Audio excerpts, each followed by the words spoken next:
Alright, here we are. Another day. Another 5 cents.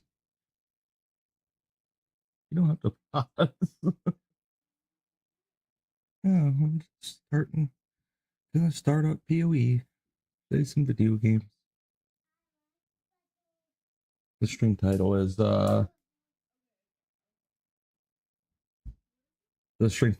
Some Pigs Aren't Worth the Pearls.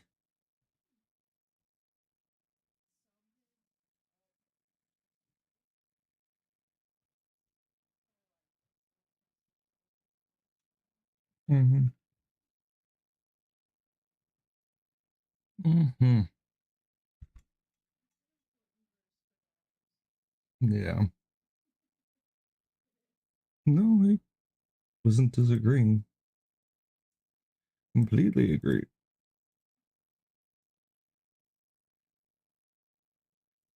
Oh, I don't want to have this horse. We're gonna set that to preview.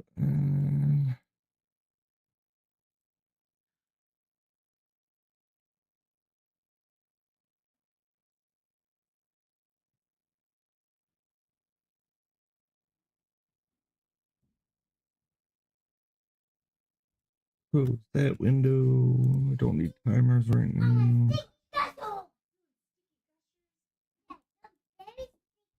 It's very sticky ones, huh?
Boom, boom, boom, boom, boom, boom, boom, boom.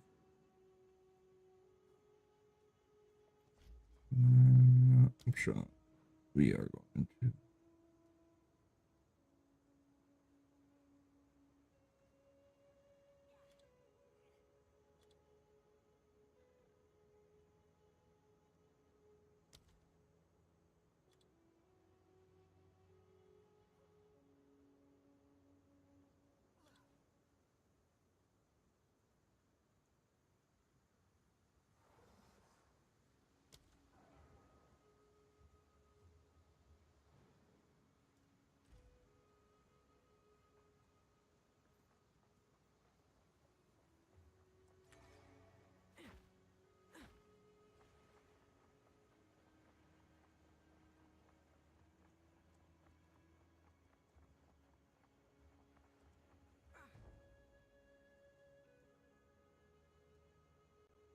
Thanks.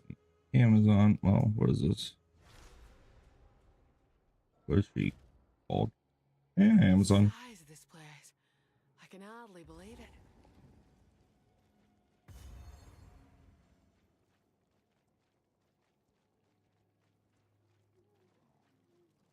Lightning strikes twice.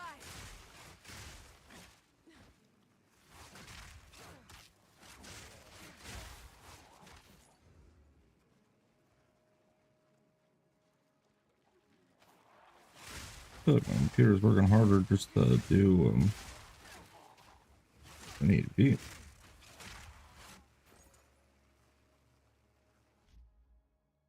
Options. Oh, it didn't keep the settings.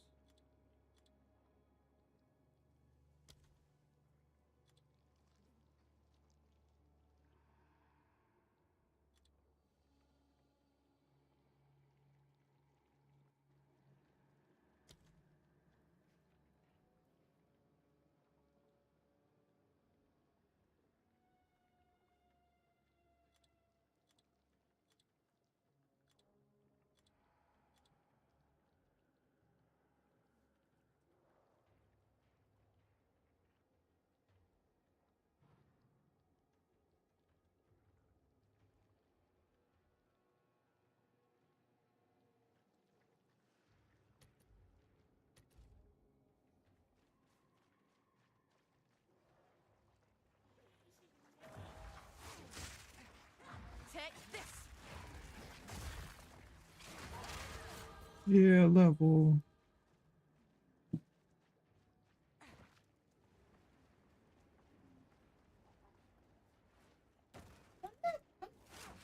You got even gummies.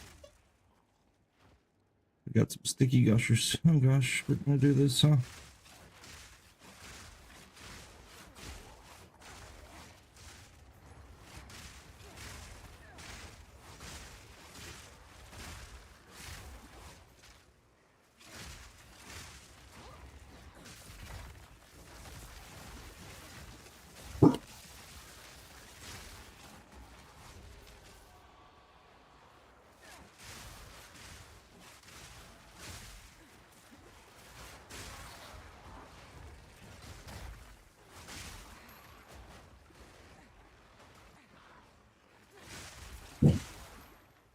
Blue Fade Amulet.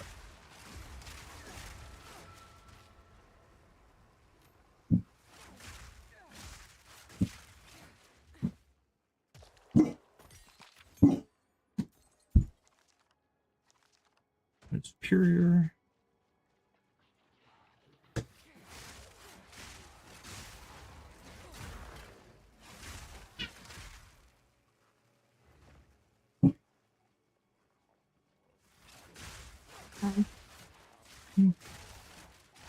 What was it for him? Heart of the storm. Okay.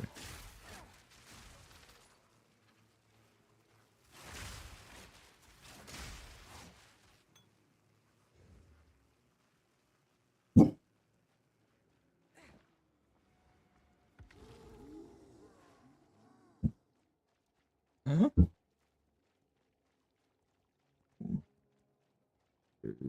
Ooh.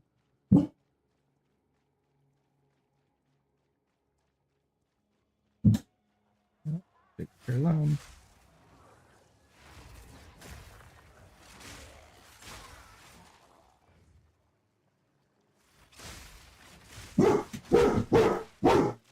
And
What'd you say? Oh, you talking to a baby?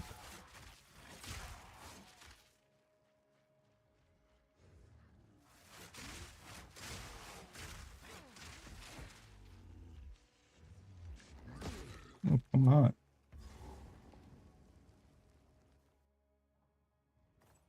Oh, aye. This place reeks something awful. Death from above!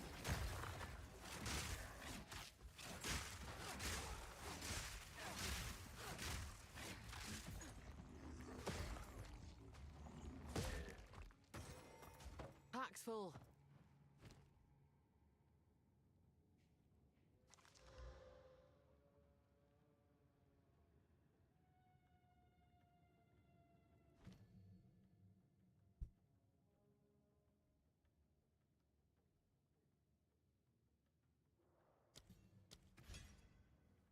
I'm bent double as is.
Foul thing!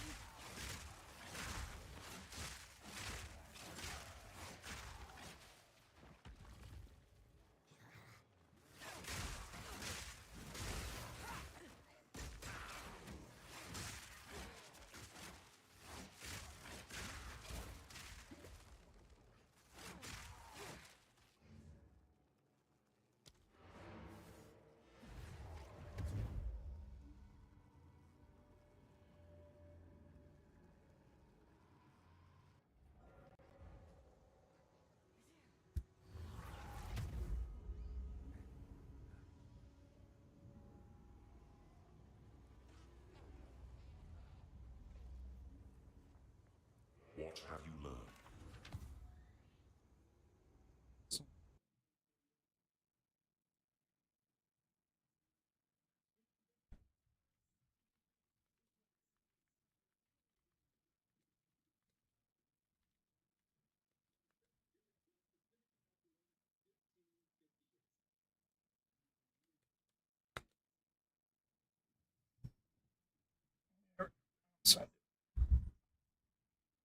Good. That's another reason.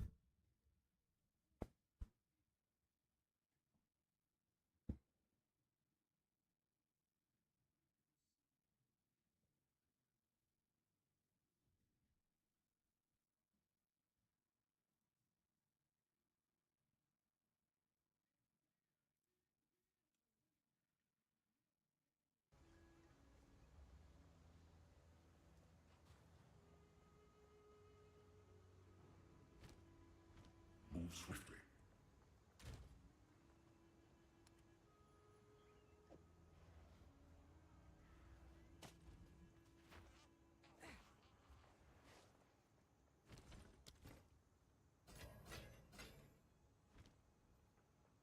So, in particular, if you hear a click, duck.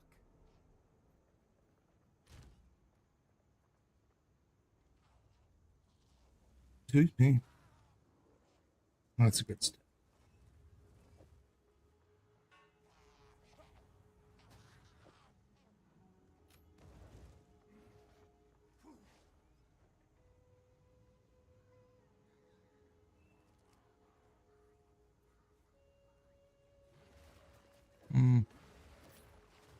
The blade's better.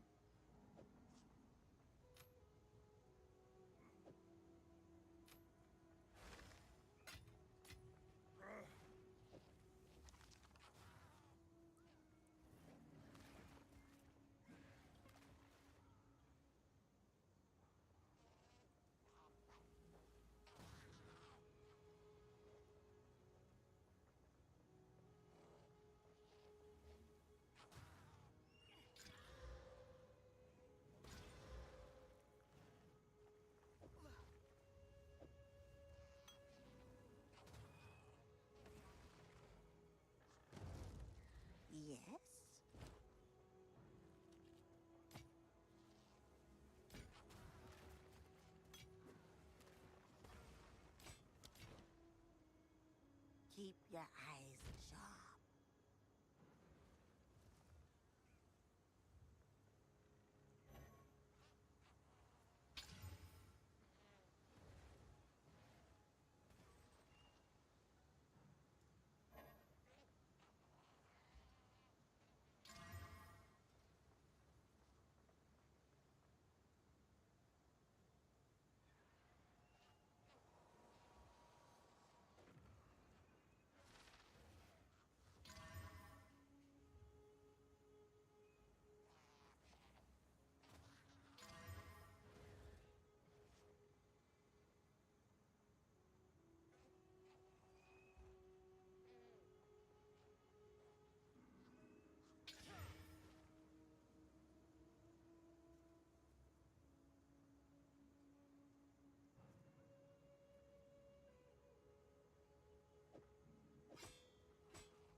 Let's get down to business.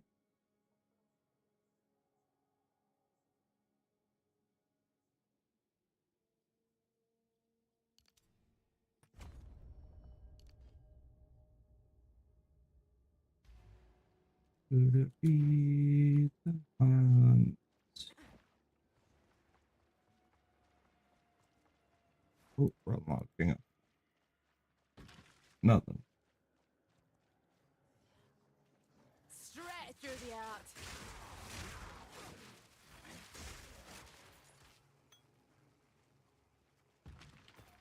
Oh.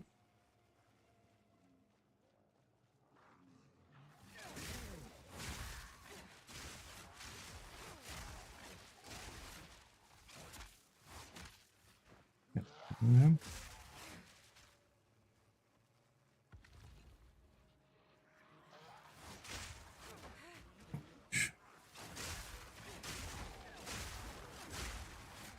Proof of my prowess.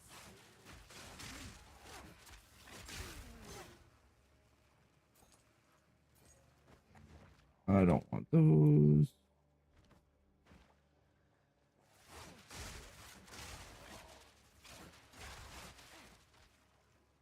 The damage feels a lot better with this spear. You're mine.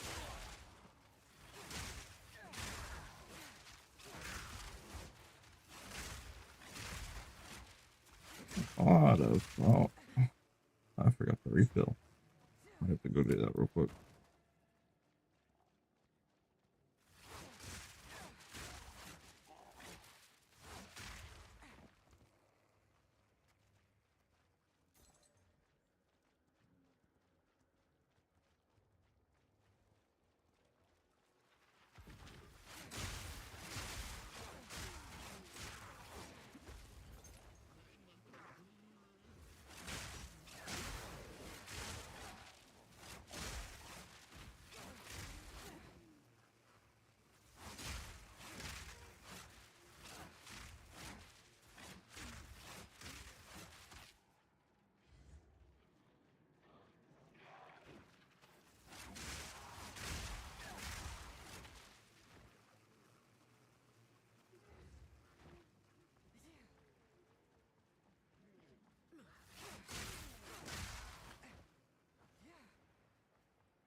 What? The thrill of the hunt. What does it matter?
A worthy foe.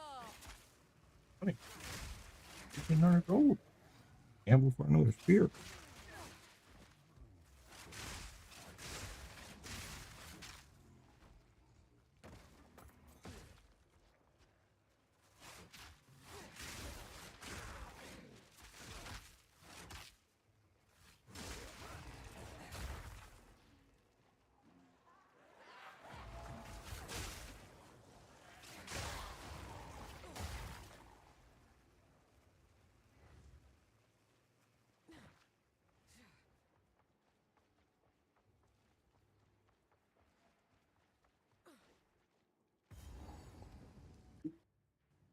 This ain't nowhere to live. It's because of the sweets. Come on.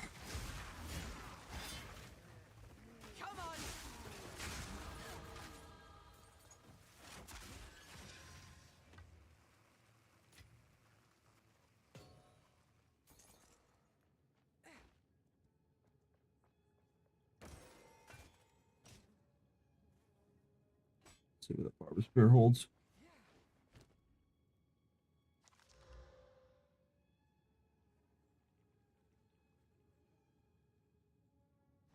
Okay.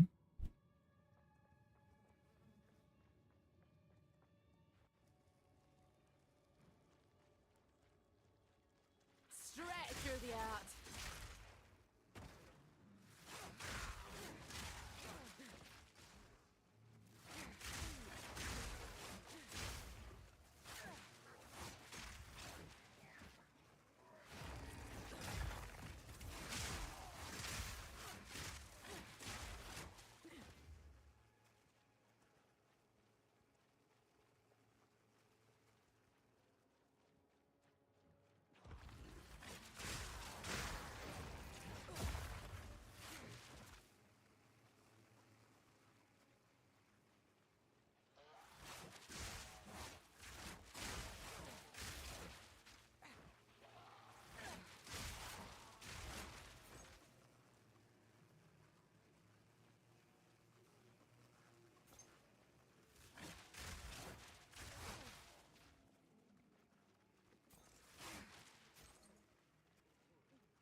This should be Oswald. Yeah. Have you found? That's it. Come on. What's another I've never been quite the well. I can almost. Little is known about the monk and for his high priests eventually. Cool.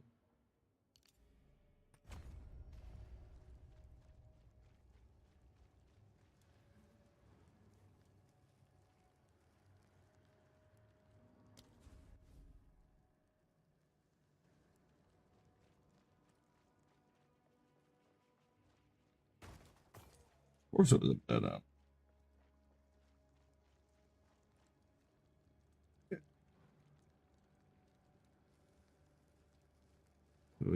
check in there.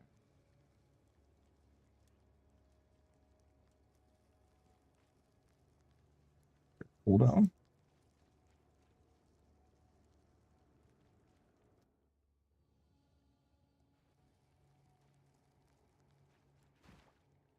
There's a pull down or run.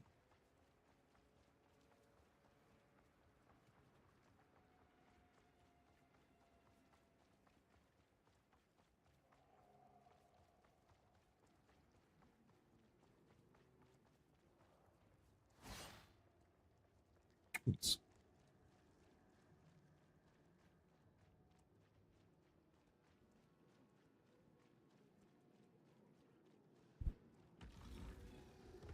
Lightning strike twice.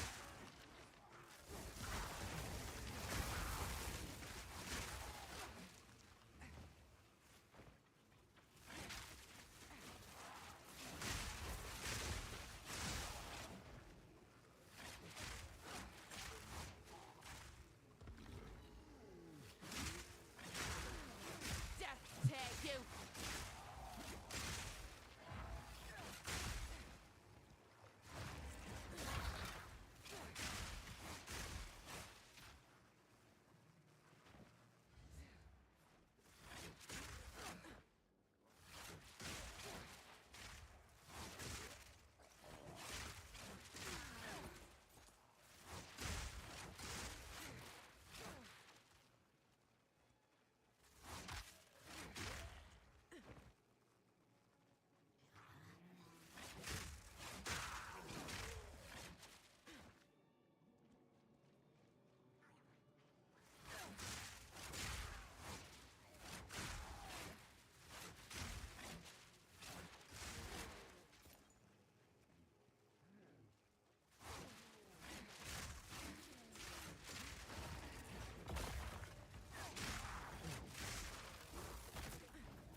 No, I'm you do. Proof of me prowess. Why you biting me?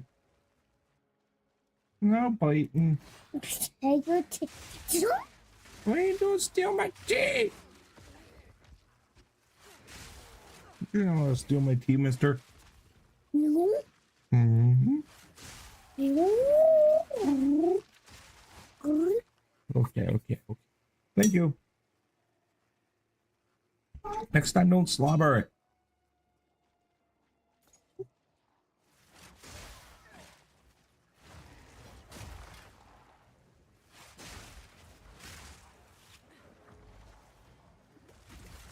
I've no mana.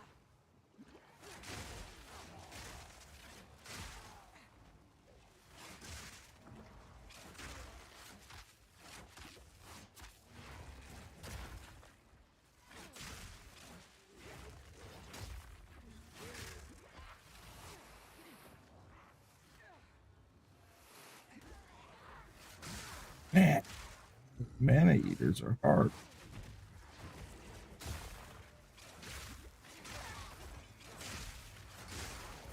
There we go. Could have played a little different. Oops. In cameras.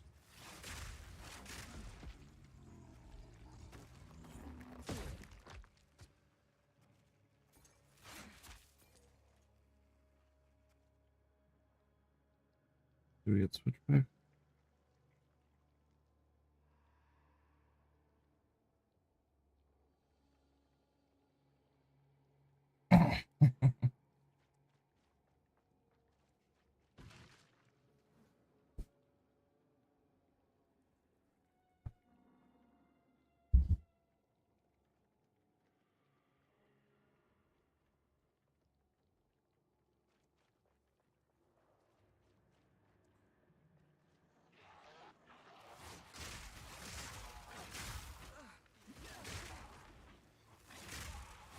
You're mine.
What are you doing, Yeller?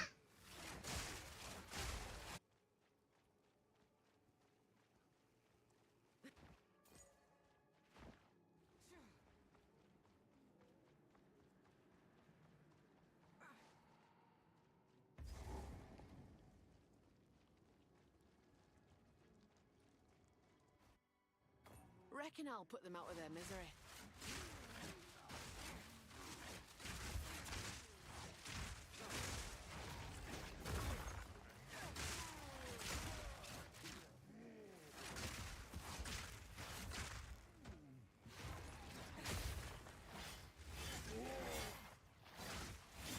That was almost a challenge!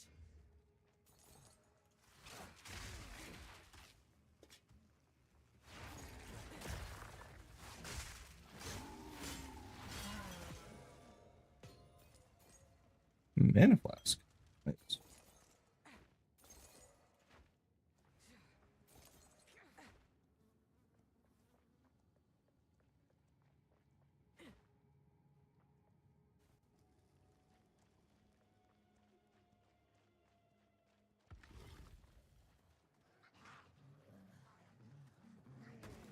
Straight through the arm!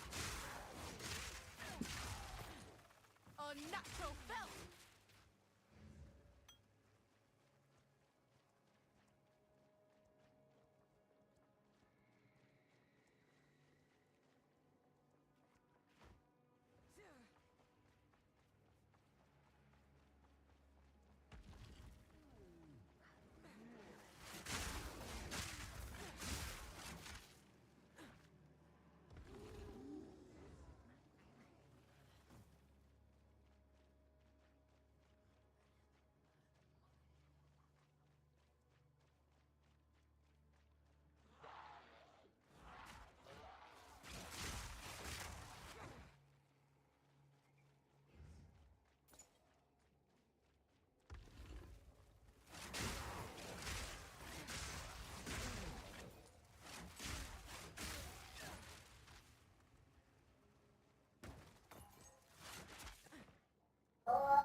A clean kill! Ooh, that was close.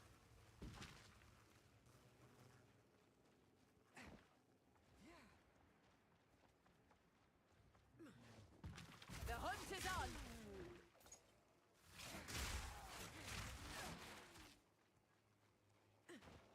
Heart of the storm!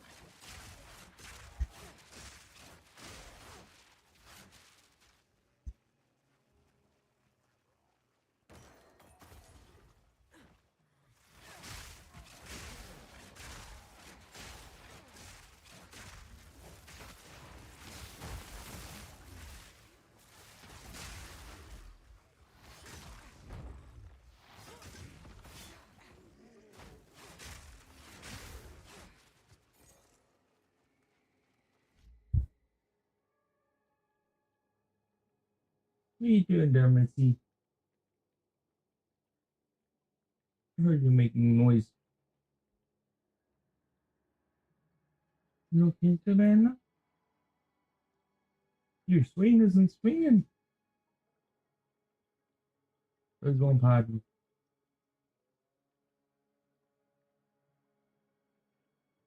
Her swing's not swinging.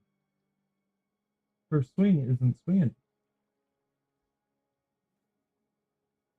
Oh, yep, that was sounds and what I had heard. I asked her if she was going potty.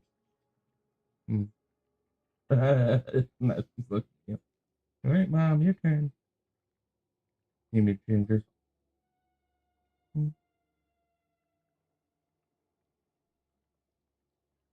Yeah.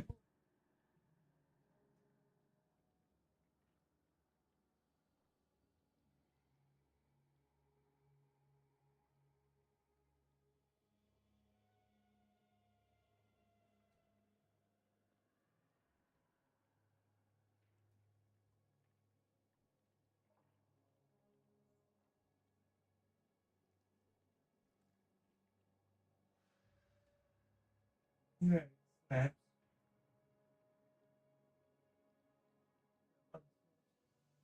Another one. Keep going.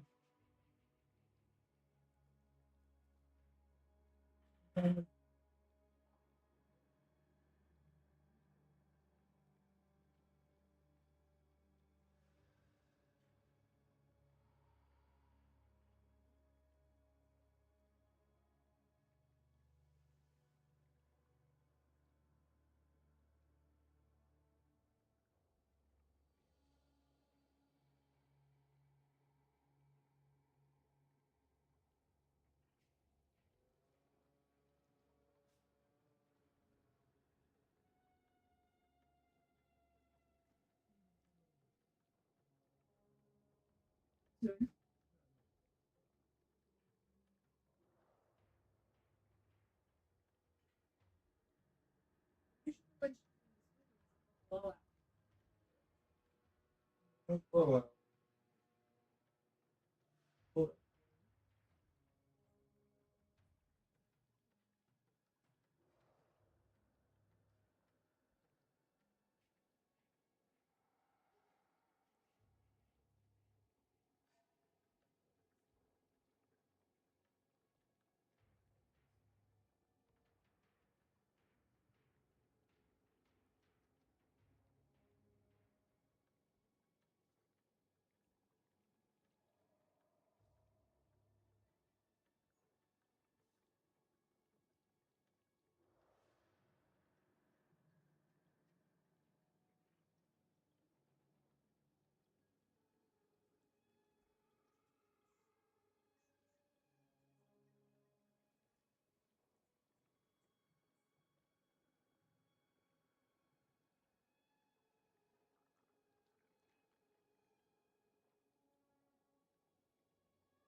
Hi, Missy.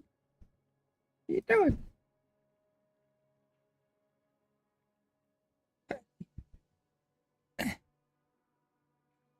What?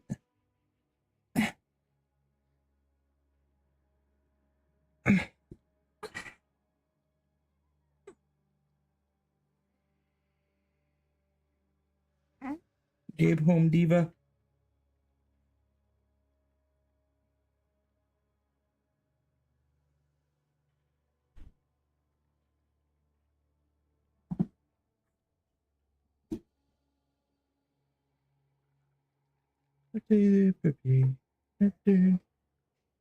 Gabe's home.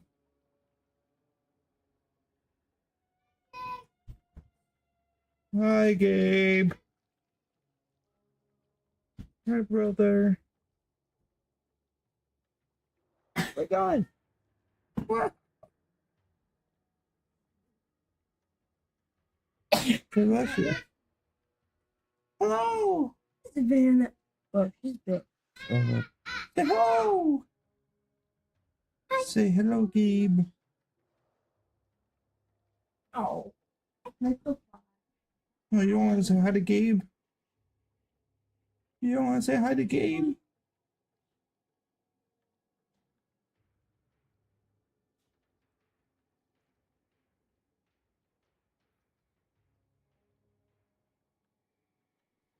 Ugh. Hmm.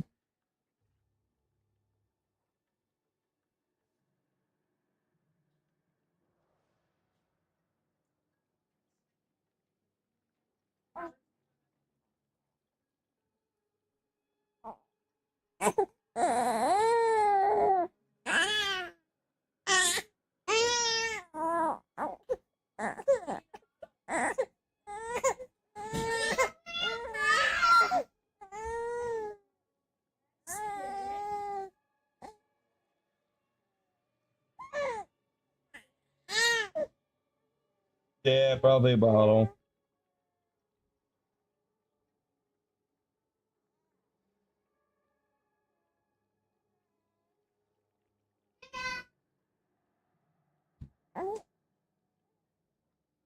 What?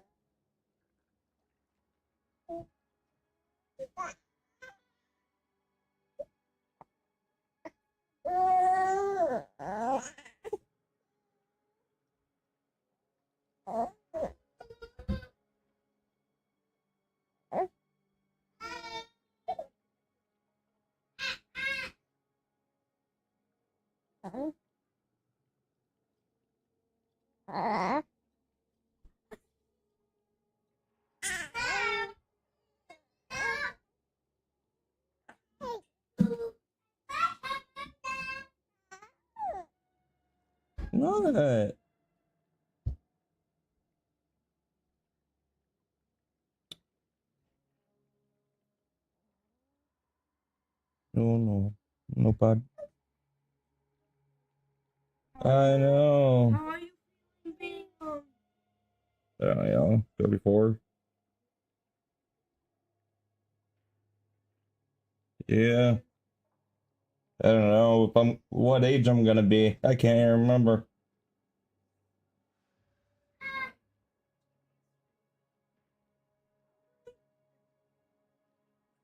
No, because of Gabe. Oh.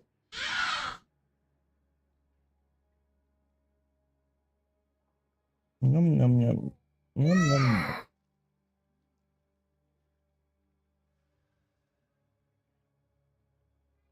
Yum yum yum. So, Dad, it's your last night. Do we have boys' night for your last night? I don't know. I wasn't sure if Mom wanted to hang out or not. Well, Mom can hang out. I was asking that.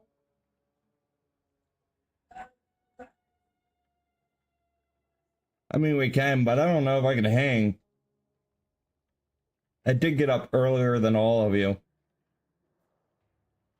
5.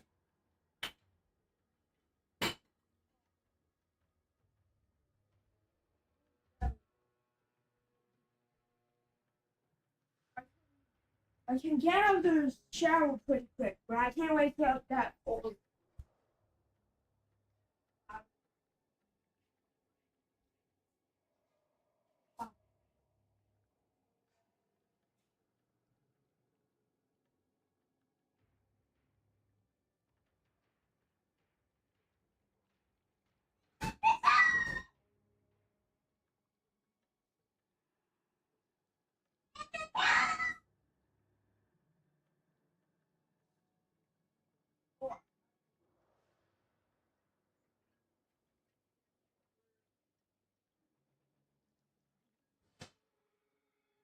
Hi. What are you doing, Susie?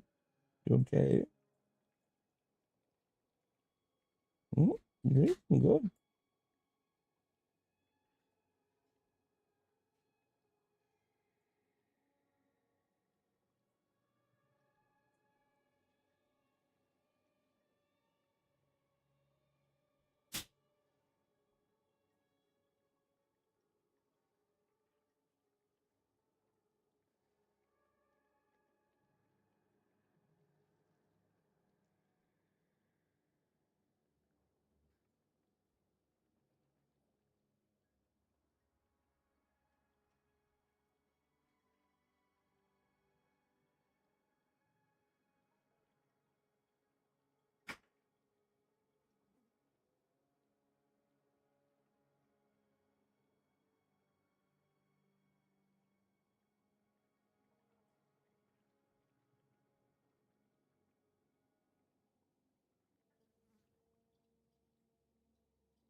He is so loud.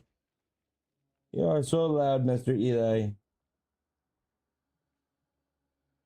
No, you just like that.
Well, ask, oh, Seems a bit loud.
Eva, be loud.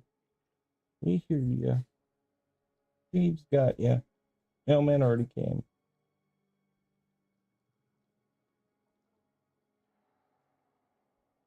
Hmm.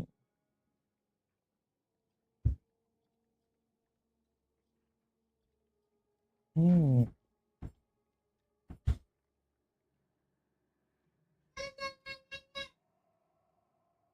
There's Eli. You, Eli?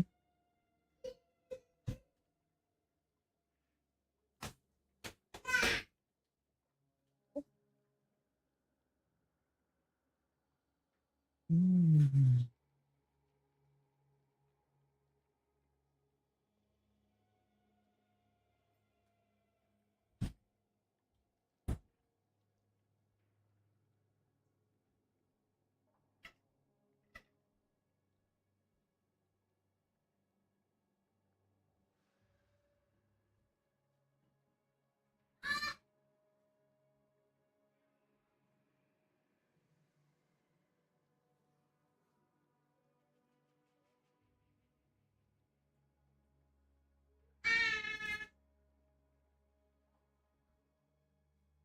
You just want to eat, eat, eat. Just eat, eat, eat. Yeah.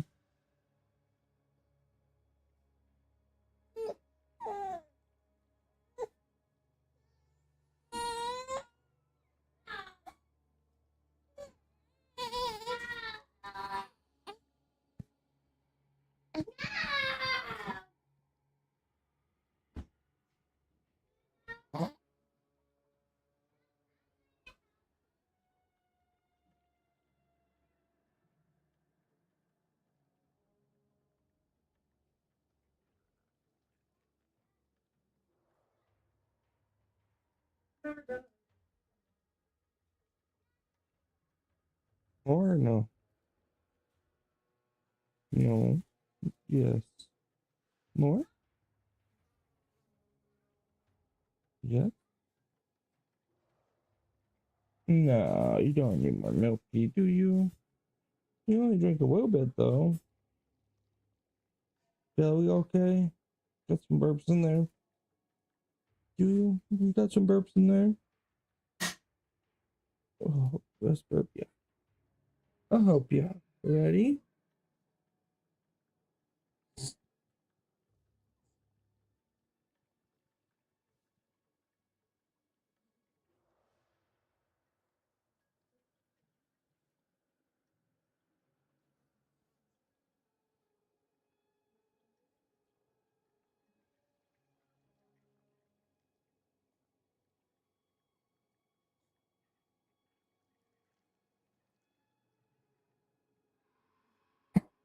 There you go. Any more burps in there?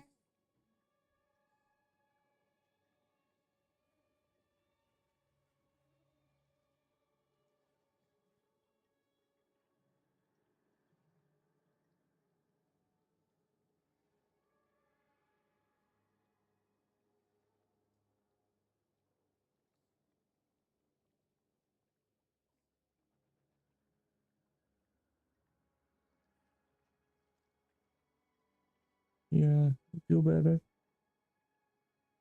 Want more milky? Feel better? I want more. Oh, you're sleepy now. Here.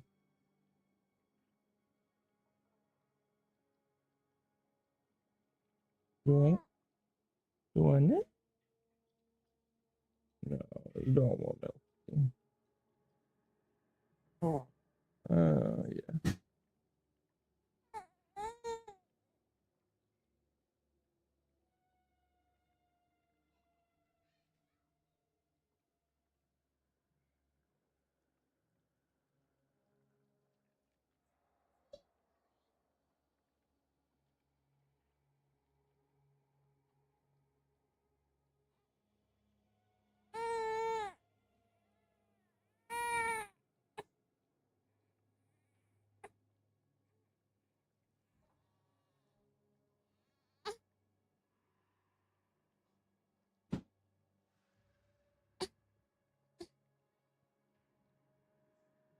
My belly just feels really stiff.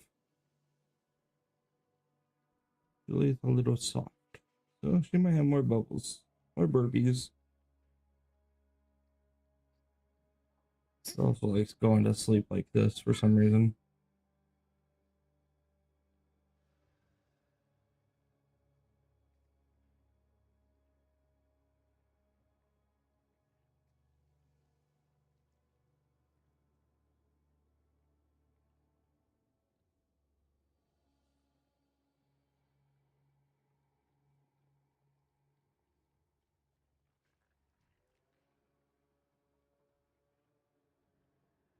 Mm.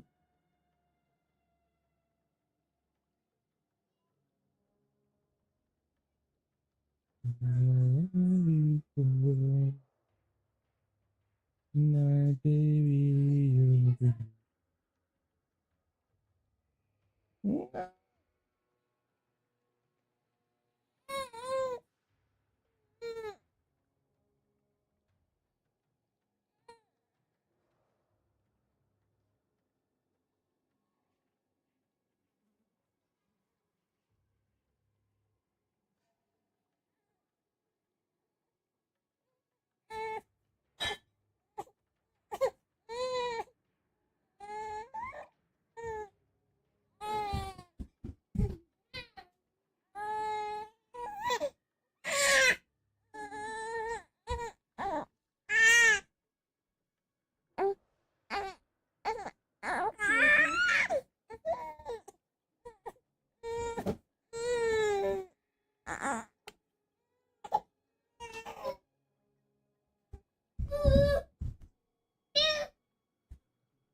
And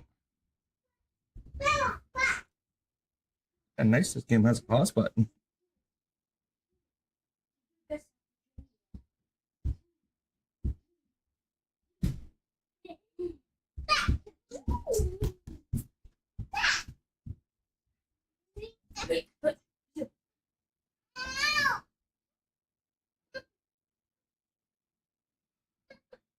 We're going down.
Called Dawa. I'll show you what I'm watching, guys. I'm cheating over here on the other monitor.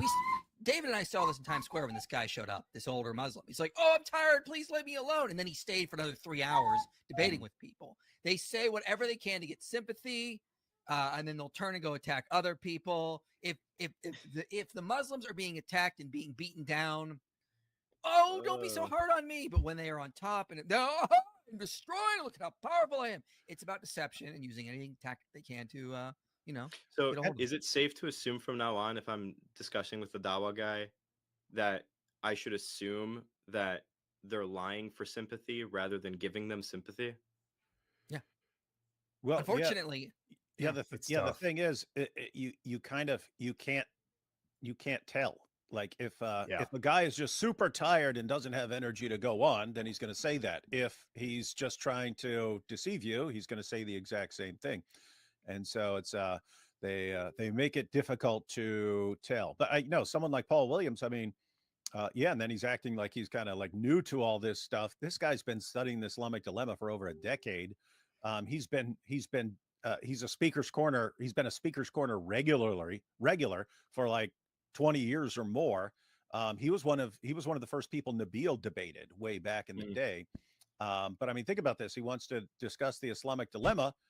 IP's right. He's like, oh, these guys aren't going to know, so I can catch them off guard with my powerful objections, and then I can run and say, you see, I defeated the Christians on the Islamic dilemma. I mean, he hasn't. These guys have an open invitation to come discuss it on my channel. Why aren't they doing that? They're looking for someone they think, aha, this guy's not going to know. I can expose him, take the sound clip, and then say, haha, we refuted the Islamic dilemma. Don't pay attention to it anymore.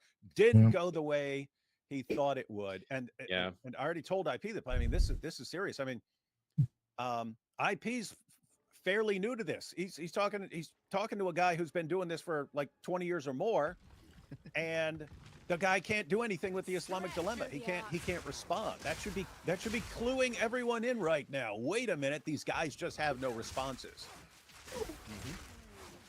Pathetic. Pretty sad. Before we get into it, I want to remind people something very important. The Quran makes a claim the Bible doesn't. Surah 482. Had it been from Allah, anyone other than Allah, they would have certainly found it many contradictions or inconsistencies. The Arabic above says contradictions. So, yeah, this is a problem. If there are contradictions in the Quran, then it's not from Allah. This the What Bible doesn't is make this that? claim. Anybody else over here wants some So again, electricity zappy we'll get to zaps? this later, but they'll apply Quranic standards or Islamic standards to the Bible and thinking they find contradictions. Oh, it's been refuted. It's not the same though, because Christianity stands on the resurrection of Jesus, not on the lack of contradictions. The Quran, Islam stands on there being no contradictions or errors in the Quran. But when we find them, this is why they panic, as you're going to see. So if Sheikh Uthman is wrong about any of these, Islam is false. Yeah, I just want to point out some of the Good silly point. implications of this verse. Notice it says many inconsistencies or many contradictions, right? So they could come back and say, well, yeah, all he gave was 5. That's not many. That's not many. So yeah, why is it many and not like one or a couple or something like that? But 2, think about this. If it's from anyone other than Allah, you would find many contradictions in it. For the molten balls. What's that mean? Molten bolt. If a book is not from Allah, you're going to find many contradictions in it, which means if you go to a book and you don't find many contradictions, it's from Allah. So you could actually write something that contains nothing but factual statements. 2 + 2 = 4. 4 + 4 = 8, and so on. And you'd have to say, okay, if this were from anyone other than Allah, you'd find many contradictions. Show me a contradiction. Oh, you don't find any? Okay, therefore, according to your own book, it's from Allah. Great. That might be fun to do. I don't know why I've never made a video where I just make a short book that contains nothing but straightforward factual statements and then say, according to your own book, this is from Allah and I must be a prophet. I think that'll work. All right, let's get to Sheikh's video. We're giving you all sorts of easy video ideas here, Coley. Hey, I love it. You can use that verse. Make a short little one-page book. I love it. Read it and say, therefore I'm a prophet. Do you all accept me? If not, why do you accept Allah's argument there? So I put the volume off just because. I love this intro. Like, man, it's like how many shots can I put in of myself? Narcissist. Narcissist. He's not saying anything. It's just Islamic, just this narcissistic video montage of himself that goes on and on and on. It'd be one thing if he was explaining his ministry or explaining what he does. No. It's just, I don't know. Let's play. Let's do these one at a time. So what I'll do is I'll play from his first response to Coley to his end, and then I'll stop there. That way we'll save time and not have to, stop every 20 seconds. So let's just play his first full argument out here. It's like 2 minutes, and then we will jump into a response. Found 5 mistakes in the Quran. Well, let's check it out. Let's get some popcorn. Let's have some fun with it. So in Surah 20, verse 71, the Pharaoh threatens to crucify his court magicians. What's the problem? Crucifixion wouldn't exist for another 14 to 1500 years. But whoever was writing the Quran didn't know that. They made a mistake. It's you who made the mistake because you're ignorant. When you're thinking about crucifixion, you're thinking about somebody being put on an actual cross. For crucifixion, that's what in the broader sense means. of the word. That's how dare you, Coley, think about crucifixion when it says crucifixion? You should be thinking about something different. What are you thinking? My bad. It should be. Yeah. You've been refuted. That's why Jehovah's Witnesses from the Christian tradition don't believe Jesus was even put on a cross, rather on a stake. This type of crucifixion did exist in the time of the Pharaoh. Let's verify that. ChatGPT.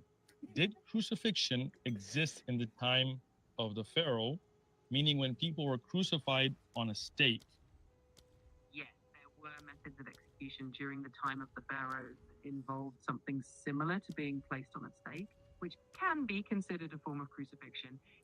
Thank you. So, buddy, it's not the Quran that's wrong. It's you that's wrong. Educate yourself. Second mistake. All right, Cole, he got you because He got the me. Quran said crucifixion, but it meant just being put on a stake. You didn't think about that, did you? I never thought about it. I thought it was so funny listening to ChatGPT. Even ChatGPT is like trying to like make it work. Like it's similar. It like can be.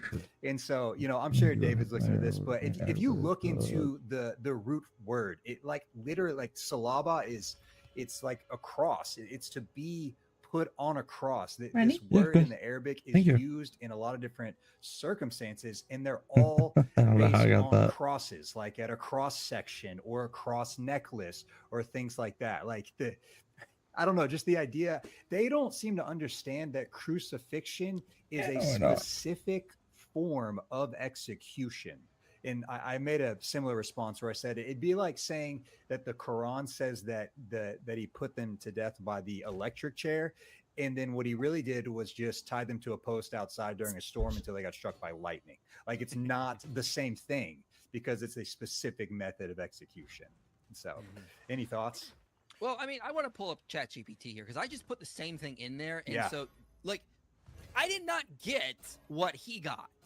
Like, so again, you don't get these short little explanations from ChatGPT when you just ask it questions, unless you prompt it to say, just answer briefly like a Muslim would or something. Like, no, the short answer, crucifixion, as we know from the Greco-Roman world, did not exist in the time of pharaohs, but executions by impalement or suspensions on stakes did. So then it goes through down all these issues. You can look at that. But so if you mean crucifixion being executed on a stake or a cross left to die slowly, then no, that did not exist in Pharaoh's time. If you mean crucifixion being put on a stake or pole or punishment as a warning, then yes, that did exist in pharaonic times. What was that thing he brought up? What did he reference for the Greek word xylon? I think so, yeah. Yeah, but like, what was the reference he used? Let me pull it back up here. You mean the thing at the bottom?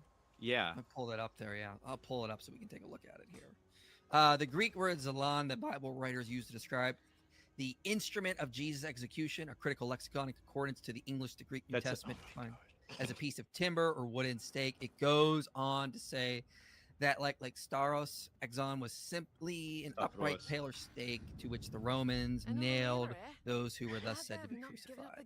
Here, can I just share my BDAG entry really quickly here? Yeah, share your screen. Why isn't it? Here we go. Don't worry about this. How do I zoom in on this? Oh, man, my goodness. I don't know. This is your computer. I have a Mac. It works. Hold on. Command plus. Control scroll. Command plus. Mm-hmm. I don't have command. We'll just Control. Control plus. Freaking PC users.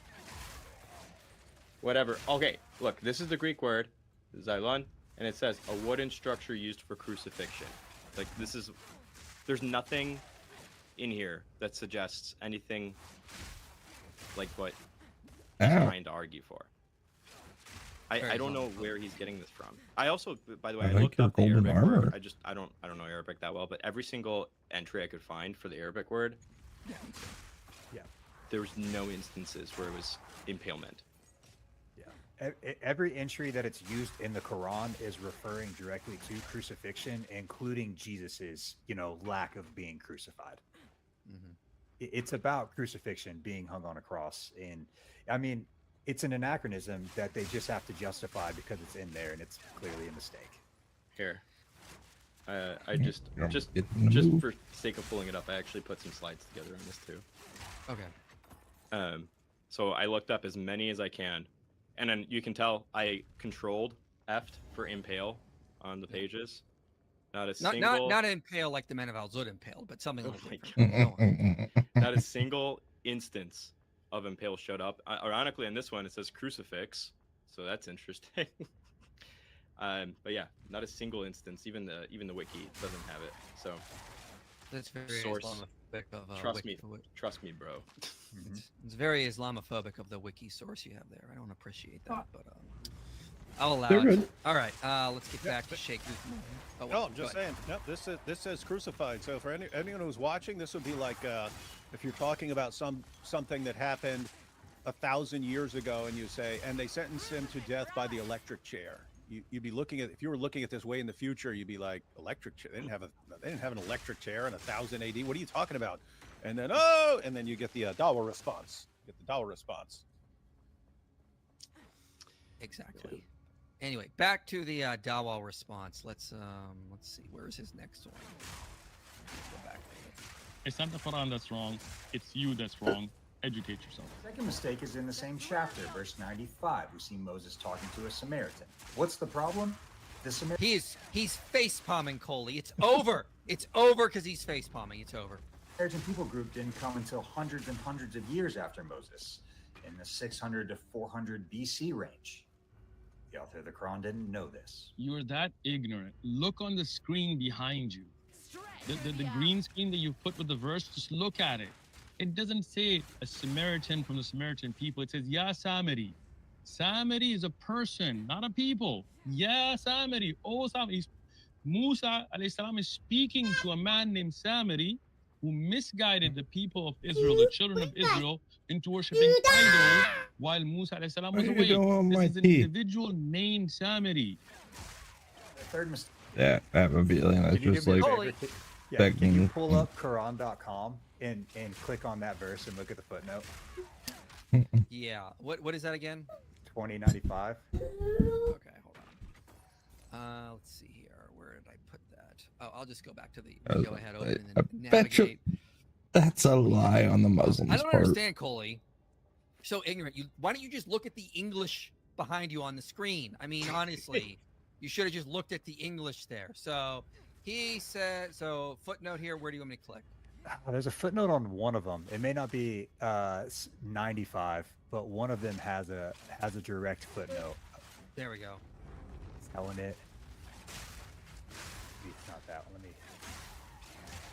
2085. 2085. My mistake. All right, 2085. Wow. Here we go. Oh, Samari. Yeah, it's there too. Yeah, yeah. Samari, or man from Samaria. Why didn't Sheikh Uthman just look at the verse footnote there? He's Sheikh Ibn Footnote, so he should have looked at that. I mean, I don't understand why he didn't do that. That's what cracks me up is like their own, like sometimes I'm like arguing with them. I'm like, yo, your own sources say this. Why are you telling me this is wrong? Like the Quran.com says this. The study Quran, that's what it says, that it's a Samaritan. Yeah. Well, not only that, if you just copy and paste the Arabic from Quran.com, like I did, you get, he said, what is the matter with you, Samaritan? Like, that's just verbatim copy into Google Translate right there. It says Samaritan. But also, if we go to, like, for example, Tafsirs on 1095, because I got a couple of them. What do you think it says? So, okay, first one. Then Moses went to Al-Samari. Now, in Arabic means the. No checkpoint. You would Checkpoint. have put that before a name. So Ibn Abbas said it was the Nobody's Samaritan. here, right? Okay, next done. Tafsir. Oh, Samaritan. Including That's how he floating translated parts. it. Ibn Kathir. As Samari was a man from the people of Bajarma, probably butchered that, a people who worship cows, he still had the love of cow worshiping in his soul. However, he acted as though he had accepted Islam with the children of Israel. His name was Musa bin Zafar. Okay, so his name was not Samari. He was the Samaritan. His name was Musa bin Zafar, and he was from a village of Samaria. So, commentators, So he was a verse Samaritan. 3 right here. They're all saying, yeah, it was the Samaritan, who from the village of Samaria. Oh, Ibn Kathir no. even says gives you his name, so his name couldn't have been Samari. Why did these guys consult Sheikh Ibn Farouk before they wrote these? I don't get it. Yeah, little side note. The Dawa guys will make up anything, absolutely anything, in the moment, with no concern for being exposed later, because again, their fans do not care. You can actually expose one of these guys for flat out lying. Not one of their fans will care even slightly. It's not a, right and wrong is not about truth or false. It's if you're defending Islam, it's right. If you're attacking Islam, it's wrong, regardless of where the truth lies. Pretty much. It's annoying. Yeah. So, David, how do you like break through that? You've been doing this a long time. How do you break through some of that to get to people? Well, you have the Dawa guy. They're not going to tell the truth. They're compulsive liars and they're narcissists. And you have their most loyal brainwashed fans. You're just not getting through to them. I mean, you can hope that like after years of being exposed, eventually and so on. But mainly you're focusing on the people, other people who are watching, right? Other people who are watching. Like Gloves. if they're like, ooh, Great hey, there's a helpful discussion wear. going on. Nice. And this guy says there's an error, and this guy says there's no error and stuff. You're focused on those kinds of people. One of the things I think is helping is when we force the Dawa guys to give different answers. Like pushing the Islamic dilemma this year has been immense success, more than we had dreamed of, because you have like, for example, you have Scythe Talk, for example, literally giving different responses on the Islamic dilemma per video. Like, he'll have one video arguing that Muhammad is in the Gospel of John. The next video, he'll argue that the Injil didn't exist by the time of Muhammad. Then he just put out another video saying, oh, no, that was a different Injil during the time of Muhammad. Like, then you have, like, Dean responds saying, well, it's just the words of Jesus, like the red letters. Or you'll have someone saying, like, what, like Rumsey of Dawa Radunya saying it was completely different. It was completely different. You'll have Daniel saying, confirm just meant confirm some things. And, you know, it's getting different responses, I think, will help, forcing them to do that, because then their own fans are going to be confused and not know what to do. And it's going to start to get them to think about what to actually do about this. So the more we push issues like that and get them to contradict each other, the more I think it will help break through. I'm backtracking a little bit here, but it's related to what you're saying. I have the lexicon that just knowing how stupid it's really like complete lie. Numbing. Fiction? You think? I guess I'm talking about something. I'm not surprised. I'm not saying it to a person. Like, this is the entry. This on yeah, there, crucifixion, yeah. Wood, then anything made out of wood as a staff or club. That's it. Huh. So he you telling me Sheikh Fib and Farouk fibbed again? I don't think that's accurate. What? Make it make sense. Like, did this guy just like, hey, ChatGPT, give me something to help me out here, and then ChatGPT made some stuff up, and he just copy pasted it? Yeah, probably. Yeah, that's what happens. Welcome to Dawa. Than is learning very slowly the deception of Dawa, and every time he learns more of it, his brain breaks a little bit. No, pretty soon I love he's just watching it. I just don't want to believe that it's just like okay for them to lie about this constantly. Than. It is, and it nobody is. cares. It is. I mean, think about Ali Dawa after the after he was forced to admit that the scientific miracles argument had been debunked. He said, he says, yes, it's been totally debunked, it's been exposed and so on. And then he said, but this is the argument that Allah used to guide me to Islam. So what am I supposed to do after I find out it's debunked? Well, I stay in Islam for other reasons, but think about the reasoning there. Allah used a bogus, made up argument from liars to get me into Islam. They believe that's fine. They believe it's fine to use deception. Keep in mind, from their mindset, Than, if I tell you 1,000 lies to get you to believe in Islam, and the result is that you spend eternity in Jannah, have I done you wrong? Yeah. No, they don't think they've done anything wrong by that. And so it's in their minds that they can get away with it. And for 14 centuries, they have been getting away with it. But now we have all their sources, and now we can expose it much more rapidly and much easier. And that's why their entire system is breaking down. So our Dawa guy, so is Islam inherently like consequentialist? Yeah. It can be very, very much so. Yeah. Ends justify the means. We'll use whatever we can. Like I was just reading today this source on by Mary Boyce on Zoroastrians who ended up becoming Muslim, and she says, like, the Arabs went into Persia, they enslaved a lot of the Persians, and they said, all right, we'll give you your freedom, but you need to convert to Islam first. Notice that's a very immoral and evil thing to do, but that's how Islam spread in many cases. They would do that kind of stuff. The pressure, using political power, enslaving people. All right, we'll let you go, but you gotta first convert. Wink, wink. Like pretty evil stuff. So, but I mean, in their minds, you're gonna get to spend eternity in Jannah. So, we'll use whatever we can. There's a video that was circulating, and there were others like this, but there's a video that we used back in the day. It was a Muslim scholar speaking in front of a crowd and on Dawa and so on, and he said he was trying to convert this guy to Islam, and the guy said, "Nah, I don't want to convert to Islam. I like drinking too much." And he says, "Well, look, it's better for you to convert and then drink alcohol still than it is for you to not convert. So just convert and then keep drinking alcohol, and it's still better." And then so the guy converts, and then he goes, "And then we told him, if you drink, we're going to beat you." And the whole crowd burst into laughter. And it's like, I mean, just imagine being in a church and saying, "Hey, here's how I got a guy to convert. I told him, yeah, you, don't worry about that. You can go ahead and do that. And then as soon as he converted, I said, yeah, we're going to lash you if you do that. And then Christians laughing and cheering for that. It's like, it's a completely different mindset.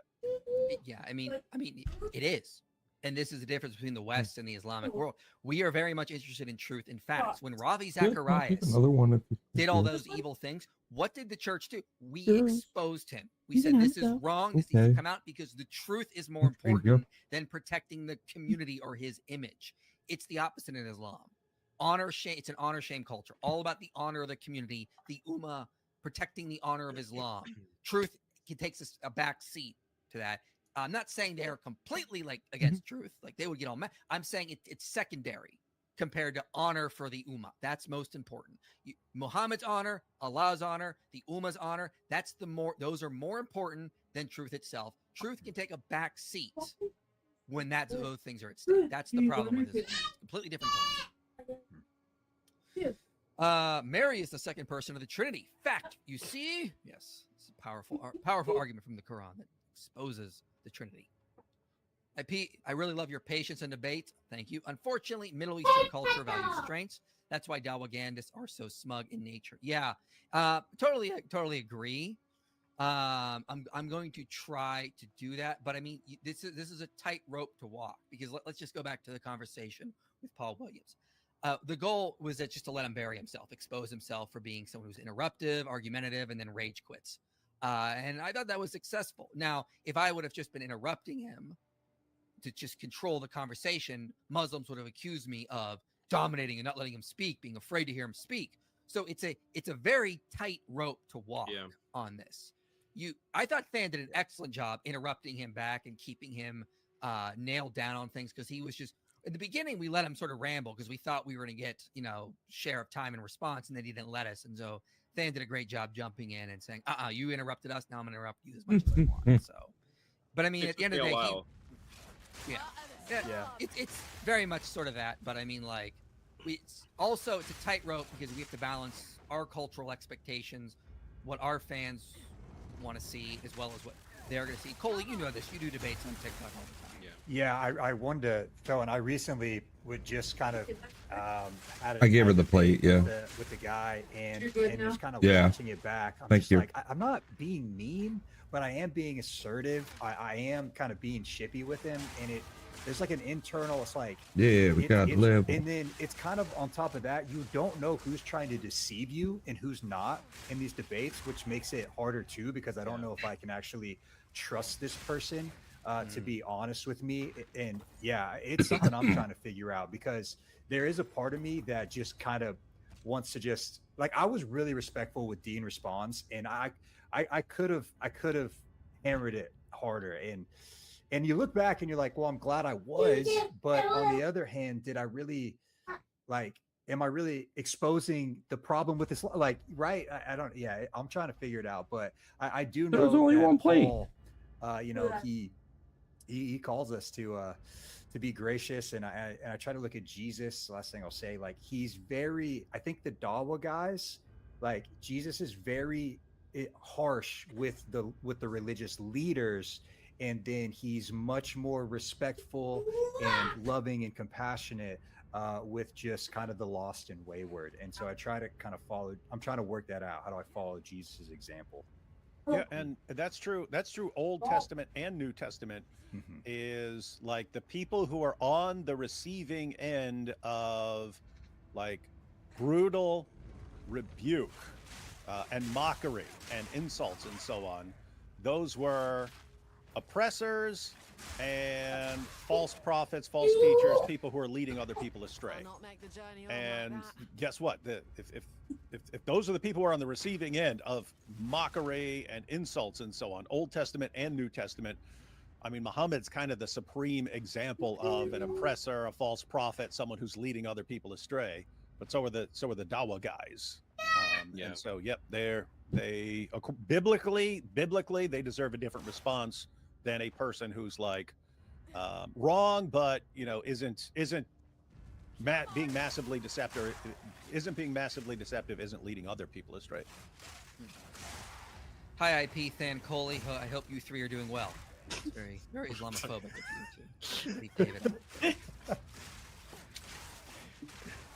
do you think of Apologia's resurrection hypothesis, i.e., only Peter hallucinating? It doesn't work if the historical reportage model is true.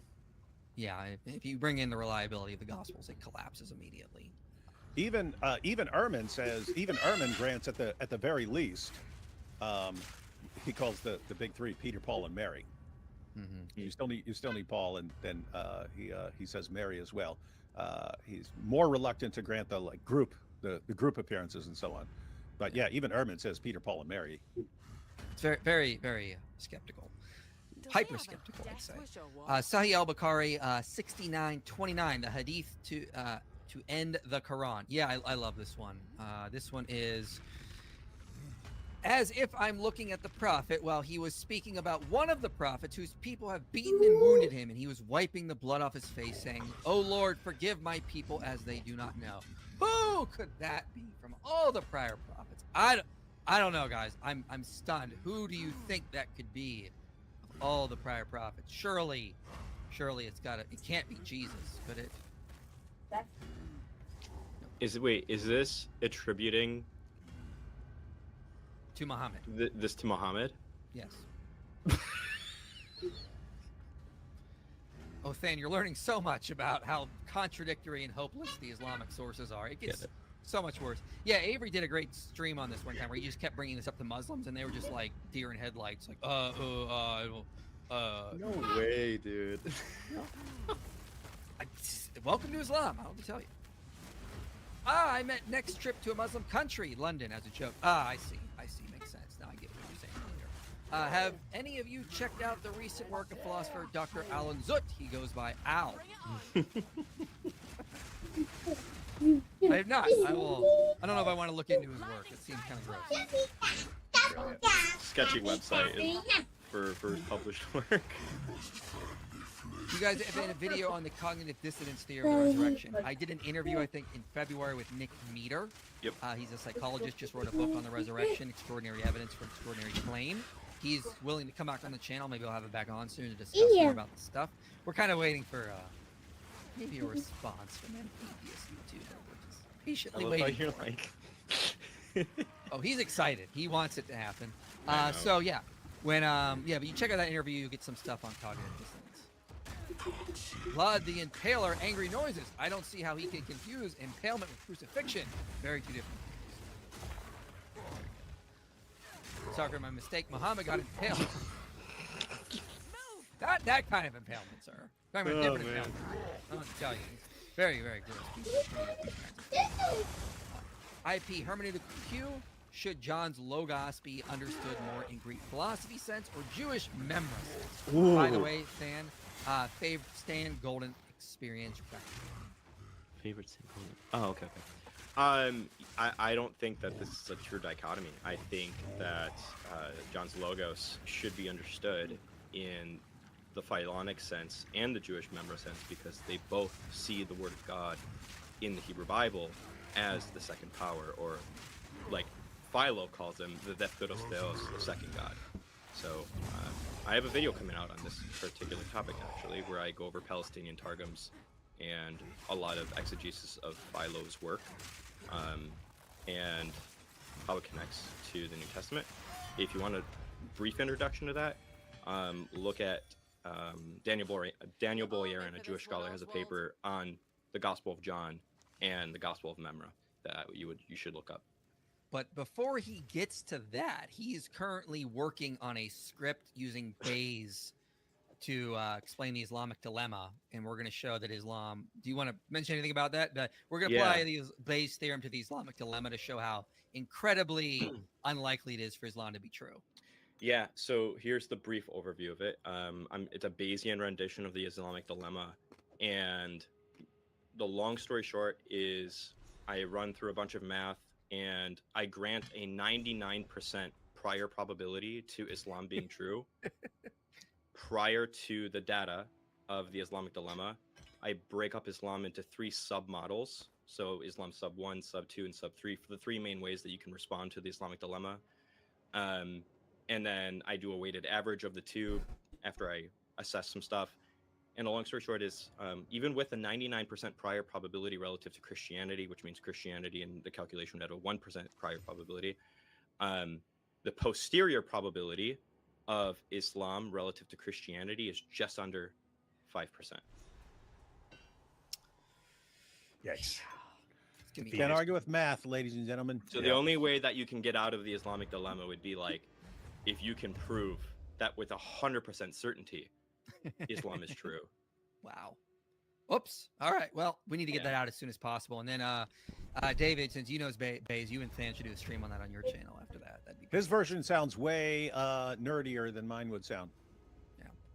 Sounds pretty awesome, though. I can't wait to get that out. So we're pushing that ahead. We're steamrolling that to get that out. So let's get back to Fib and Farouk here. Let's do his next one, response to Coley.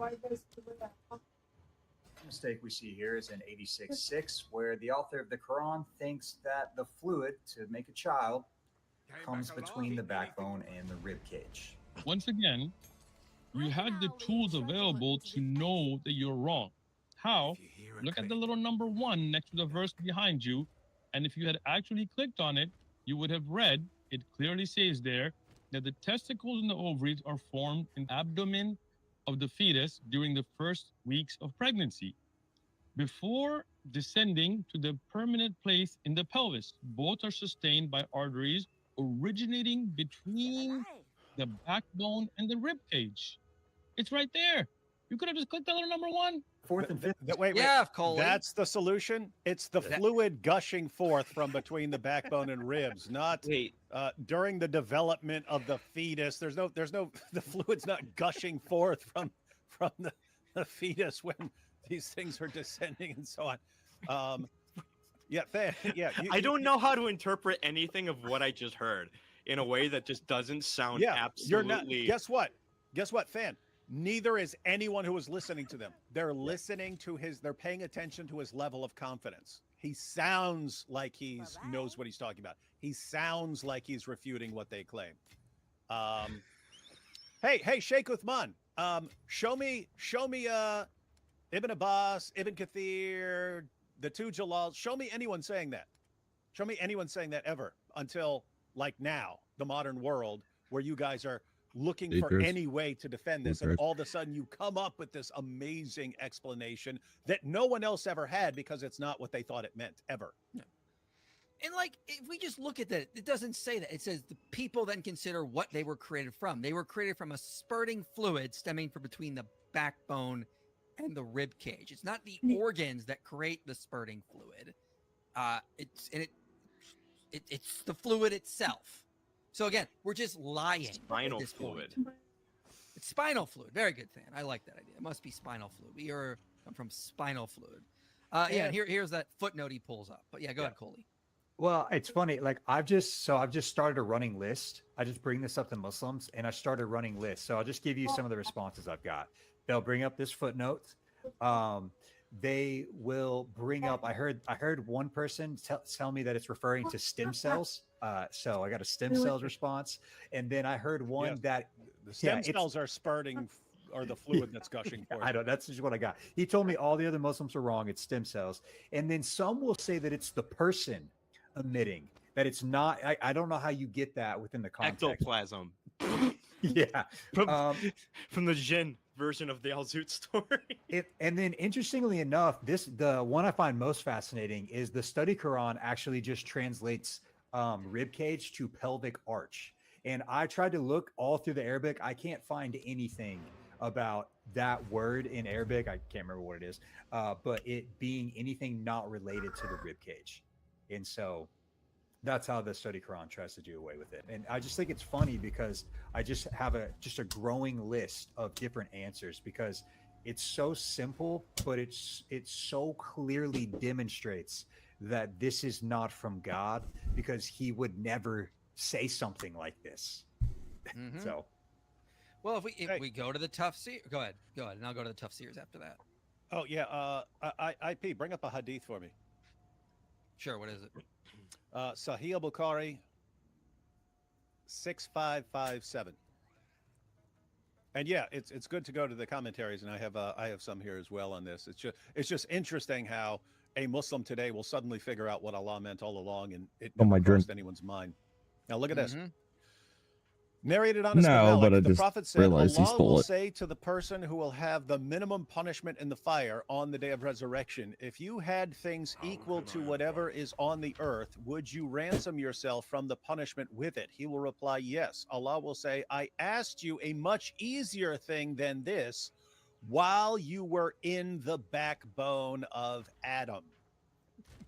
We were all in the back, but this can't be talking about the embryological development of Adam, because Adam didn't go through embryological development. Allah fashioned him and then breathed the spirit into him. So this, whatever it's saying about the backbone and people emerging from the fluid there, it has nothing to do with embryological development or stem cells or anything else. We are somehow all in the backbone of Adam. And I was once in the backbone of my father, and then whatever was there, whatever fluid was there, was shot into my mom, and that mixed together with her fluid, and that produced me. That's how it works. So anyway, the explanations don't work according to even Muhammad, let alone if we go to the commentaries. Yeah, if we go to the commentaries, we see Ibn Abbas. Allah then explains, saying, he is created from a gushing fluid into the womb of a woman. Okay, guess what? When you're a fetus and those organs are being formed, those organs that are up further in your abdomen do not go into the womb of a woman, Sheikh Uthman. So what is going on? He created a gushing water emerging from between the loins and the chest. Okay, so again, gushing water, then again, same thing here. He is created from gushing fluid, gushing forth from the man into the womb of the woman. Hang on. Gushing? No. Jalalain there, he might have the two Siemens theory. Here's the thing. If you just look at the verses, it sounds like you're created from gushing fluid. It sounds like semen proceeds from between the backbone and ribs. In other words, semen forms up here in your torso and then somehow shoots out. That's the gushing fluid that you're created from. That's what the verses sound like. If you go to the commentaries, the most dominant theory for a long time is what's called the two Siemens theory, that men have semen and women have semen.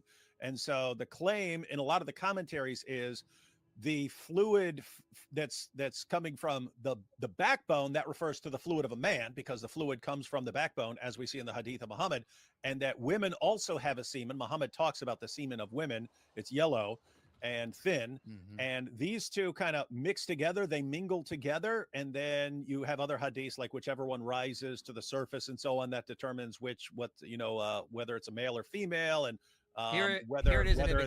which parent it looks like. Here it is, an Ibn theory created from water gushing forth, meaning the sexual fluid that comes out bursting forth from the man and the woman. So there it is right there in Ibn Kathir. Yeah, look. No, look further down. Proceeding from between the backbone and ribs, the backbone of the man and the ribs of the woman. The woman's fluid is yellow and fine in texture. The child will not be born except from both of them, i.e. their sexual fluids. What is that hadith, David, where he mentions that? You want some hadiths? There's an hadith where he mentions the yellow fluid of women. I said, just give me a couple seconds, man, and let me share my screen here. Hang on. Let's see. I know we covered that when we did the scientific miracle stuff. I got you, man. I got you.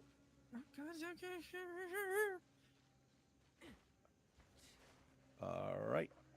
And so if I'm getting this right really quickly while you're looking that up, they're saying that embryology is consistent with this because of the whole spine and the rib region thing. They say, Cole, you've done dealing with this a lot. They've been saying, they try to say it's a scientific miracle somehow, and then they just twist it all over the place. Yeah, the embryology thing is really bad. I mean, there's a multitude of problems with it, but the one that I typically point out is it says that the bones are formed and then the flesh is formed around them, but that's not how embryology works. They're more simultaneous, and this kind of pre-bone structure forms first. And oh yeah, here it is. Here's the hadith. No, here's a couple. I'll share a couple, right? So this is Sahih al-Bukhari 33:34. The Prophet said, Allah will say to that person of the hellfire who will receive the least punishment, if you had everything on earth, would you give it as a ransom to free yourself, i.e. save yourself from the fire? They say yes. Then Allah will say, while you were in the backbone of Adam, backbone of Adam, backbone of Adam. So we were all in the backbone of Adam. Well, what happens? Well, let's go ahead and find out. As far as the commentaries, we already looked at some of these. Issuing from between the loins of the man and the breastbones of the women. Got that? Mm-hmm. So that's Tafsir Jalalain. The loins of the man and the breastbones of the woman. Ibn Abbas, that issued from between the loins of a man and the ribs of a woman. And here we have Sunan ibn Majah 601. It was narrated from Anas that Sulaim asked the Messenger of Allah about a woman who sees in her dream something like that which a man sees. In other words, a wet dream. The Messenger of Allah said, if she sees that and has a discharge, in other words, she's having a sexual dream, and she has discharge, then let her perform a bath. Salama said, O Messenger of Allah, does that really happen? He said, yes, the water of the man is thick and white, and the water of a woman is thin and yellow. Whichever of them comes first or predominates, the child will resemble that parent. You guys understanding this? You got the discharge of the man. We know what that's talking about, but women also have semen. It's yellow. And then he says, whichever one predominates, the child will resemble that parent. That's just so everyone knows that is not how things work. And here, Sunan An-Nasai 200, the Messenger of Allah said, the man's water is thick and white, and the woman's water is thin and yellow. Whichever of them comes first, the child will resemble that parent.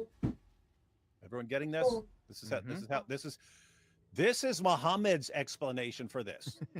Is this referring to embryological development and stem cells and so on? No, they're making that up. In case a woman sees that, so this is Messenger of Allah.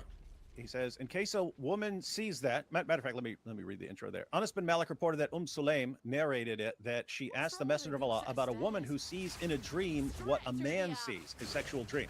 The Messenger of Allah said, in case a woman sees that, she must take a bath. Sulaim said, I was bashful on account of that and said, does it happen? Upon this, the Messenger of Allah said, yes, it does happen. Otherwise, how can a child resemble her?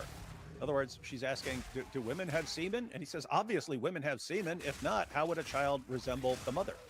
So otherwise, how can a child resemble her? Man's discharge, i.e. sperm, is thick and white, and the discharge of woman is thin and yellow, so the resemblance comes from the one whose genes, in Arabic it says genes, prevail or dominate.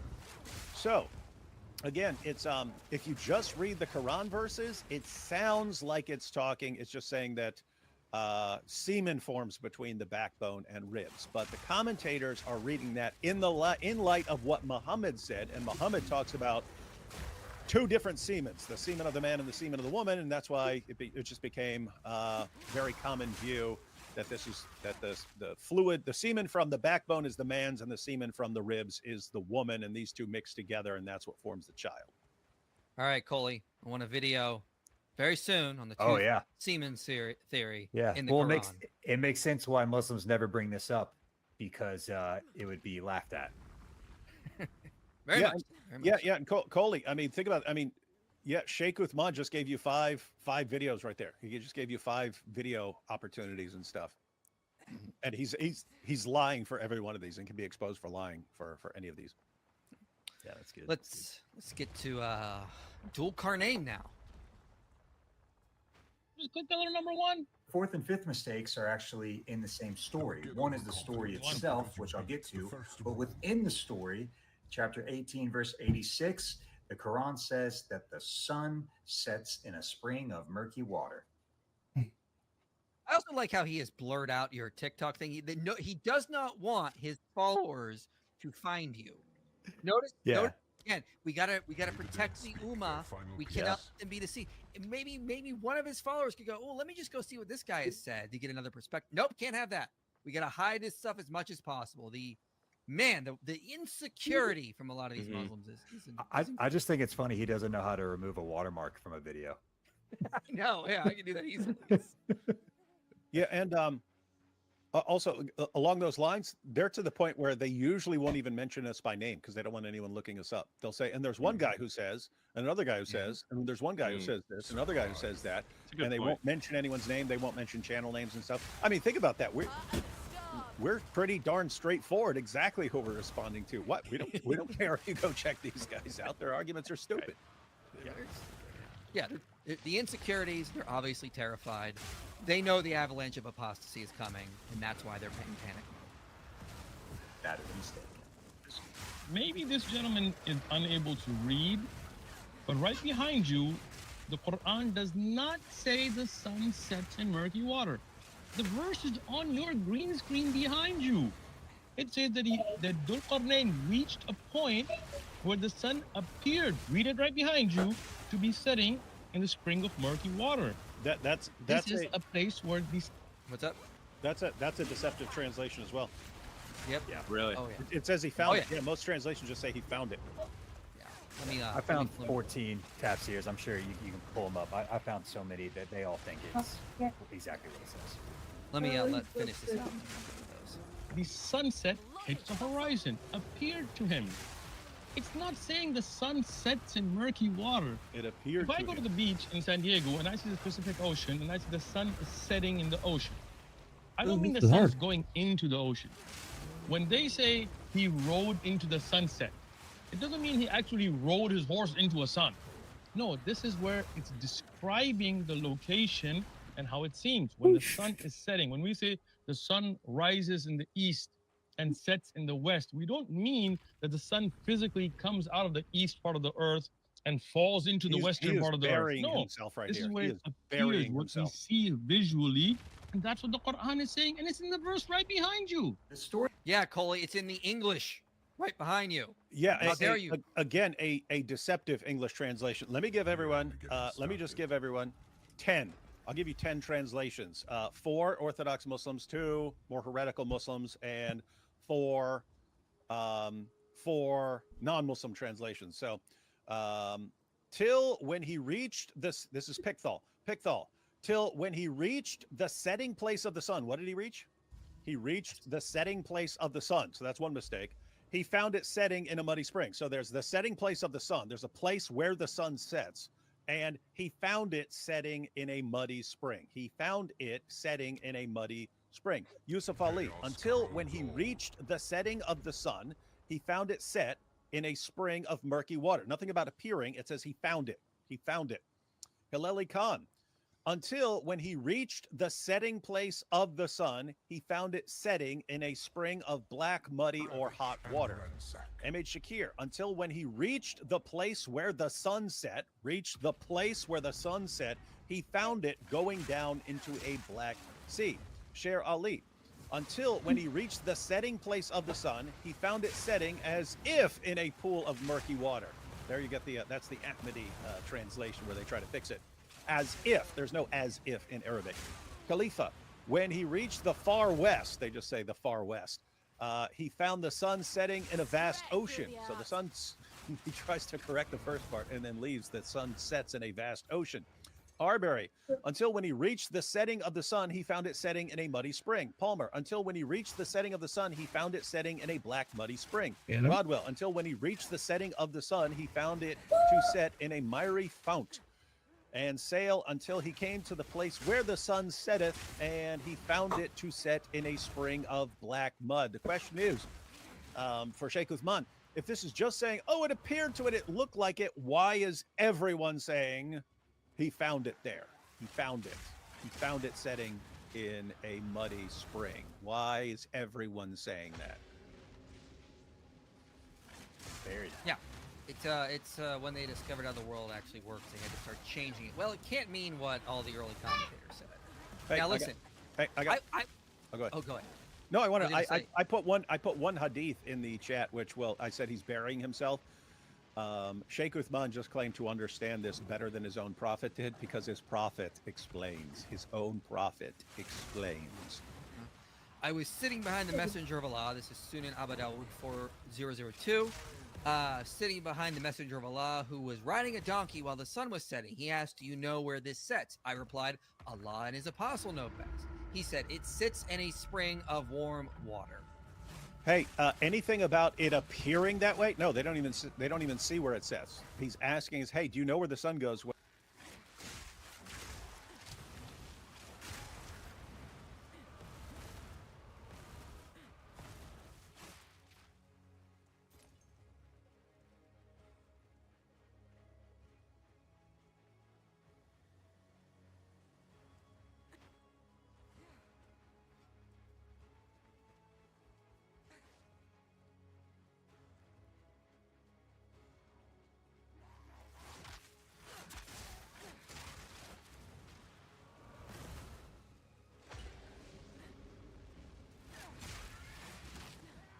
You're mine.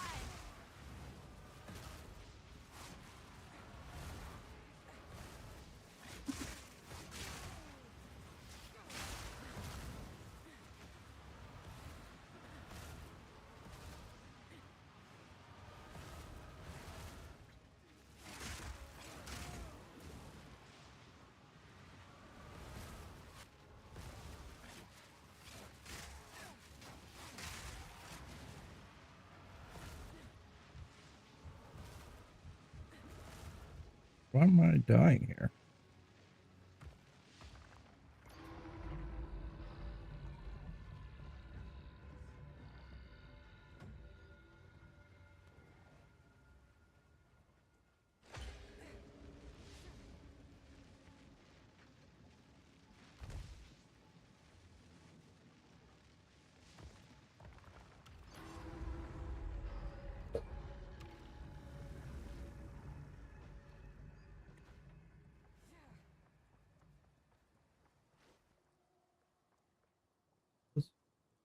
When it sets, you know where it goes. From your commentaries, that's what like blows my mind. Like, we're not coming from an outside source saying, hey, look at the Quran, this can't be true. We're taking something that the Quran says that everyone knows isn't true, and then showing all of the commentaries that are doubling down on something that is not true. And so it just blows my mind. I don't know how they hear it and they can't see that this is a problem.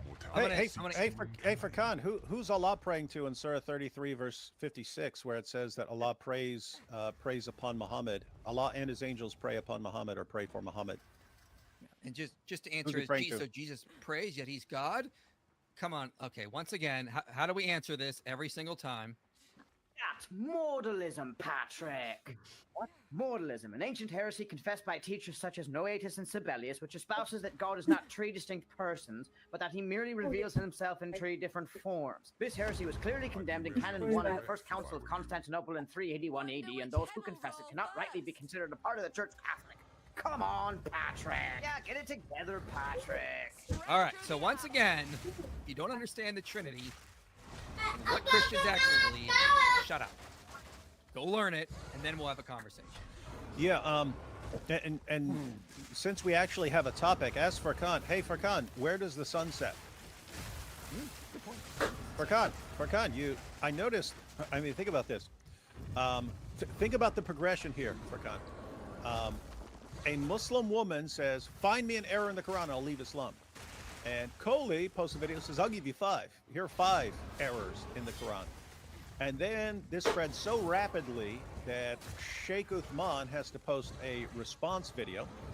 So he posts his response video, and now we're showing that it was all lies. And you come, and what do? You try to divert to the incarnation and the Trinity. Why? Why can't you defend your book? So, Furkan, can you defend your book? It just got dumber. They made up a whole council in 325. The Council of Nicaea did not... Why are you answering this? What the dude's entire purpose for posting this is to keep you from what we're talking about. That he's trying to divert from Quran. Good point. Yeah, Furkan, where does the sun set? And if you don't answer, you're a coward who can't defend your own fake prophet. Where is it? Where's the sunset? Your God says that the sun sets in a muddy pool. Your prophet says that the sun sets in a muddy pool. So, do you agree with them? let's get to the last. Just put his response up real quick. Yeah. I just want everyone to see. There's his response. Any response? No, they can't. There's no response. All Nope. you can say is, "Oh, it's not what he's saying. It's not what it's saying. It's not." What a joke about religion, man. It's tough. Learn the history of Nicaea. That's not everyone has so many myths about it, and they have no Furkan, idea what actually happened there. Hey, Furkan, tell us when you can come up. Go look at the Terrible Dawa websites and come back and give us an explanation for why your prophet said that the sun sets in a pool, and why your God said the sun sets in a pool, and why Sheikh Uthman is lying to deceive people. And claim your reward. We'll go ahead. Yeah, we'll get back to us. We'll go ahead and continue, and you can get back to us. The story itself in Surah 18 is actually about Alexander the Great. He's called the Dual Carne, or the two-horned one. As you can see in this depiction, you can see one of his horns. There would have been one on each side of his head. So the story in Surah 18 actually copies this 6th to 7th century Syriac Christian apocalyptic work about Alexander the Great. Okay, so first off, just because you found a coin with Alexander the Great with having a horn on the side of his head, doesn't mean that that's what the Quran is saying. The Quran nowhere, nor in any hadith of the Prophet, peace be upon him, ever say that Dhul Qarnayn is Alexander the Great.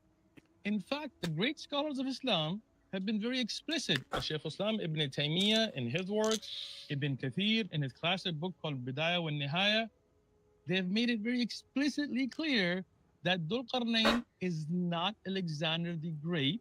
In fact, they were refuting Christian misconceptions, and you're quoting a Christian myth.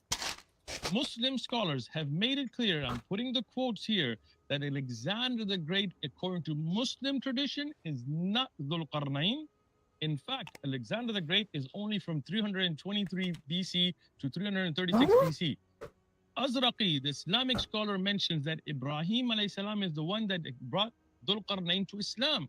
Dhul Qarnayn was a pious man, a scholar, possibly a prophet, or at least a friend of Allah, who became Muslim at the hands of Ibrahim and made Hajj with him. Not 300 years before Jesus. Islamic scholars have explicitly said this is not true. You're quoting Christian misconceptions, and that's your problem, not the Quran's. Okay. She just made it worse. If Abraham is doing a Hajj with Dhul Qarnayn to Mecca, like, okay, obviously more myths. That didn't happen. Abraham never went to Mecca. He never went down there, never did anything with that. That's just another Islamic myth. But I mean, he's cherry picking. He's very much cherry picking. Go ahead, Coley. Yeah, I mean, there's a lot of tafsirs that specifically state that it's Dhul Qarnayn, and even if they all denied it, all you have to do, I don't know if y'all have gone and read the original story. They're the same story. It's not even close. Like, I gotta let me see a couple things here. Yeah, like there was a Muslim, Musa Sarantonio. He was an Australian Muslim. He learned Arabic and he left Islam, and this was one of the main reasons. It's because it's just the the Alexander romance. The Quran copies it. That's what this story is in Surah 18. It's copying the Alexander romance from around the same time. The consensus of scholars today is that the Quran is talking about Alexander the Great when it mentions Dhul Qarnayn, and I'll put some up here in a minute. Yeah, I can give you some. And my goodness, think about what he just said. Oh, this came from Christians. Yeah, this is Christians, and Muslim scholars expose this. Really. Let me quote a couple passages. So this is from Muqatil. Muqatil is our earliest extant full tafsir, right? He's got the earliest one where we actually have what he wrote. And his commentary is, and they ask you about Dhul Qarnayn, meaning Alexander Caesar, and he is called the Holding King and so on. So that's our earliest tafsir. Our earliest tafsir said this is Alexander. Zamakhshari, Dhul Qarnayn is Alexander who ruled the world. Huh. That's interesting, because I thought Christians were making this up. Here's Al-Qurtubi, one of the greatest Muslim commentators of all time, and he's let's see. He quotes Ibn Ishaq. He says Ibn Ishaq said, among Dhul Qarnayn's reports was that he was given what no one else had been given, so his paths were extended until he traveled from the lands to the east and the west of the earth. He would not set foot on land except that he was given authority over its people until he reached from the east and the west to what is beyond it. There is nothing of creation. Ibn Ishaq said, someone who narrated hadiths from the non-Arabs regarding the knowledge of Dhul Qarnayn that they inherited told me that Dhul Qarnayn was a man from the people of Egypt whose name was Marzban bin Mardaba the Greek, from the descendants of Jonah. Ibn Hisham said his name is Alexander, and he is the one who built Alexandria, so it is attributed to him. So this is Qurtubi quoting Ibn Hisham, who said it's Alexander. And what do we have? Tafsir Jalalain. And they, the Jews, question you concerning Dhul Qarnayn, whose name was Alexander. Isn't it interesting how we have all these Muslim commentators? And what did think if you knew nothing about this and you just listened to Sheikh Uthman, what would you conclude? You conclude, oh no, this is Christians made this up. Muslims never thought this. They're just making it up. We go to multiple commentaries, some of the most respected commentaries, and our earliest commentary, they say this is about Alexander. As far as others who say it wasn't, it's pretty easy to understand why they would not want that to be Alexander the Great. Everyone except Muhammad understood Alexander was a total pagan. And so you're forced to, it's just like Muslims, it's just like with the Islamic dilemma. Muslims will point out, but look, here are commentators who say that the Quran isn't affirming the Bible. Yeah, and here are a bunch of commentators who say the Quran is affirming the Bible. We can understand why, if the Quran is affirming the Bible, Muslims would say it's not. We can understand why they would go that once they find out what's actually in the Bible. Makes perfect sense for them to start changing their story. If, on the other hand, they always understood the Quran is not affirming the Bible, why would people invent the idea that it was? Similarly, you can very easily understand if early Muslims understood this is about Alexander the Great, it's pretty obvious why later Muslims would say, no, it's not. They're aware that Alexander the Great was as pagan as a pagan can possibly be. If, however, they understand this is about someone else, it makes no sense for these commentators to make up the idea that it's about Alexander the Great. So Sheikh Uthman, total liar there. Again, if you just listen to him, which is what he wants, if you were one of his fans watching this, you would conclude no Muslim has ever thought this is about Alexander the Great. But yeah, in fact, we know there are lots of Muslim commentators. We know other guys come up with other explanations. Why? Because they know if the Quran is saying that this is Alexander the Great, the Quran is wrong. They know that. So they have to say it's about someone else. Apart from that, you go to the Alexander romance, it fits Surah 18 perfectly. Alexander goes way out west and he finds a place where the sun sets, and then he goes somewhere else and then he builds a wall. It's exactly what you read in Surah 18. And that's why Musa Sarantonio left Islam. He said after reading the Alexander romance in Aramaic, the guy learned Aramaic. He read the Alexander romance in Aramaic and said it's exactly what the Quran says. And he said he realized that the Quran is basically 7th century Alexander the Great fan fiction. Right. Can I share my screen? I like a little side-by-side chart. Oh, good. That's excellent. I was going to try to put that together. I didn't have time though. Yeah. I think I need to put, let's see here. Can y'all see it? Mm-hmm. Sweet. So these are just kind of key themes in it, right? I mean, they're the exact same story. You have Alexander, you have Dhul Qarnayn. Alexander travels from the west to the east, right? Dhul Qarnayn travels from the place of the setting sun to the rising sun. Alexander reaches this mystical location.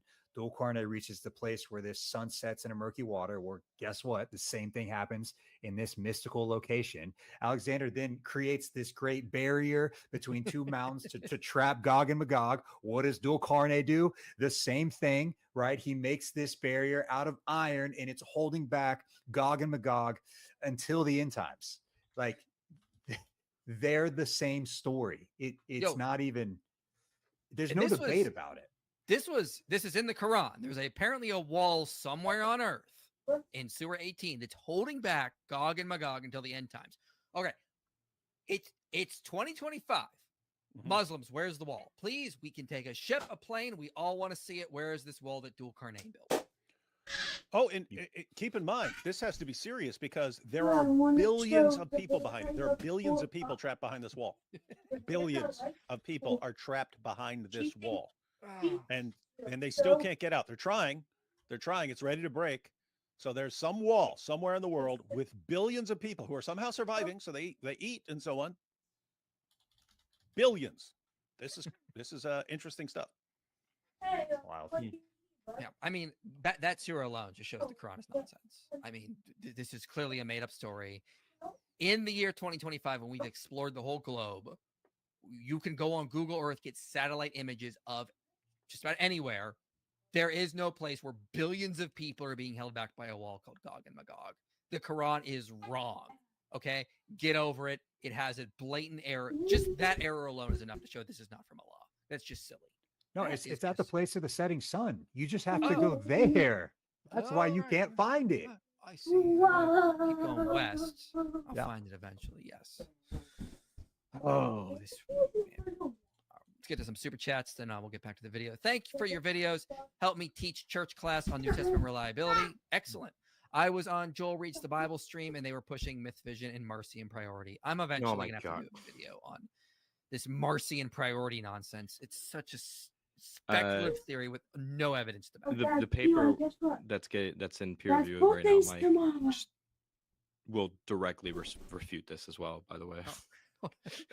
For context, I'm going to laugh when Magog and Magog shows up at IP's store. I think you got to be trolling, man. You're not a real Muslim. You got to be trolling. With that one. Wow. That was good, though. Surah 34:11 describes David receiving knowledge on how to make what sounds like chainmail armor. The chainmail armor came around the 4th century. Yeah, cool. You brought this up in another video you posted.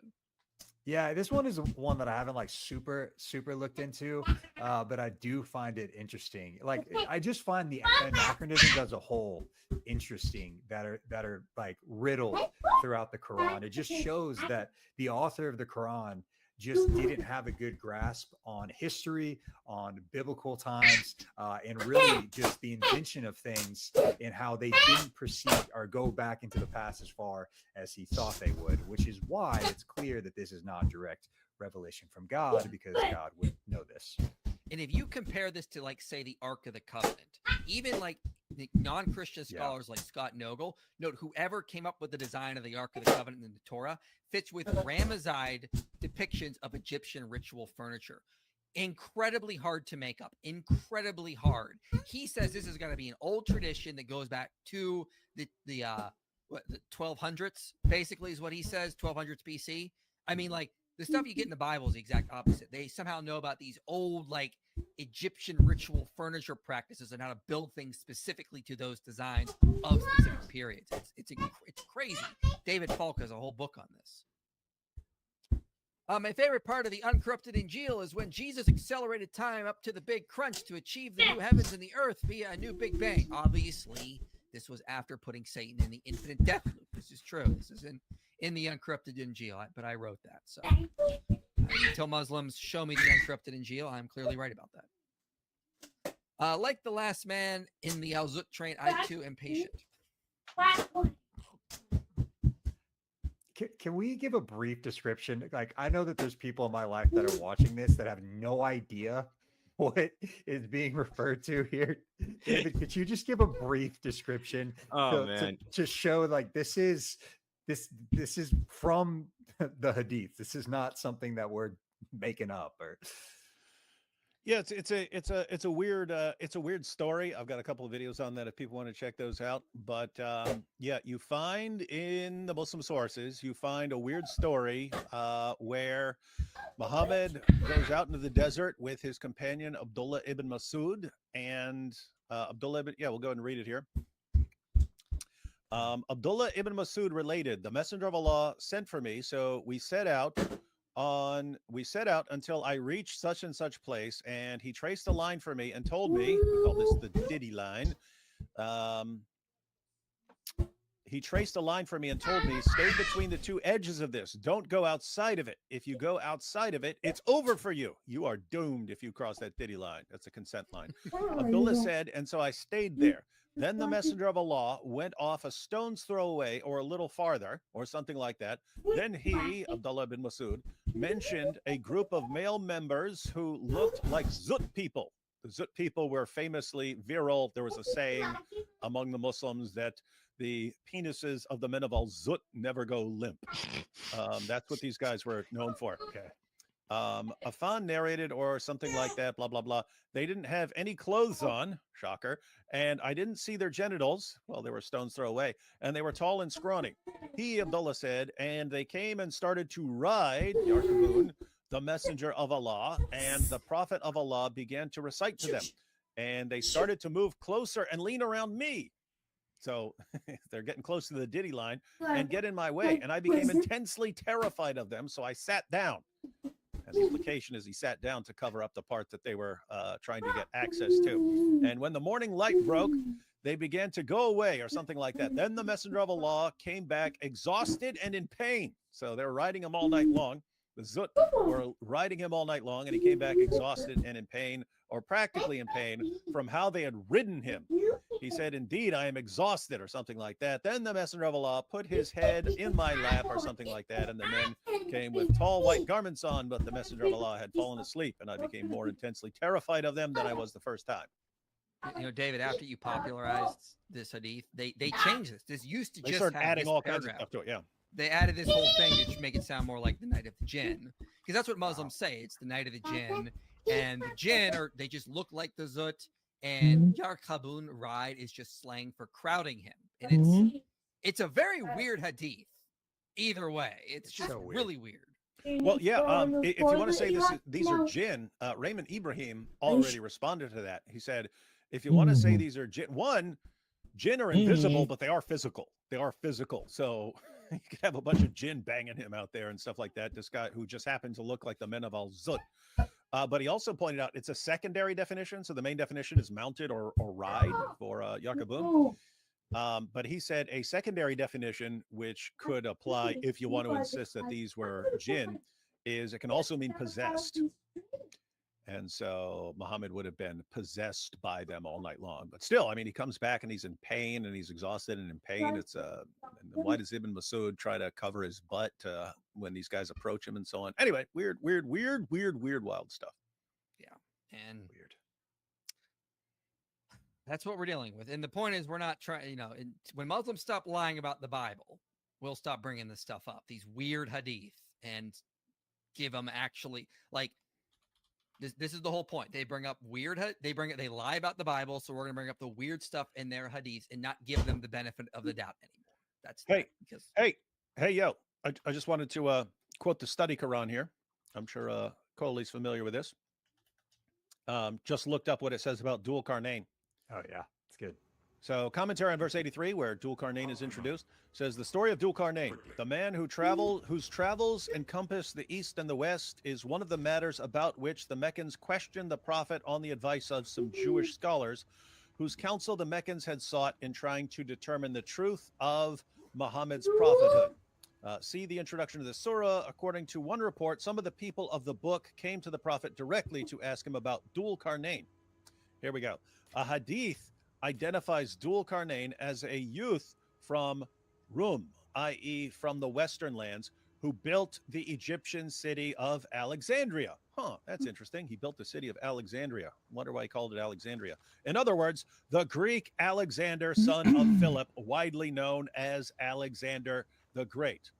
Although he is most widely identified with Alexander in traditional Muslim commentaries, some Islamic scholars of the modern period have identified him with the ancient Persian king Cyrus the Great. Why? Because they know Alexander was a pagan. So just think again, what did Sheikh Uthman just make this look like? He made it look like, no, this is just Christians made this up.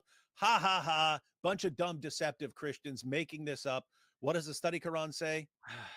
He is most widely identified with Alexander in traditional Muslim commentaries. It's the dominant position. We're dealing with compulsive liars here.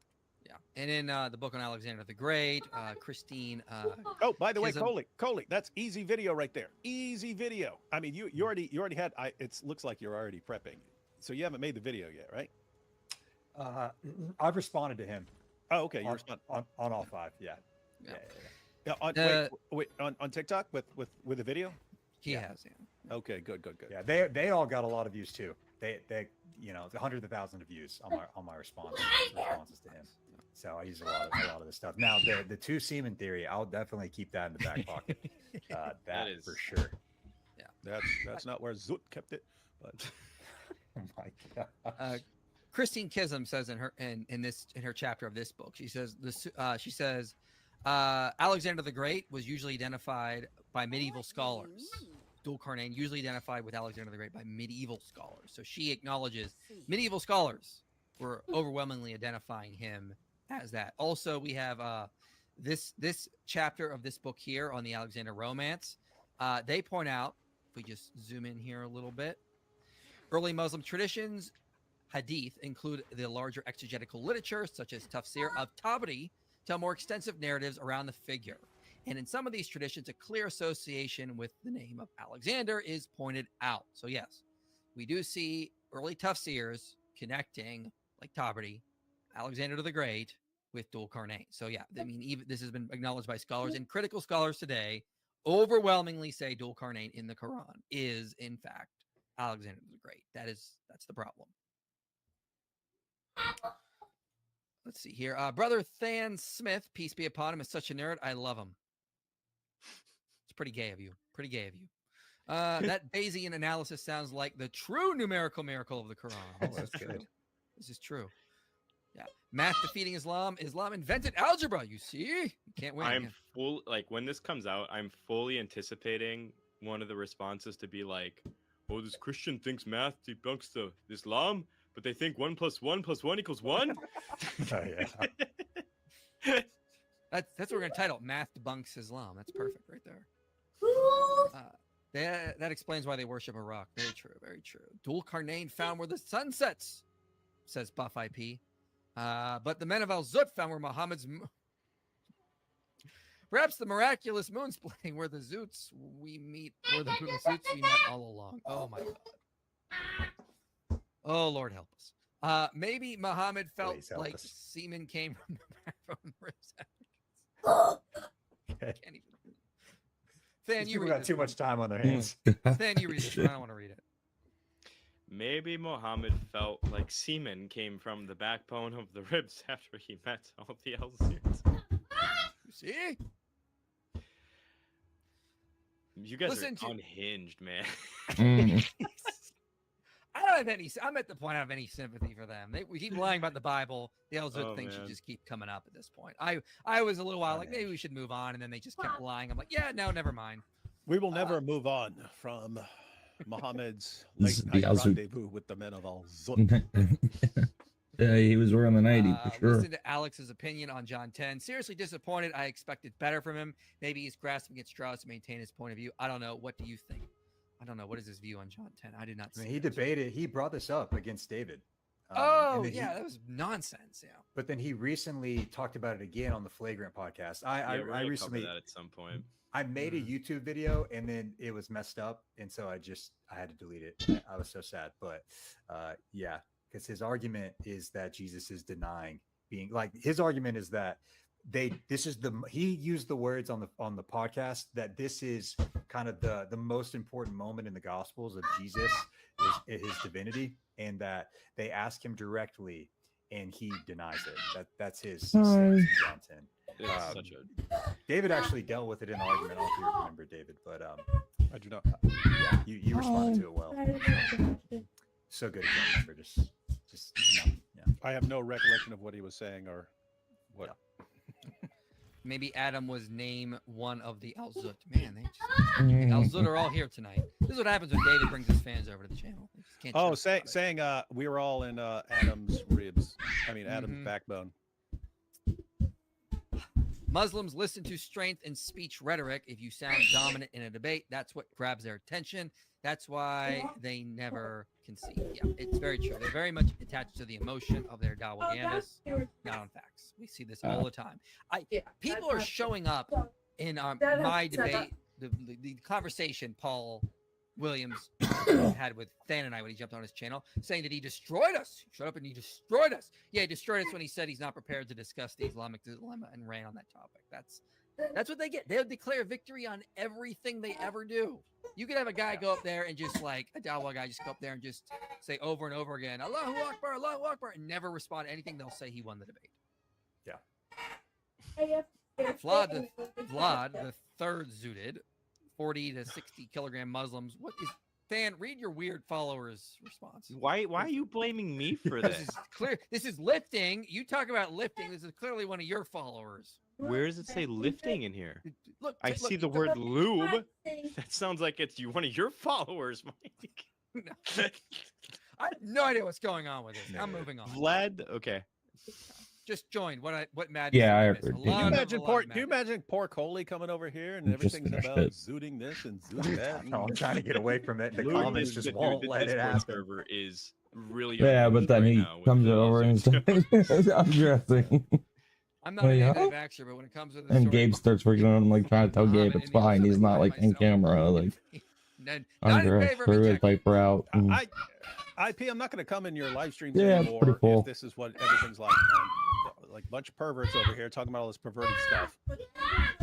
Alon is messenger knows best. Tell a joke.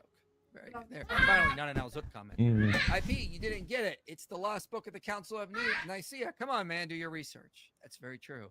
Everything we need. Lost book of the Council of Nicaea.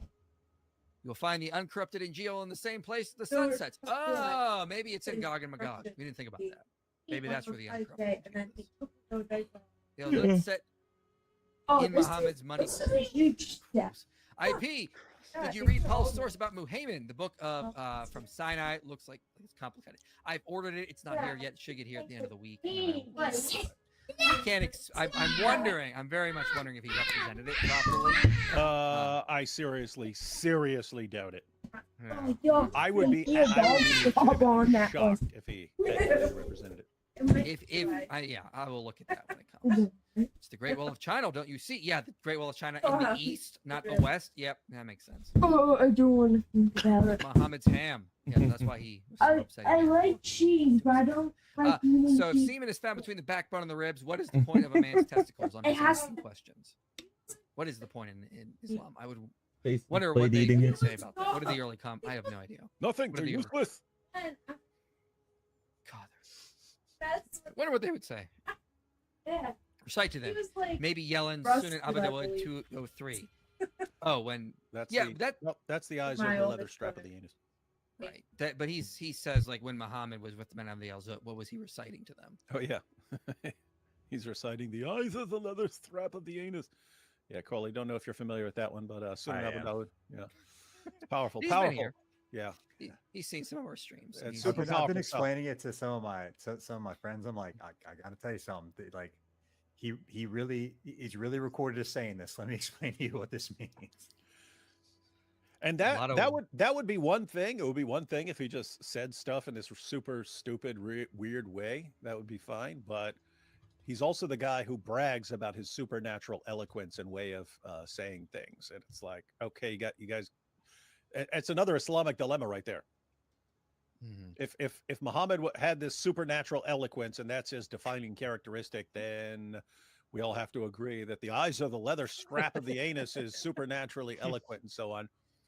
Or we have to conclude that Muhammad was not supernaturally eloquent and therefore he's wrong.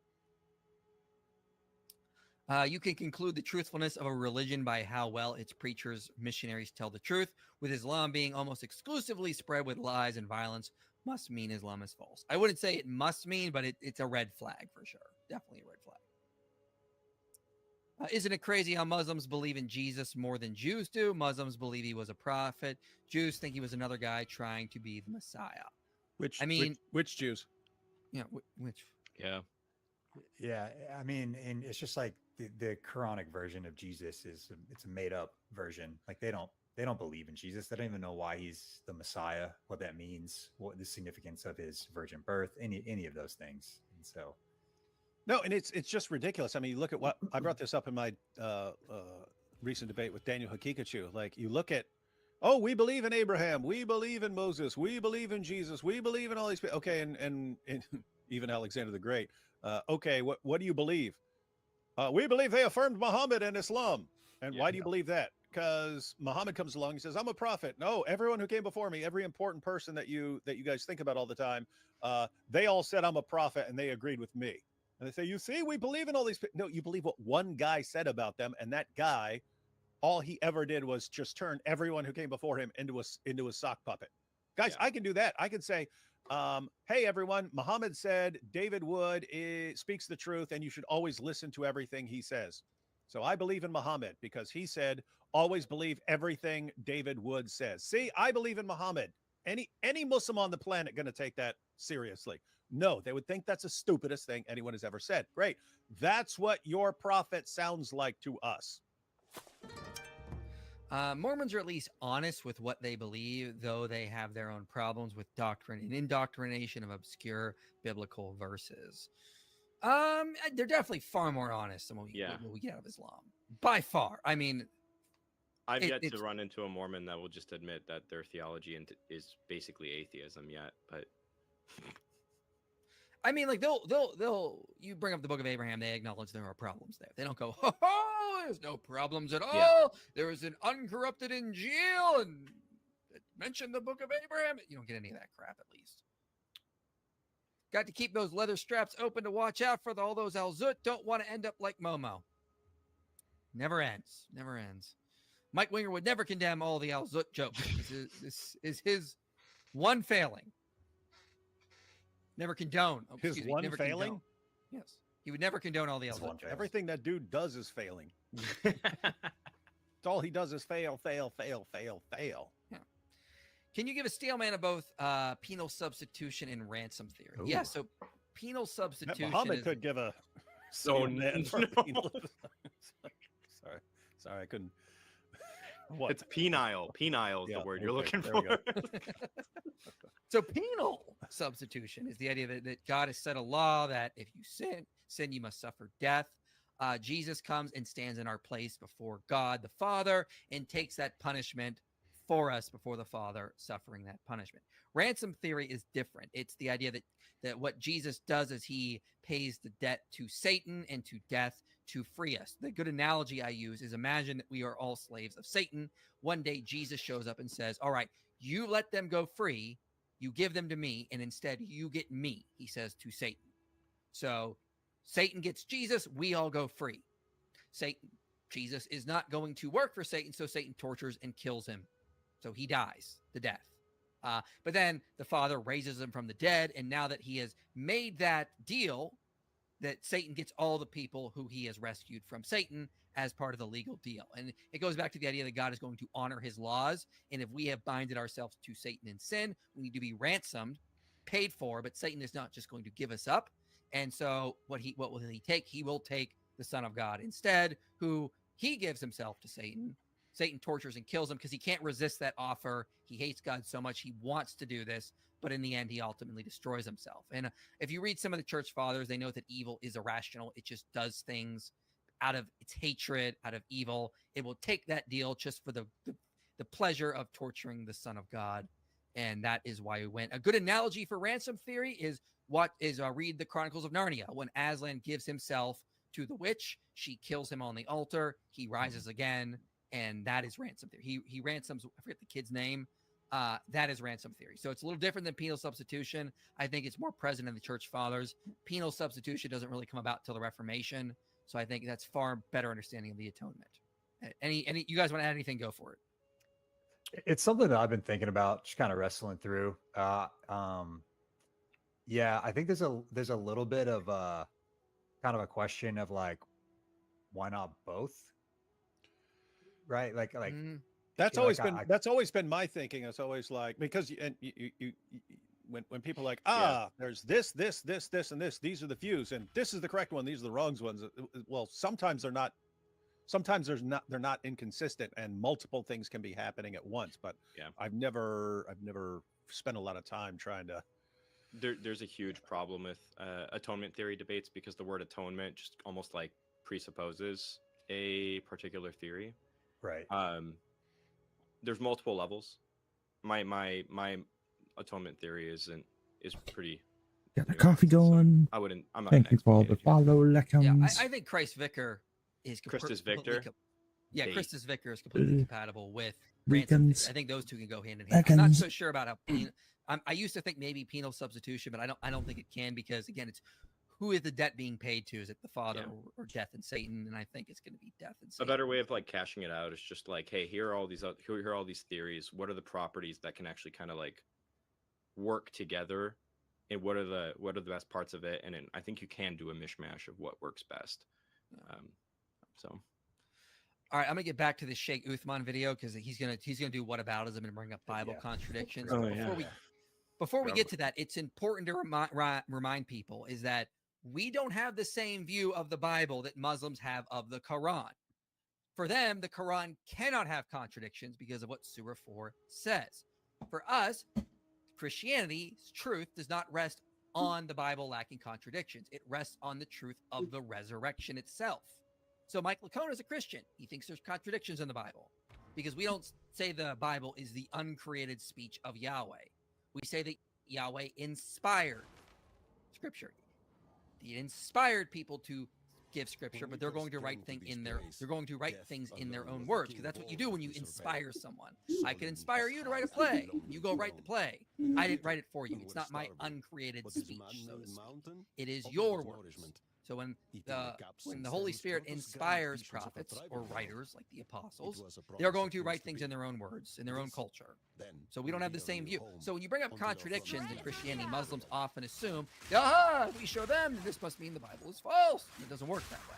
You're assuming an Islamic outlook, Islamic principles that we don't have in Christianity. So it fails. Church fathers thought there were contradictions in the Bible. You can look at like Jerome, for example. You can go to even people like Martin Luther, who thought there were at times there were places where they could find them. Yeah. None of them thought this meant Christianity was false. Powerful. Now, the fact of the matter is, the Quran has absolutely no mistakes, no contradiction. It is perfect. Everything you mentioned. As long as you're willing to lie about everything Allah says. In your Bible, look at the verses right here. Was Isaiah 22 or 42? Was Jehoiachin 8 or 18? Was the father of Joseph Heli or Jacob? Did Judas hang himself, or did he fall headlong and burst open in the middle? There are contradictions, clear mistakes all over the Bible. And your God and your prophet affirm. Why is Allah affirming our Bible in Surah 241, 447, 543, 248, 568, 7, 157, 29, 46, 1094? Why is the Bible being affirmed in all those places if it is filled with mistakes? Why would Allah allow that?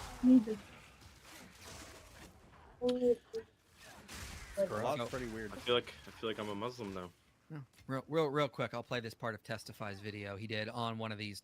In the Masoretic text, the numbers are spelled out 2 and 40, 2 and 20. But if they were originally written in number form, this discrepancy can be easily explained since Mem, 40, and Kaf, 20, are very similar. In fact, several ancient texts have 22 or 20 instead of 42 as given in the Masoretic text in 2 Chronicles 22:2. The Syriac and Arabic versions have 22. The Septuagint has 20. Clearly, these translations were based on earlier Hebrew texts. However, the information available allows us to calculate Ahaziah's age. In 2 Kings 8:16-17, we read that Ahaziah's father Jehoram was 32 years old when he became king. It reads, "Now in the 5th year of Joram, the son of Ahab, king of Israel, Jehoshaphat being then the king of Judah, Jehoram, the son of Jehoshaphat, king of Judah, became king. He was 32 years old when he became king, and he reigned 8 years in Jerusalem." We also learn that in 2 Chronicles 21:5 and verses 20 that he died 8 years later after 40 years of age. Jehoram was 32 years old when he became king, and he reigned 8 years in Jerusalem. He was 32 years old when he began to reign, and he reigned 8 years in Jerusalem. And he departed with no one's regret.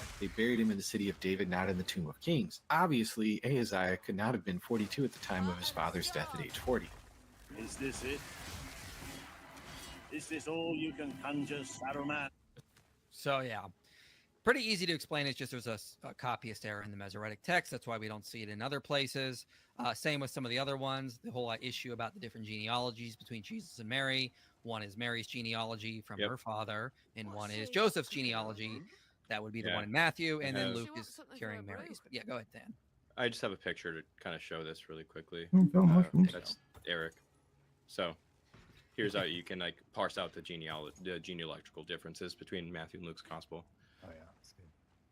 So yeah, pretty simple. The whole how did Judas hang himself? I tend to think Matthew's just using idiomatic language to just say he went out and kicked the bucket. Kind of what I've always said, that kind of stuff. But I mean, yeah, there's other ways that Luke could be describing the effects. Yeah.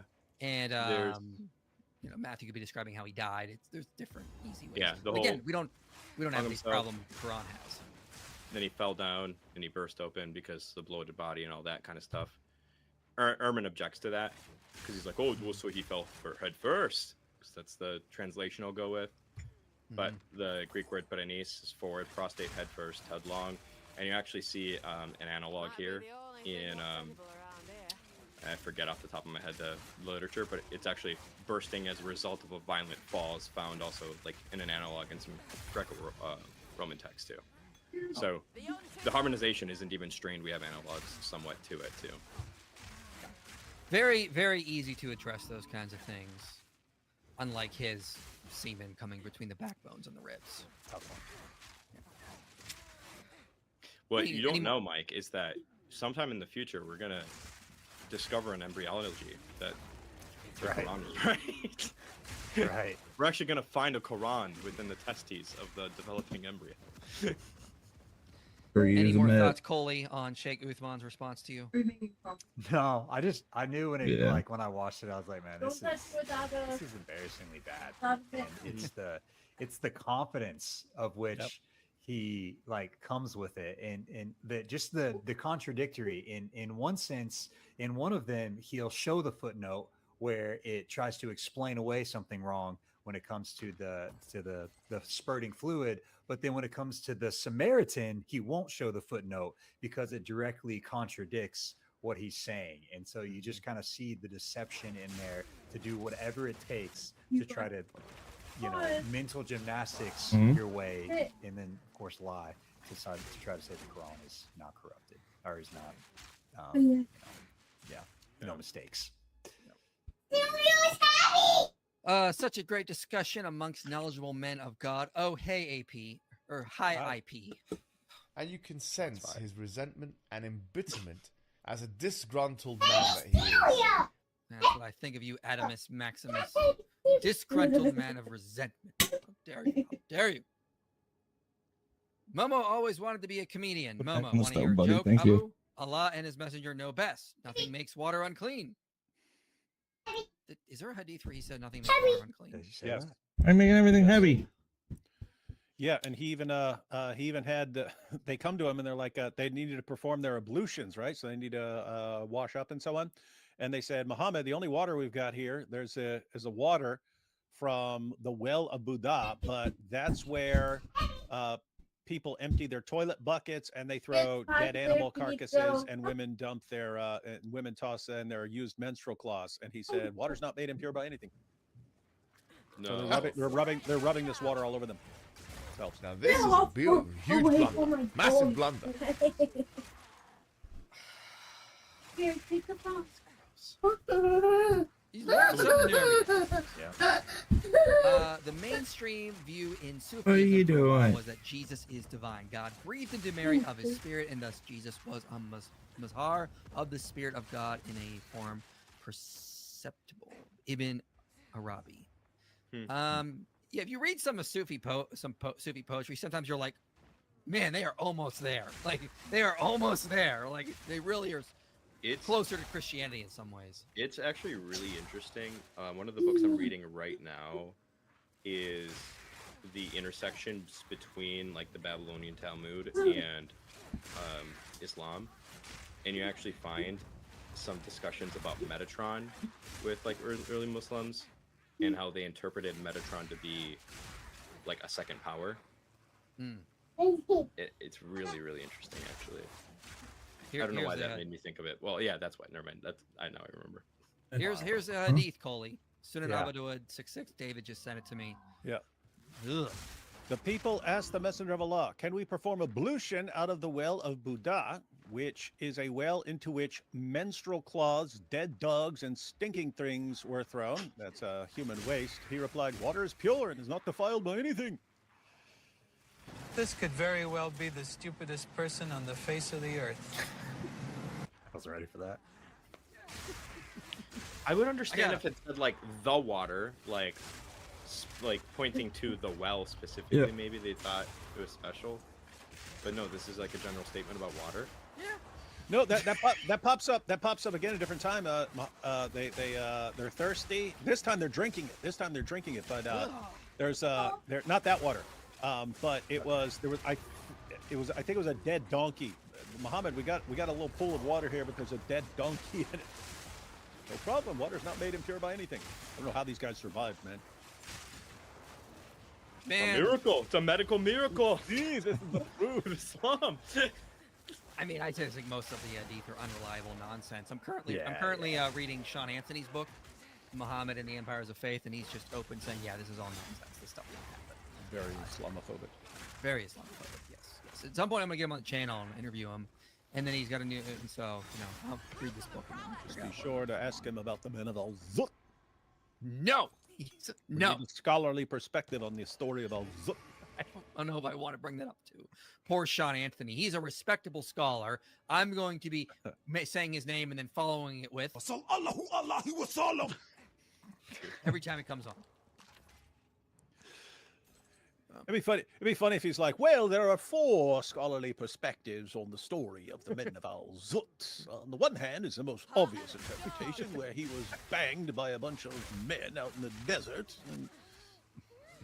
But some people think that he was simply possessed by a bunch of jinn and that they possessed him. Adamus says, off topic, months ago, IP told a non-denominational viewer to join a high church tradition. I come from a similar background as that person. Cool. Awesome. I followed that advice, and now I'm playing an organ for a church, and I'm an official cat human. Oh, okay. He's a cat human. That's good. Yeah. Excellent. Wonder what cat human denomination you are, but ultimately, I'm not going to tell you mine, so I'm not going to ask you for yours. No, it's dishonest. Very dishonest. I'm gone. I'm out of here. No. Very dishonest is Paul Williams. IP and David, it was a blessing meeting you and God Logic in NYC. Did you know Jesus prayed with his head on the ground? Ignore the fact that he called him Father. God bless you, David.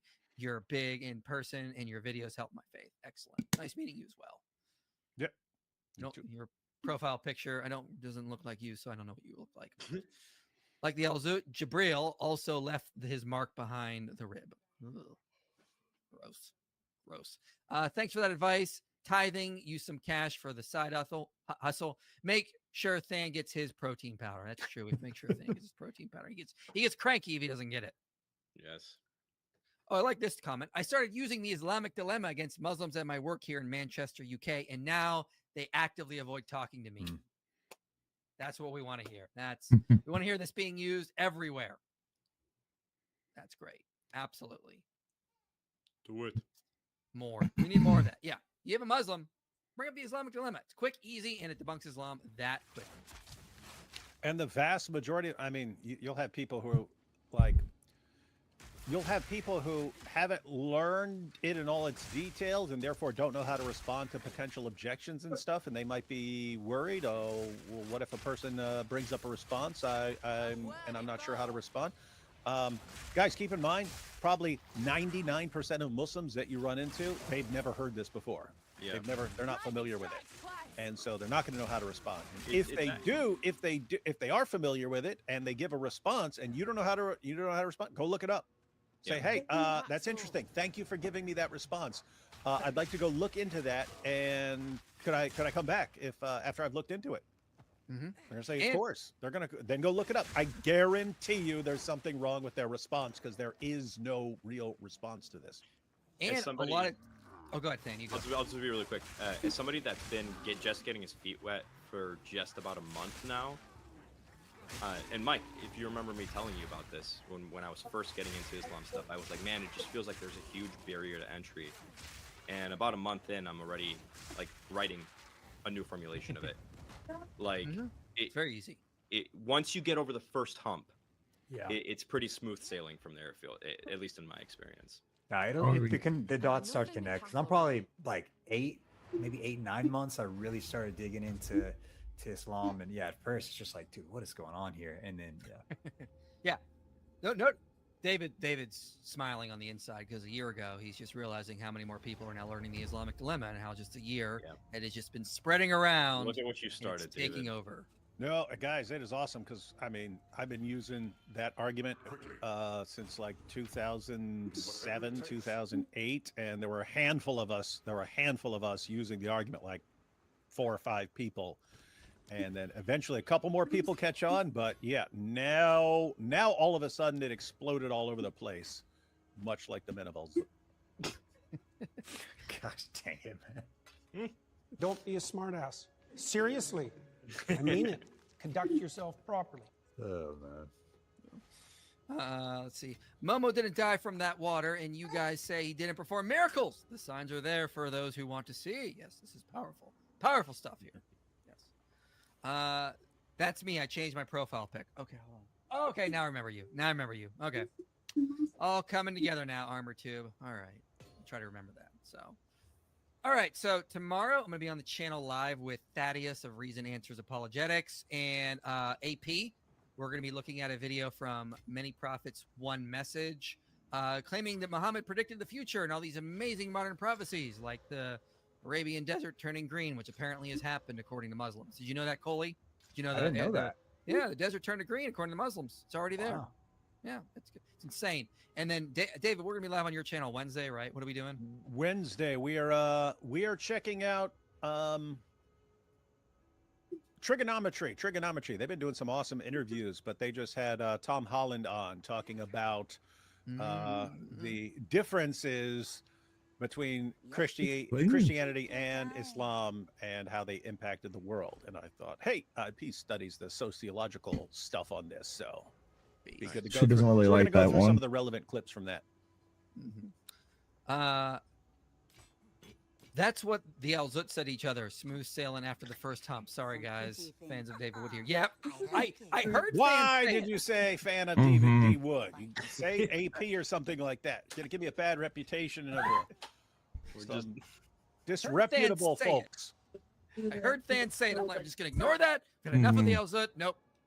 And this is the meanest super chat I've ever seen. Fans Bald Spot says base stream. Oh man, dude. And you can sense. Is that really a picture in the back of your head, Dan? There's no way. It is. It's actually, this is the problem, man. Most guys have like one colic, right? I have 2. So the way that they circle with my thinning hair just makes it look really bad. The disgruntled man that he is. Somebody needs to send in a big donation for me to get hair replacement therapy, whatever it's called. If it makes you feel any worse, Dan, I think we're about the same age, and my hair is just thriving. How old are you? 32. Oh, you're older than I am. Oh man, that's tough. Sorry. I'm How old are you? 31. 31. Okay. That's I'm 39 in 12 months, and as you can see, I'm doing pretty good here. But not bad. Both my grandpas died with full head of hair, so it's just good genes. It's all the testosterone. That's what Powerful testosterone. not the way Muhammad got all his testosterone. But did Nabil ever know about the Islamic dilemma? Bro, he created a presentation that David still uses and with papyrus font. Come on. Awesome. Yeah, All right, Nabil did point out in presentations as soon as we started speaking on this stuff, he did point out that the Quran affirms that no one can corrupt the previous scriptures and so on, things like that. So, yep. Hey, yeah, you guys just pointed it out. If we wanted to argue for a scientific miracle in Islam, it's that Muhammad invented the testosterone injection. Hormone replacement therapy. Another famous TikToker, Go With Jordan. Coley is the greatest of all time, so thank you, Jordan. Yo, David, I don't know if you know, but I think like a year or 2 years ago, Jordan posted a video saying, I'm going to spend a month reading the Quran. You and I responded to a Muslim responding to him after that, I think, like, because he got all mad at Jordan, and so we looked at his video and his stream at one point. But his video blew up, and Muslims were in the comment section going, he's going to convert to Islam because he'll read the Quran. And then he didn't, and then they all panicked and freaked out at him. It was pretty much what you would expect. Yeah, we need to. It sucks. We just need to do that regularly. Like, get a person, start a channel. Hey guys, I'm gonna read the Muslim sources and share my thoughts. And oh, alhamdulillah, and that person will get a bunch of attention. Yay! And then have the person come out after reading some stuff and be like, "Wow, this is the worst thing I've ever read in my entire life." Oh. We should have him like do one video where he's like, wow, I read Surah 2 and this was really interesting. And then like after that, just start doing negative videos because they'll get super excited with the 2 videos. One, I'm going to read the Quran. One, I found something I like. Then after that, just all bad videos and they'll lose their minds. Or it's just a person, you could call it, a person needs to make, someone needs to make a channel called like My Journey Through the Quran and then start off, hey, I'm going to go through the entire Quran and share my thoughts. But then, like, every video is like, wow, it's another verse confirming the previous scriptures that Jews and Christians have. Wow, what a great book confirming our scriptures. Like every video, a 200 video series, and it's all Islamic dilemma stuff. That'd be awesome. Oh my gosh, I forgot.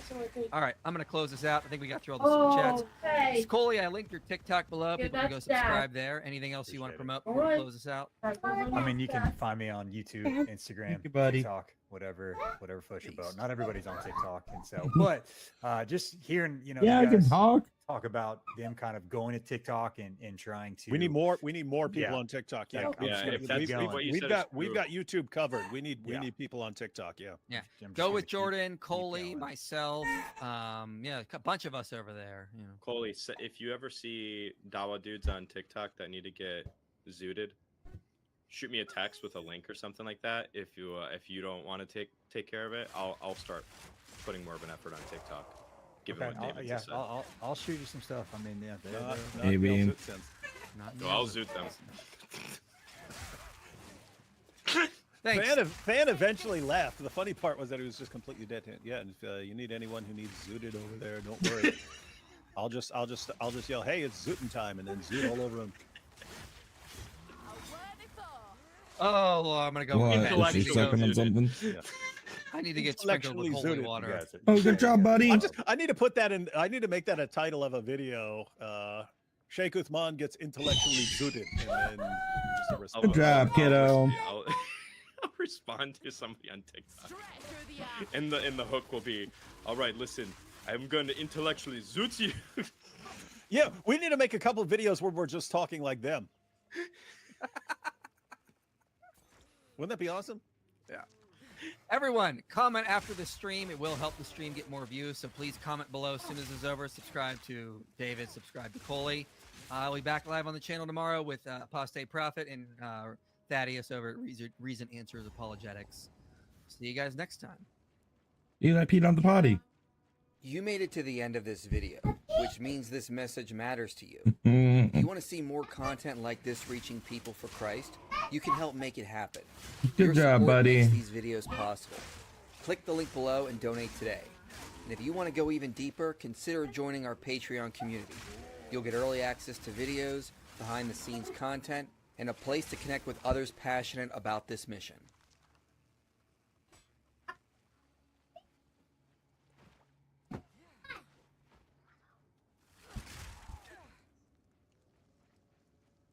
I believe that at the height of censorship, there were varying degrees of weights placed on different personalities. Some were outright banned, some were censored.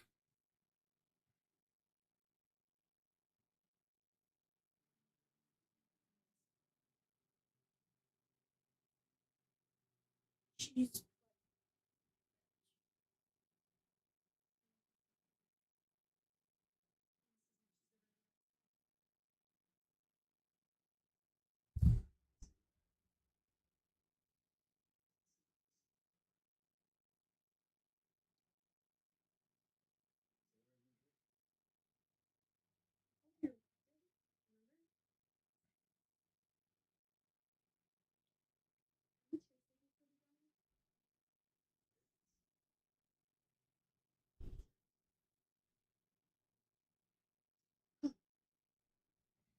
Yeah, ask him.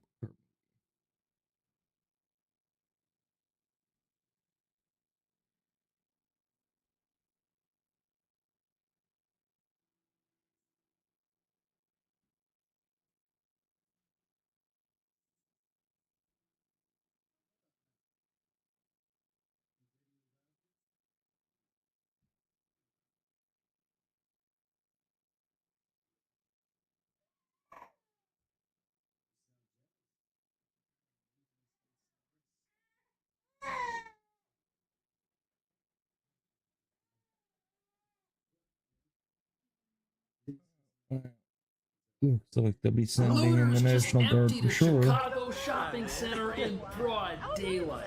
Look at that, he's reaching in. Robbers seen Just using reaching right axes through to the smash store. through the Look at side that. window and display case on East Huron. They then reach in and grab a couple watches before they run off.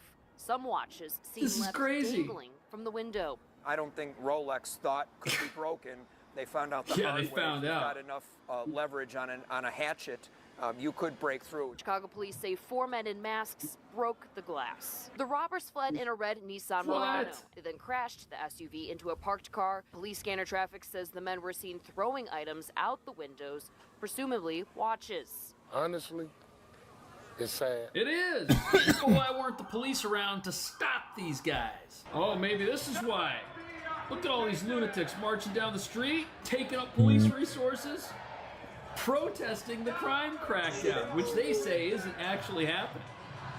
Crazy. This is lawlessness.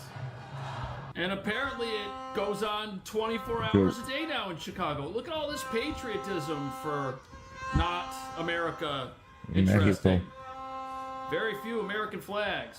First, though, immigrant rights groups are activating tonight after they tell us at least 3 people were picked up by immigration officers on Chicago's southwest side today. Back up. You're in my way. Back up. Back up. Back up. Don't touch me. Back up. Back up. Tense moments caught on cell phone video. Witnesses recording as they saw officers detain a local flower vendor near Archer and Pulaski. And probably gang members. The officers wearing ice badges There's a reason they got and vests with the words police, federal agent. Faces unmasked. This agent with a golden pin showing the profile of Donald Trump. Oh, the president. The most interesting thing was that pin showing Trump's face. So that's really a hate campaign that is really targeting hardworking families and Latinos, not criminals, as they've been saying. Then why did they arrest this guy if he's not a criminal? If he's done nothing wrong, why is a task force of armed ICE agents out there pulling him off the street before he does something else? Helu Gutierrez met us at the site of another incident, the bus stop at 47th and Archer. Mm, Also stand caught cool. on video Oh, by bus a stop. witness and seemingly also recorded Ain't by nobody a taking the right-wing bus today. media outlet. Volunteers with the Illinois Coalition for Immigrant and Refugee Rights visiting the sites of the ICE activity, spreading their Know Your Rights information and informing residents of the detainments. People in this community, different businesses describe him as somebody who works hard, who is out here continuously selling flowers, and he was taken from us today. People may be afraid, but also people are determined to say, this is our home. This is where we belong, and we will not just sit back and tolerate our people. Look, they got 10 guys arresting these people, and we're supposed to believe they're innocent men that did nothing when they're here illegally.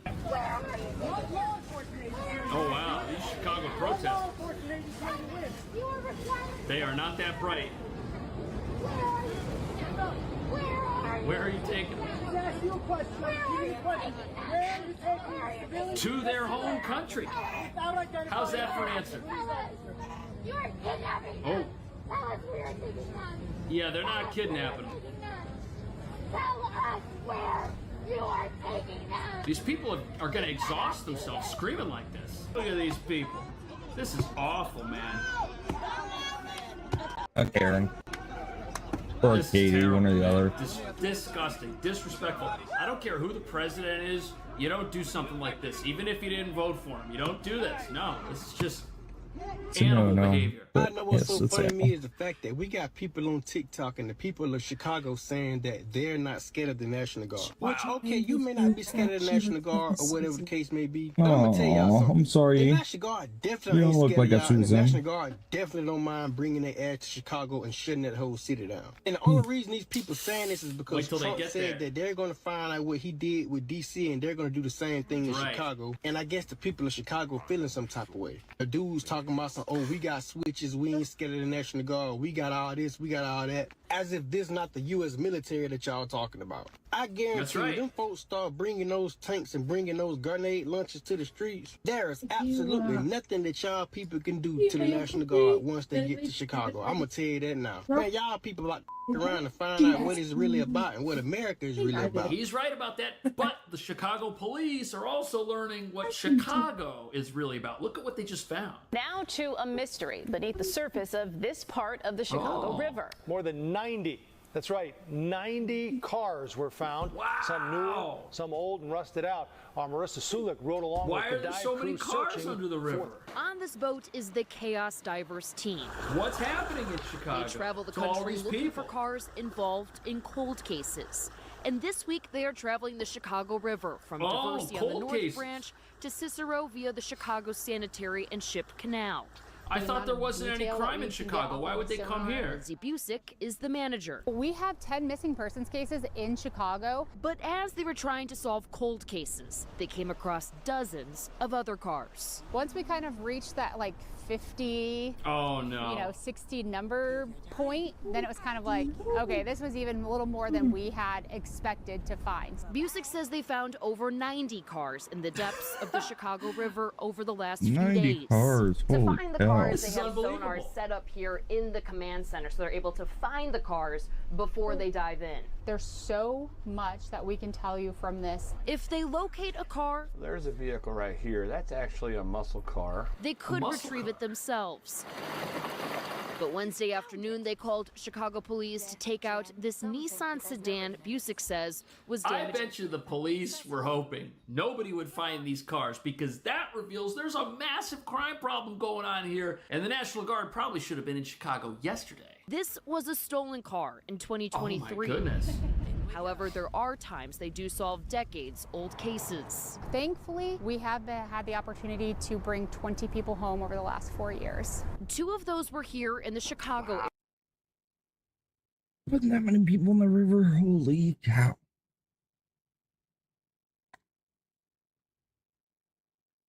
Well, they weren't going down to the river to pray, that's for sure. They were going down to the river to drop a car off.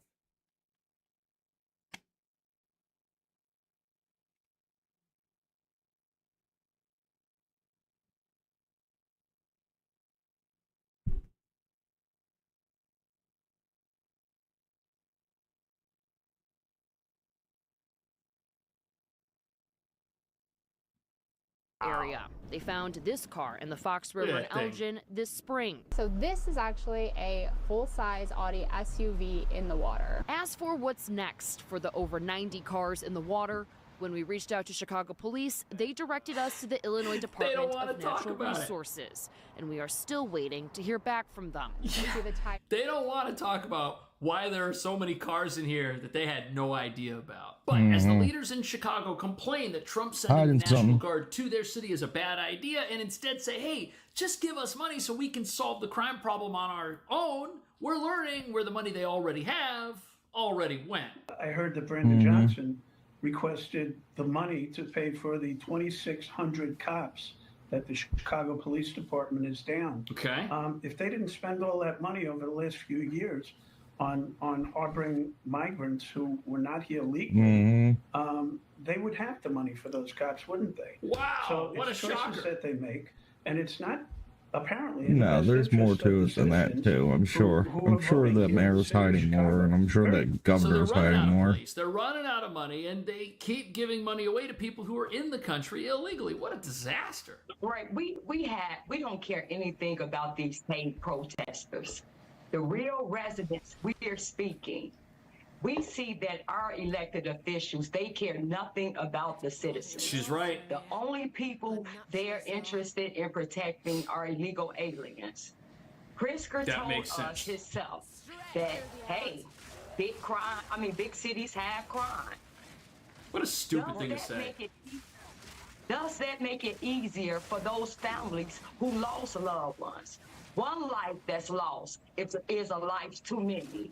These people don't care about us. You know, I think a lot of people were expecting to see more action. I mean, there's certainly action by the protesters, but we are still waiting to see more movement happening when it comes to the Guard. Let's hear what the border czar, Tom Homan, said this morning about the troops coming to... Okay, before we get to that, this idea that big cities have crime, therefore, what are we supposed to do about it? That is so irresponsible. Even one person getting accosted in some manner is too many. Law and order has to be something that a city is constantly working towards achieving every single day. You don't take your foot off the gas when it comes to law and order, or you get Chicago. National Guard does provide protection for us. It does provide us infrastructure, provides us transportation, provides us additional processing capability that allows the ones who immigration authority, the badge and guns on the street, to continue arresting the bad guy. So you know, they're force multiplier and they're on the table. Force multiplier. All right, so I'm wondering what you think about that, because we've got reports saying this operation could involve flashbang grenades. You know, do you think that the people of Chicago will feel safer knowing that battlefield-style devices may be used in their neighborhoods? We're asking that question to people in Chicago because it does sound so extreme, but it sounds also like you are experiencing some extreme crime. So look, if you've got criminals running around who are heavily armed and are just doing things they shouldn't do in broad daylight, the idea of the military coming in and getting rid of them, to me, that's a good thing. I would feel safer knowing that the military is going to go out and take these guys down. Also, in New York City, one of the most progressive places on the planet, we've still got a National Guard deployment in our subways, and nobody's complaining about it, because Trump wasn't the person that put him there. So if the governor of this place were to put the National Guard in Chicago of his own volition, nobody would care. But since Trump wants to do it, oh, there's outrage. We welcome that. Look, drastic times calls for drastic measures. We are in drastic times. It's the extreme is when you can't walk down the street without getting gunned down. Extreme is when you're downtown like I was just the other day and you had a blazing robbery in effect where people walking down the street. This jewelry store, look at this. The window open, yes. Grab watches. This was the Rolex store. This was like 2 days ago when I was downtown. People were calling me trying to make sure that I was okay, family members. So when you have drastic times like this, we need extreme measures. This is crazy. And we know that all our elected officials care about, they don't care about the crime and what's happening. All they're asking for is give us the money. They don't, and no, we're not. Do not send these crooks anything. That's because what they've realized is that by allowing elevated crime in their city, they could say, oh, we need money to solve that crime. And then what happens? They get that money and they waste it. The crime stays, but the crime remains as a reason to ask for even more money. And that's what these people have been doing. Public safety is a grift in these progressive cities. Oh, crime here is out of control. He's doing a drinking for diversion. We need money to find the root cause of crime. And we're going to need a lot of it because there are a lot of criminals in the way that we need to move out of the way so that we can find the root cause of their bad behavior instead of arresting those criminals and building a jail. Why aren't they asking for money to build a jail and put criminals in it? Because that would alleviate the thing that gets these places rich. You see what's happening here? What an absolute scam. Is that why we've got out of control broad daylight crime in Chicago? Is it because crime is a way for these places to enrich themselves when they ask for help in solving it, just like they ask for help in solving homelessness and poor failing schools? All of these things, are they all grifts? I certainly think so. What do you think? I'll see you in the next video.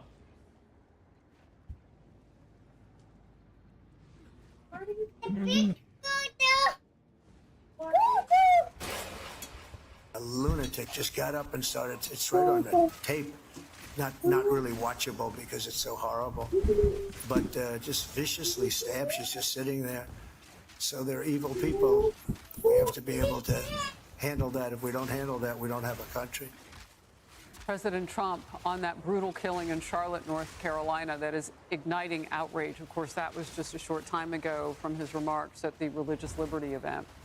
The silence from the liberal media and Democrats is actually heartbreaking. Don't they care that their soft on crime policies are getting people killed? Now, I want to warn you as I narrate this, it's disturbing. We'll stop at the point right before the murder, but you'll know what's happening. Even the president described this. The shocking surveillance video shows a Ukrainian refugee brutally stabbed to death on a city train last month. There's no way she sees this coming. You see the people on the other side of the train are focused on their phones or looking away. He takes that moment and he kills her. It happened just before 10 p.m. on Friday, August 22nd. 23-year-old Irina Zarutsky got on that train, and minutes later, an alleged homeless ex-convict with more than a dozen arrests stabbed her, killed her. It happened so fast that other passengers really didn't notice until it was too late. And the suspect then walks to the other end of the car, blood dripping both from the knife in his hand and his bloody footprints, and kind of stands and he waits to see if he can get off that train, and then he starts walking around the other members of the people inside that locked car. He's near them. Lord only knows what he could have done. Finally, he got off at the next stop. Police identified 35-year-old DeCarlos Brown as that suspect. He has a lengthy criminal history, are we shocked? Including 14 arrests on charges like armed robbery, assault, and making threats. The city's Democratic mayor is facing backlash for thanking media partners. We're supposed to act independently. Well, they're not journalists, whoever those partners are.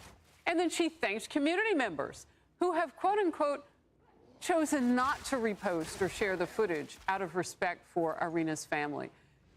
Cheryl, this is more than heartbreaking. It's disgusting. And we want more of that footage. We don't own it. But as you can tell, I've watched it all. It's about 8 minutes long. And what's in that video, we do need to see. We do need to know. I've watched the full video as well. It is disturbing. And that suspect arrested 14 times, horrific. But there's more to this story that keeps happening. First off, the mayor saying that we need more police. You don't need more police. You need to keep a person in jail that was arrested 14 times. Why was this person free? Number one, that's a failure, I think, on the mayor herself. The other thing, too, is I found GoFundMes were actually created for the suspect to raise money for him. And then get this on a couple of the pages. They've been pulled down, thank God. One of the fundraisers. While what happened was a tragedy, we mustn't lose sight of the fact that DeCarlos Brown Jr. was failed categorically by the judicial system and the mental health services. He's not entirely to blame. Another said, let's fight against the racism and bias against our people in the fundraiser for this suspect. It just shows the worst of humanity, this whole story, and the disregard for her family. Jeremy, that is so patently offensive. Our people? Our people? You mean fellow killers? I mean, are they invoking race into this whole thing? Yeah. He got up, took something out of his pocket, and killed somebody. On camera. Probably didn't realize it was all caught on camera. Yeah, I mean, it is so disturbing, the footage. And what's really disturbing to me is you have a leader of a major city, Charlotte, which I spent a lot of time in Charlotte. I have a lot of friends that live there with young kids. A lot of people living in fear now, wondering, can I get on the train safely? And her knee-jerk reaction is to say, well, thank you for just not spreading this video any farther. We don't want anybody else to see this. Whereas when you see all sorts of, usually when you have situations involving police, shooting someone unarmed, well, there's, release the video as far and wide as it can go, make sure we send this video out and everyone can see, and there's all this outrage. But here, we see this, especially on the legacy of this part, we don't really want to talk about this. Why? Why do you think that is? It doesn't fit their predetermined narrative. They have a predetermined narrative about what they want to say about the United States, and they don't want, watch this, Republicans to get a win out of this. So they think politics. They don't want, President Trump cracking down on crime. They don't want anything to fuel what all of us know to be true about crime. And to me, it's sad that you have people, you could watch a video that gruesome, and your reaction is, oh, we don't want the Republicans to get a win. I mean, it's disturbing and very frustrating for all. We've seen liberals, though, ask for more of it. Look at Daniel Penny. He was locked in a subway car with a man who was losing his mind and threatening people around, and he moved to protect the citizens around him. And everybody wanted more video of that. Well, did he do it for the right reasons? And so on and so forth. I want to get to this real quickly. Mainstream media, almost no coverage of this stabbing. Stories on the deadly North Carolina stabbing, zero from the Associated Press, PBS, New York Times, National Public Radio, Wall Street Journal, BBC, Washington Post, Reuters, MSNBC. Only one from CNN, and it's from today. And the suppression on this, not just the video, Kennedy, drove the suppression on the story itself because it didn't go viral and not as many people knew that it had happened. And that's why we are this far beyond August 22nd and just now talking about this. Yeah, and it's one of those videos that is so shocking. It's galvanizing to people because they want to feel safe in their cities. It's also tragic for this young woman who fled Ukraine for a better life, got to the United States, and, you know, probably felt like I'm safe. I'm somewhere where I feel I am protected and can thrive and flourish. And how many of those people who have seen the video but have withheld the stories and, you know, decided in editorial meetings not to broadcast it, you know, possibly for political reasons? To Jeremy's point, how many of those people have Ukrainian flags on their social media pages? And it's like, you know, why not celebrate this woman's life and also ask, how can this happen here? And, you know, the institutions that failed the Carlos Brown also failed this woman. You know, when you have progressives saying, well, we have to end incarceration. Well, this is what happens when you have violent recidivist people who get on the street and their behavior is completely unpredictable. I bet if you talk to some of those social workers and psychiatrists and, you know, some of those DAs who prosecuted him over the years, I bet they all had a very good idea that he would be impulsively violent. And it is a failure of the system, not for him, but for her, that she lost her life. And there was nothing that she could do in the moment because the strike was so violent and deadly. There was no way she could have saved her own life. Well, and he's 34 years old. So all that past is not like under seal or anything. It's all gettable. And if people are doing their jobs, they're looking at all that reports, especially after that many arrests. I want to take a look at this. It's a local Charlotte reporter on city council cake break. Can we look at this? Local Charlotte reporter posts this. The Charlotte City Council took a cake break before they began discussing that fatal stabbing. What in the actual is happening right now? I don't know whether to be more enraged at the city council, the Democratic politicians, or the media.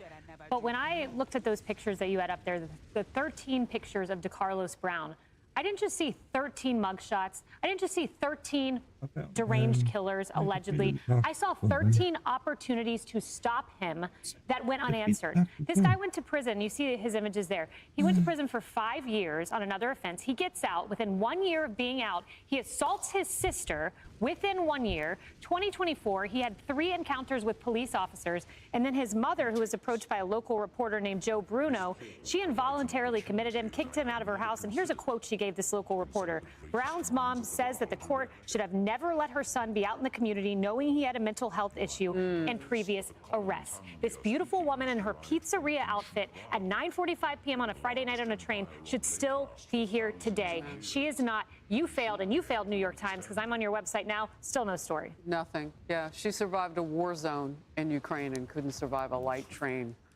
ride in America, Charlotte, North Carolina specifically. Hey everyone, I'm Emily Campagno. Catch me and my co-hosts Harris Faulkner and Kaylee McEnany on Outnumbered every weekday at 12 p.m. Eastern, or set your DVR.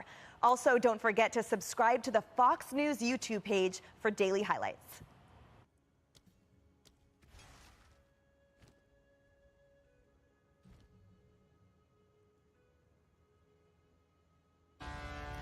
Well, good afternoon and live from Texas, this is the Will Cain Show. It's Monday, post-Labor Day, back to school, back to work.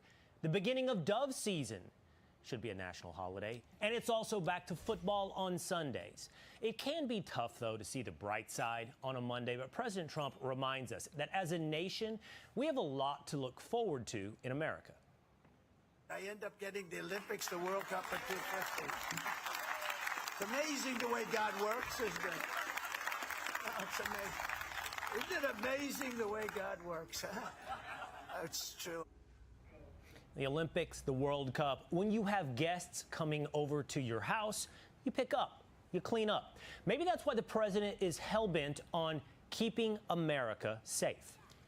A madman, a lunatic, just got up and started. It's right on the tape. Not really watchable because it's so horrible. But just viciously stabbed. She's just sitting there. So they're evil people. We have to be able to handle that. If we don't handle that, we don't have a country. The president is talking about chilling video lighting up social media this weekend. It is disturbing to watch. It shows 23-year-old Irina Zarutska. She's a refugee from Ukraine, boarding Charlotte, North Carolina's light rail train just after 9:45 p.m. on August 22nd. She's sitting, scrolling on her phone. A man in a red hoodie is sitting behind her. After 4 minutes, he casually and unpredictably pulls out a knife and stabs her 3 times. She was dead at the scene. And if that's not horrifying enough, right after, he roams around the train car, waiting by the doors as passengers look on, leaving behind him a trail of blood. The suspect, DeCarlos Brown Jr., is a career criminal with 14 arrests, at least 14 arrests. And those convictions, they date back more than a decade, including arrests for felony larceny, robbery with a dangerous weapon, and communicating threats. After serving 5 years for a 2014 robbery, he was back on the street. 5 months later, in 2020, he was arrested for assaulting his sister. Again, quickly back on the street. This past January, North Carolina Magistrate Judge Teresa Stokes granted Brown release after his arrest for misuse of the 911 system, based upon the release, a written promise that he would return for his court hearing. That case, by the way, pending when he boarded the light rail last month. Also stunning, support for these kinds of criminals. Look at this. It's a now removed GoFundMe page for the suspect. It reads, quote, Yeah, I can't believe they while did a what GoFundMe happened page on the for blue him. line was a tragedy, what we mustn't lose sight of is the Yep. fact that DeCarlos Brown Jr. was For the guy that killed a Ukrainian girl on a train, escaped Ukraine, but then died and as here on such is not train. entirely to blame for what happened. Mental health has become a catch-all for Completely this country and to excuse the to greatest blame. of our sins. And it sounds a lot like what we heard from Charlotte's mayor, Vi Lyles. She wrote, "We will never arrest our way out of issues Completely such as homelessness and unnecessary. mental health. Mental health disease And he didn't even is take just anything that, from her. a He just disease killed her. like any other that needs to be treated with Yeah. the same compassion, diligence, and commitment as Yep, cancer somebody or does. heart disease. By comparing mental health to cancer, she makes DeCarlos Brown the victim in this horrible murder. By blaming the system, she absolves responsibility for DeCarlos Brown. And there was no responsibility for the city of Chicago, at least their leaders, who I guess are hard work at investigating. They treated themselves to a break from a safety briefing on the incident to eat cake. So why are we just hearing about this now, this horrific crime? It's been since August 22nd, but it hits your radar, my radar, just this past weekend in September. Well, it's because of one of the biggest lies of omission, silence from the media. Let's explain over at the wall. If you search right now for the victim's name, Irina Zarutska, on the New York Times, as of earlier this morning, you got absolutely 0 results. That's the name, again, of the Ukrainian refugee murdered on that light rail train in Charlotte. 0 results. Now, if I took another incident on mass transportation, say Daniel Penny stepping up as a vigilante to help people on the New York City subway, you search that on the New York Times, 100 results. Now, why would that be? Why would one story demand 100 articles and another story 0 articles? And it's because the media is more interested in the all capitals story, the narrative, than the facts or the truth. Take a look at the difference here. I want to show you the actual truth. When it comes to crime, the story is about race. This would be Race. Take a look at the black on white crimes, 385,000 in 2023. The white on black crimes, just under 118,000. You see the comparative numerical difference. But now, here's what the media actually does. They did what our camera operator just began to do a moment ago. I'm going to step out of the way. I'm going to show you literally what the media does with the camera. They zoom in on this number. This number, devoid of context, devoid of any facts, devoid of any understanding for the audience, is the only number that is zoomed in on by the media. Never do you understand the stories like this one we just saw out of Charlotte. Now, the media has already begun to address away what just happened in Charlotte. Axios writes, stabbing video fuels MAGA's crime message. Inside the article, they write, the big picture. The rising number of surveillance cameras in public spaces, including on Charlotte's light rail, has become a big accelerant in these cases. The video is easily shared or leaked and can instantly pollinate across social media, a visual counterpoint to stats showing crime decreases. You see, the problem isn't the murder. The problem, according to Axios, is the surveillance cameras, and you know about the murder. We wouldn't, any of us know, but for social media. And this isn't the only story. There was that viral brawl in Cincinnati, the tragic stabbing at a track meet in Frisco, Texas, that killed Austin Metcalf, and now this horrific stabbing in Charlotte.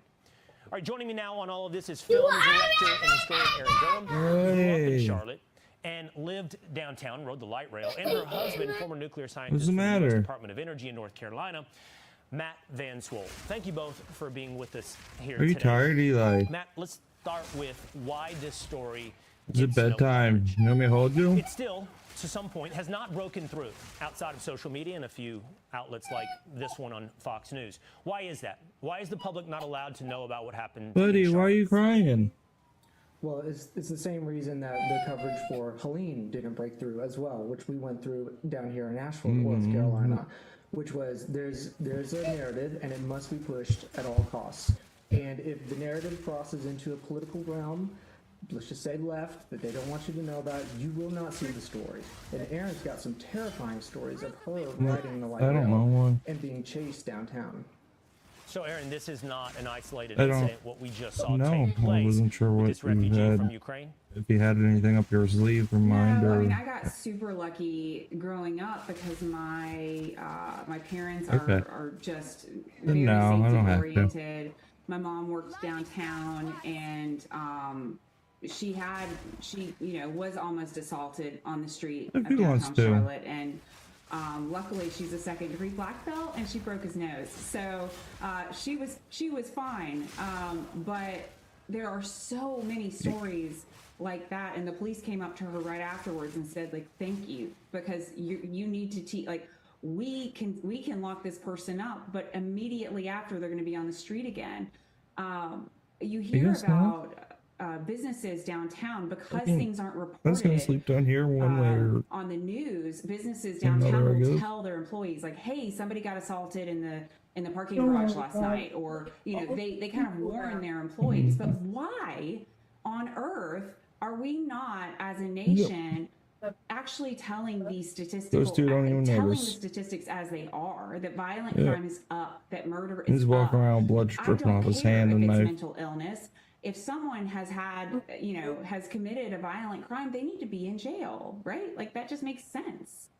Well, the media is only one angle of this. And Matt, while I agree with you, it's about politics, there's a lot of elements to why it's politics. There is a reluctance or an unwillingness to tell the truth so it doesn't embolden President Trump's push to stop crime with the National Guard across the country. It's also the racial element, unwilling to tell stories where the characters don't fit the racial narrative that's needed for the media. But there's also the political angle, not just the media. And Erin, you brought this up. Why aren't these guys prosecuted? Why aren't they kept in jail? Who are the prosecutors and who are the judges in places like Charlotte, North Carolina? Well, there are Congress people like Representative Jasmine Crockett who are actually advocating for keeping criminals on the street. I want you to listen to Jasmine Crockett. I don't want anybody to mistake what I'm saying. Just because you are impoverished does not mean that you will be a criminal. But I do want to be clear that there is a direct link between poverty and susceptibility to having to engage in certain things. I want people to understand that there are crimes that are committed not because people are criminals, but because they literally are trying to survive. So some crime, Erin, is excusable because of poverty. Absolutely ridiculous. I am working right now pro bono, telling the stories of kids from the worst of the worst situations that got scholarships to go and follow their dreams. These kids are academically gifted, incredible human beings, doing amazing things for this world already at 18, 19 years old. poverty does not mean you get to be a criminal. Having a hard life does not mean you get to stab a woman in the face and get out. Like, we're dealing with this in Asheville as well. We got messages off of X for the past 48 hours from people in Chicago, Denver, Salt Lake City, DC, New York City. These people are pissed. They want someone to step in and start getting rid of bail, making sure that if you commit a violent crime, you are in jail. Like, very simple, regardless of why you did it. Right. No, poverty's not an excuse, and neither, by the way, is mental health. All right, Matt Vanswell, Aaron Durham, thank you both for being with us here today. Thank you, Will. We love you. Thank you. Hey, Sean Hannity here. Hey, click here to subscribe to Fox News YouTube page and catch our hottest interviews and most compelling analysis. You will not get it anywhere else.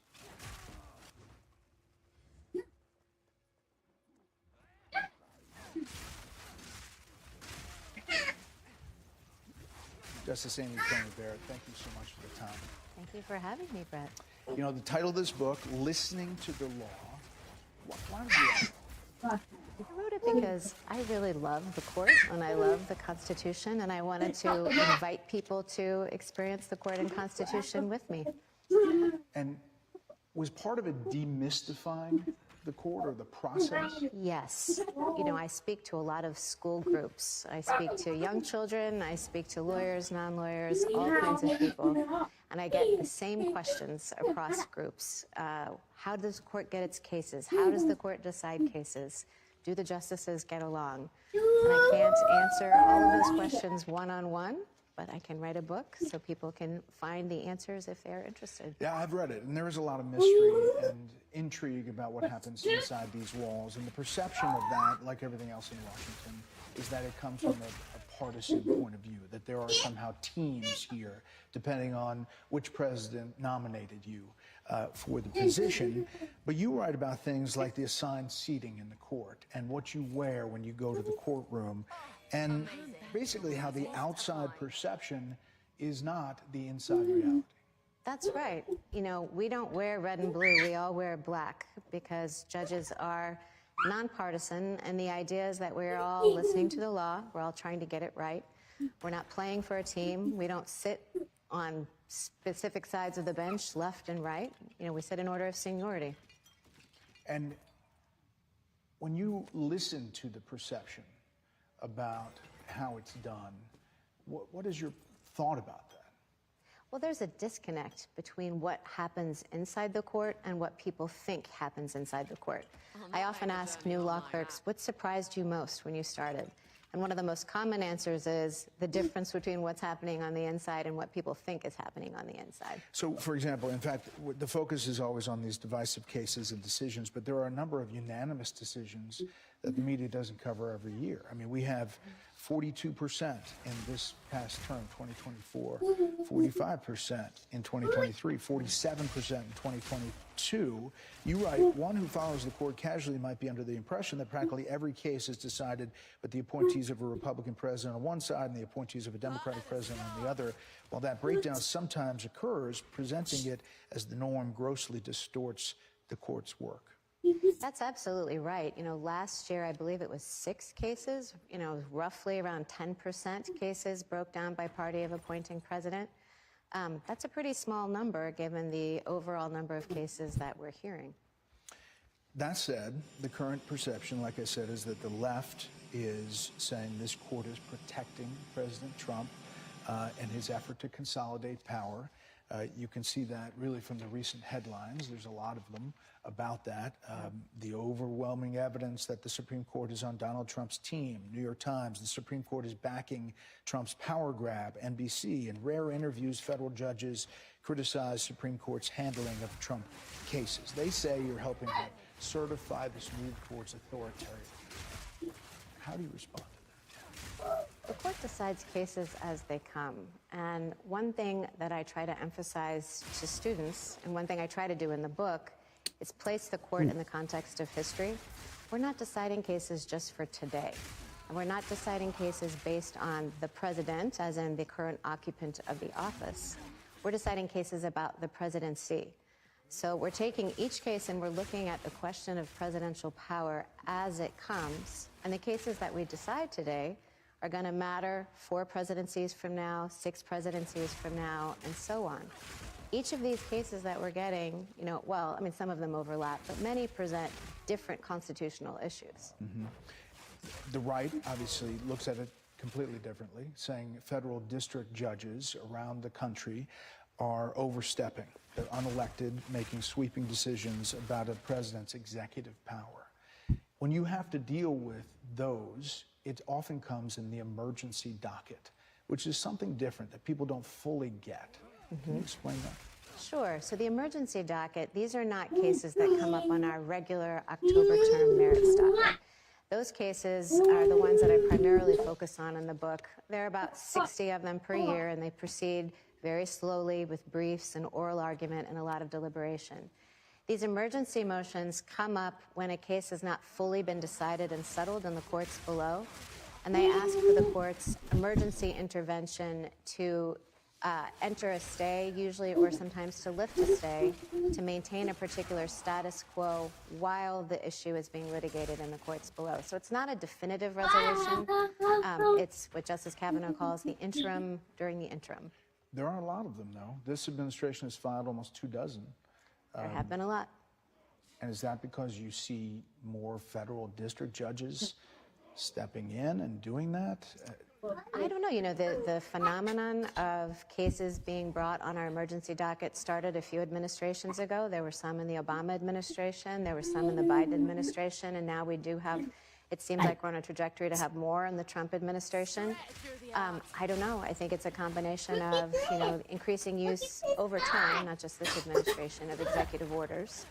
And I think that all the judges, district judges too, are just doing the best we can with a lot of litigation that's been filed. Most times you're not saying, again, about the merits, you're saying about the process and specifically what should or shouldn't happen at that time as the case is progressing through the system. Exactly. It's just, what is the holding pattern going to be? What are we going to do for the interim while the case is litigated? It does not mean that we have reached any definitive resolution about the constitutional or statutory question in a case.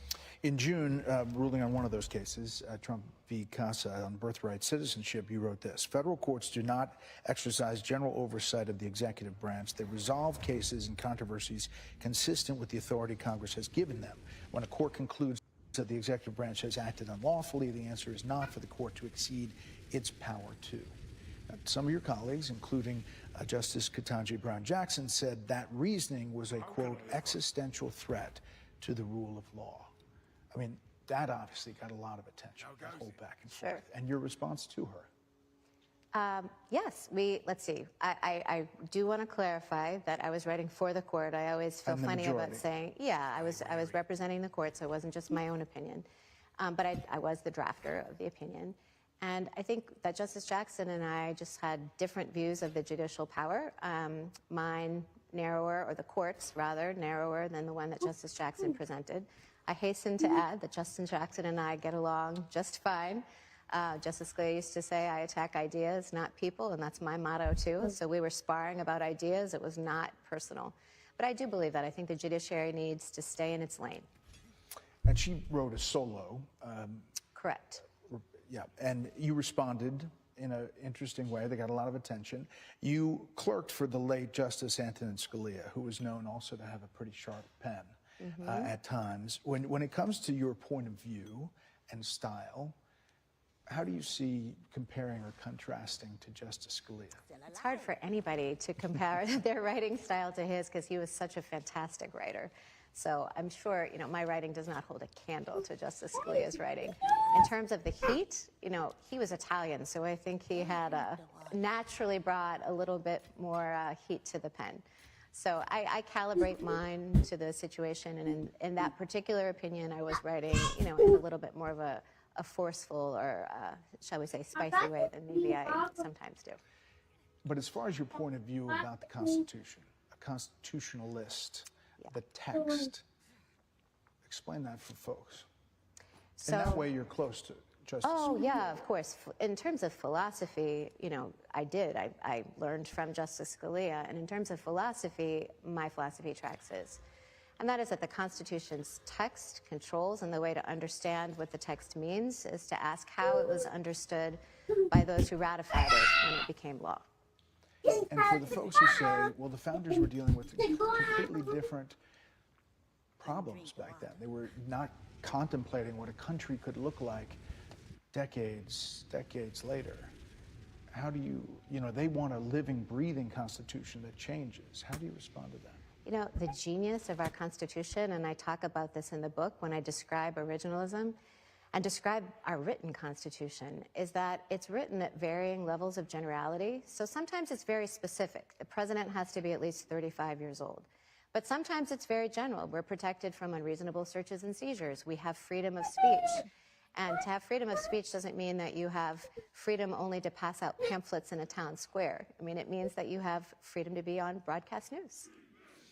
Right, and the 22nd Amendment says you can only run for office for 2 terms. True. You think that that's cut and dry? Well, that's what the amendment says, right? You know, after FDR had 4 terms, that's what that amendment says. Not asking how you think about an issue, but scheduling the tariff question. We think that will be in coming weeks? I don't think that has been scheduled yet. But we certainly take into account requests to move things along quickly when it's necessary, but that one has not been scheduled yet. To my knowledge, you might have more current information than I do. Well, I don't know about that. You live inside these walls here. You spend some time in the book discussing.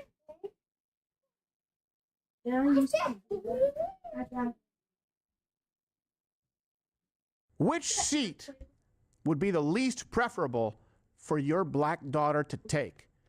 Your job is to keep her safe, black father. Be honest. You starting to understand where we're coming from? Plan accordingly. Imagine the parents' line of question. Wait a second, what happened? Wait, when did this happen?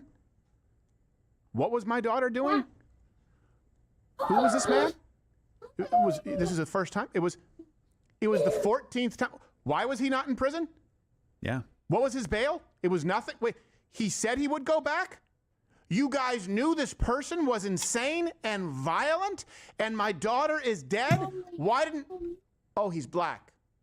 I guess there's nothing you can do. Nothing we could do about it at all. And by the way, there are a lot of people out there right now saying that President Trump is eerily quiet on this as well. He's not. He's addressed it. We have the clip. Oh, okay. Let's. Do we have the clip right now? Mm-hmm. All right, let's play it. I just give my love and hope to the family of the young woman who was stabbed this morning or last night in Charlotte by a madman. A dinosaur. Just got up and started. It's right on the tape. Not really watchable because it's so horrible.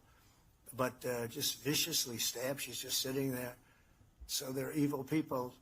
We have to be able to handle that. If we don't handle that, we don't have a country. 100% right. And look, our friend, Mr. Gunzinger, he says this a lot, plan accordingly. Mm-hmm. Plan accordingly with a lot of different situations that you put out there. Plan accordingly. Ladies, and if you're save on this the train, taxpayer money. Plan accordingly. Yeah, exactly. If you're carrying, but ladies, if you're on a train, plan accordingly. Well, you know what Don't though? Sit where she sat. It's not her No, fault. hold on a second. Not I'm her gonna fault. go. I don't want to. I'm not saying that he is, but no. That idea is a cop out. Let's be honest here. Hey, bring up that clip. Bring up the clip again of Zarutska. Getting on the train. And I'm going to finish my thought because I wanted to make sure I said it the way I wanted to. Sorry, go ahead. No. I mean, I could do it after this. Okay. Well, I'm probably going to go a different direction, Okay, so and I don't want to put words in your mouth. My racist words in your mouth. Until they allow you to carry everywhere, until these judges don't just let people back out that are schizophrenic and say that they can't stand trial, until this is all fixed, plan accordingly. Because the government is not helping us right now with anything that they're doing. The DAs aren't helping us. The judges aren't helping us. Unfortunately, law enforcement doesn't seem to be helping us in a lot of these cases. Plan accordingly. Yeah. And I'll tell you You're not what, going to get help. I'll tell you what that is. So, we applied this to mass shootings, right? To school shootings. You should not be putting your kids in public school, right? 94% of mass shootings occur in gun-free zones.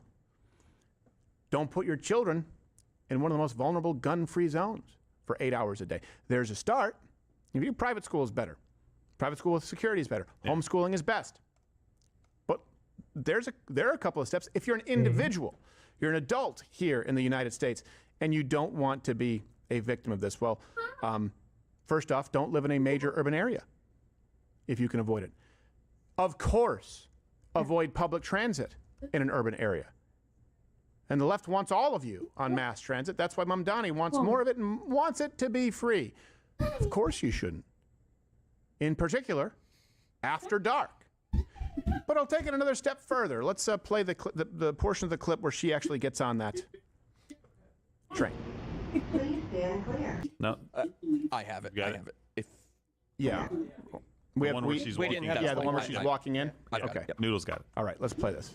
All right, so it looks like it's nighttime, so pause. Okay. Urban area, don't live there if you can avoid it. Public transit, don't take it if you can avoid it. Nighttime, that's where you shouldn't be taking it, in particular if you can avoid it.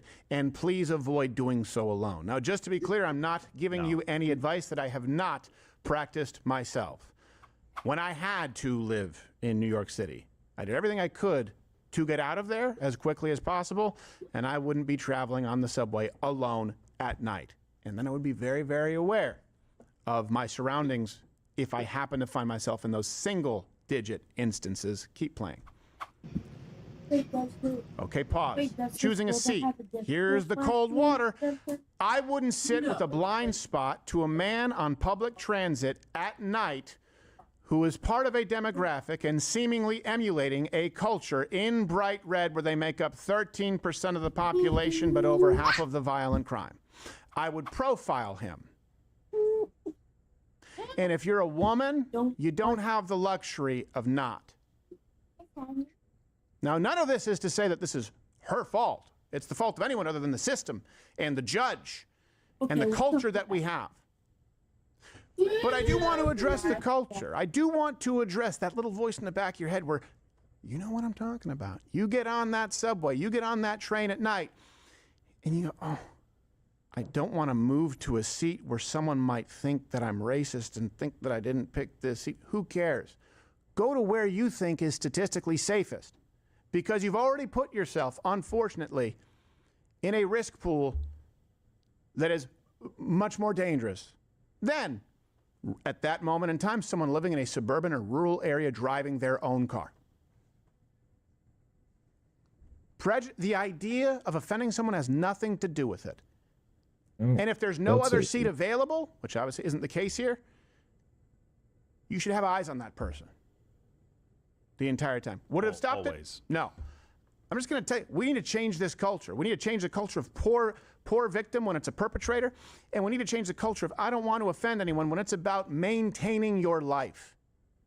Am I saying that if it was a white woman or Hispanic woman sitting there with a baby in her arms instead of a young black male that she would be less likely to commit a violent crime against you? Abso-fucking-lutely.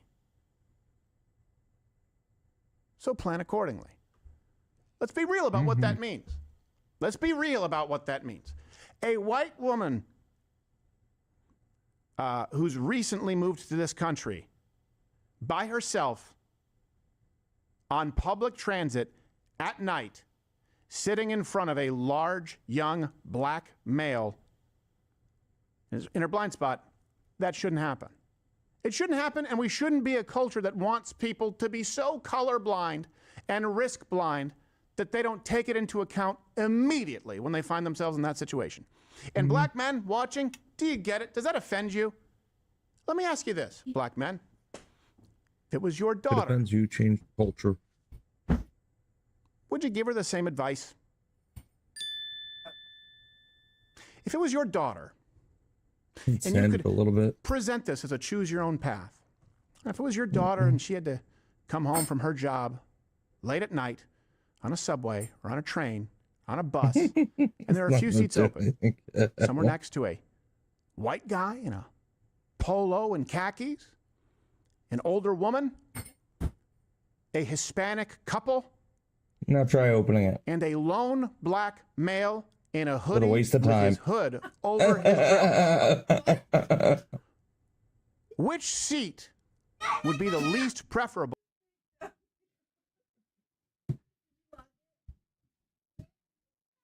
You didn't lock the top lock. Do you help?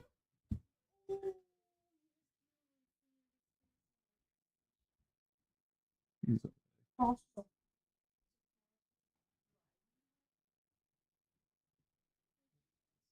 I asked if he needed help. Do you need help? Yeah, with locking the dog. Oh.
The guy from first.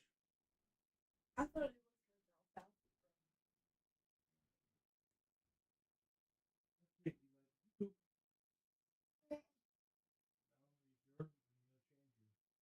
You did I need to get You did poop, right?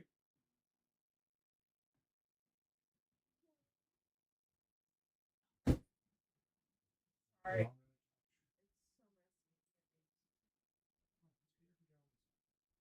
Do it right. Yeah. Well, and then you can get in my bed. Go over there. Get ready. That's going to help you. You can't sleep in my bed. You gotta have them sleep safely in your pajamas. Go over there. Come on for you.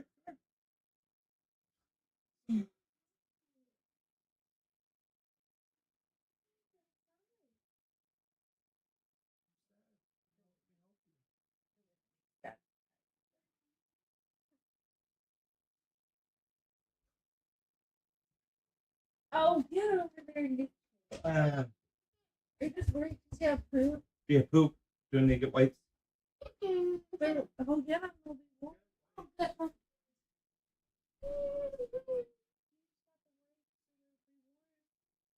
only if you hurry over there. Hurry, they'll be cold. Cold.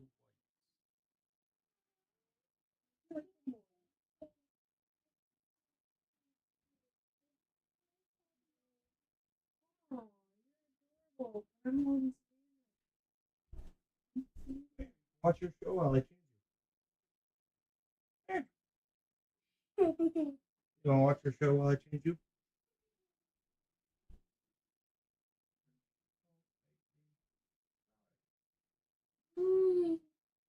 Come on.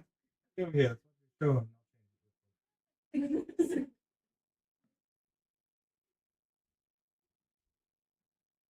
Oh, oh no. Do you have do you have bugs in your mouth? You have to get them out. You have to get them bugs out. Get them bugs out. What do you have now? Get those bugs out. Get those bugs out. Oh, oh, oh, get those bugs out. Get those bugs out. Wait, talk.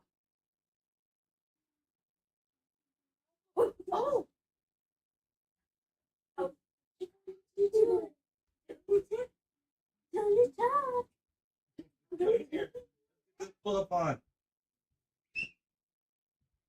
Oh, was that not what out?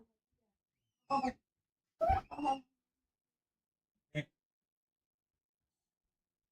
Or do I have to go over there and Oh. Yeah, go over there for Dad. change you right there? Get the No! Anything but my pillow.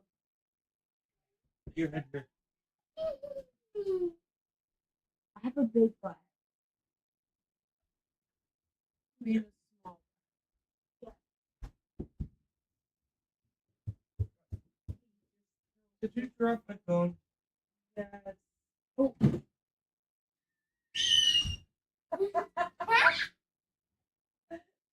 Yeah, I'm changing for sure.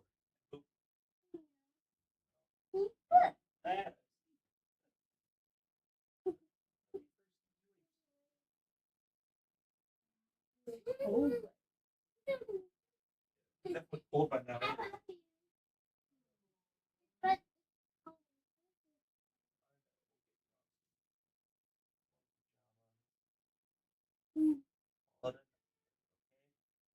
No.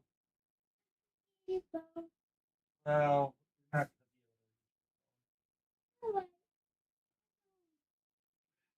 drop it. I know you're super Eli. You want to get on Super Spider-Man real quick? Okay. Bird. Sure. Jump in. No, it's a potato. You want to take your shirt off and get in? You want your shirt on or off? Off? Sure.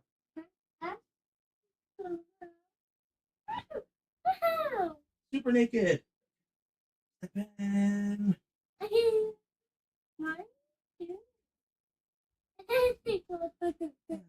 My face tickles.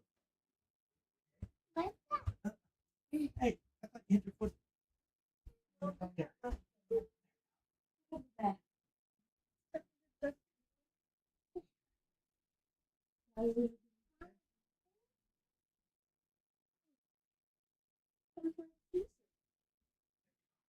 Stop calling her that. Oh.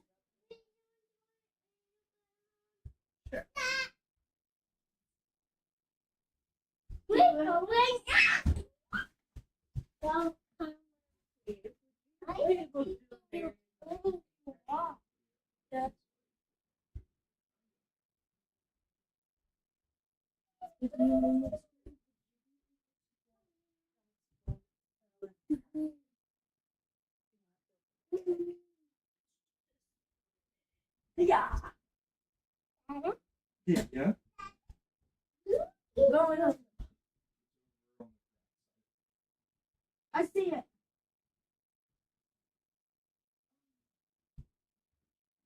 Not looking good. Over? No. You like a stick. What? Nothing.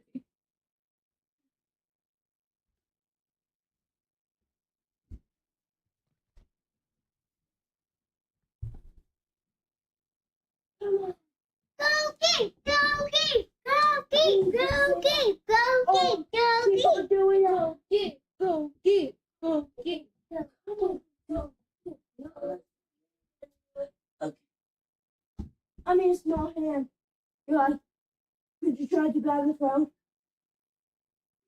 Try to grab it. Don't worry. Oh. I don't know why it's so funny. Oh. Go Geek! Go Geek! Go Geek! Go Geek! Go Geek!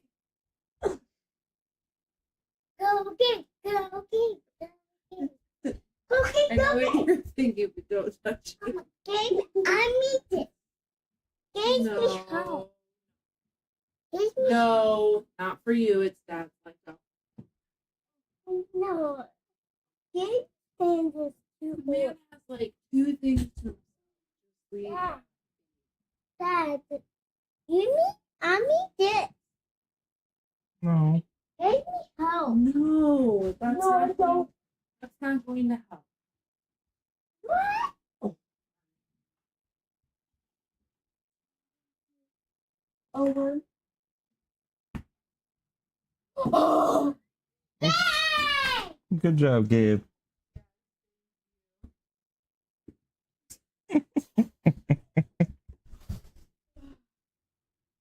You're home. You? Yay! Yay! Yay. Thank you. I guess I'm not home. I know. Oh, the baby? No, Leah.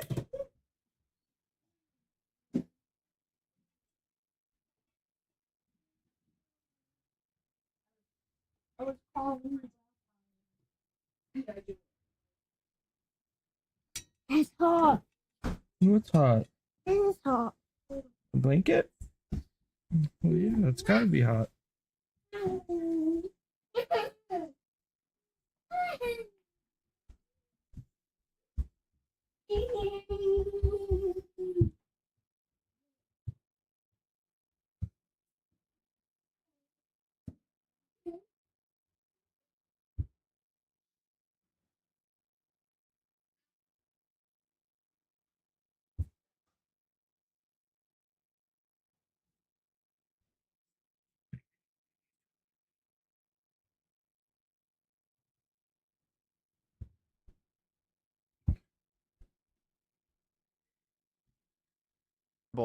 For your black daughter to take. Your job is to keep her safe, black father. Be honest. You starting to understand where we're coming from? Plan accordingly. Yep. It sucks, but listen, I mean, we want to prevent future cases like this. And look, I get she's Ukrainian. She's probably not looking at the same, this country in the same lens that we are necessarily, but that's why we're saying this. Yeah.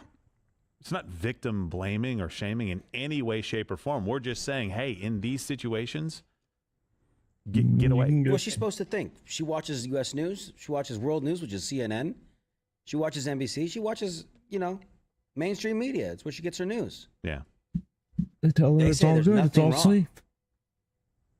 In D.C. there is. Down, guys. In the White House there is. I know. I'm sitting in the hot seat. Let me ask you. I know that plenty of you have daughters here and there.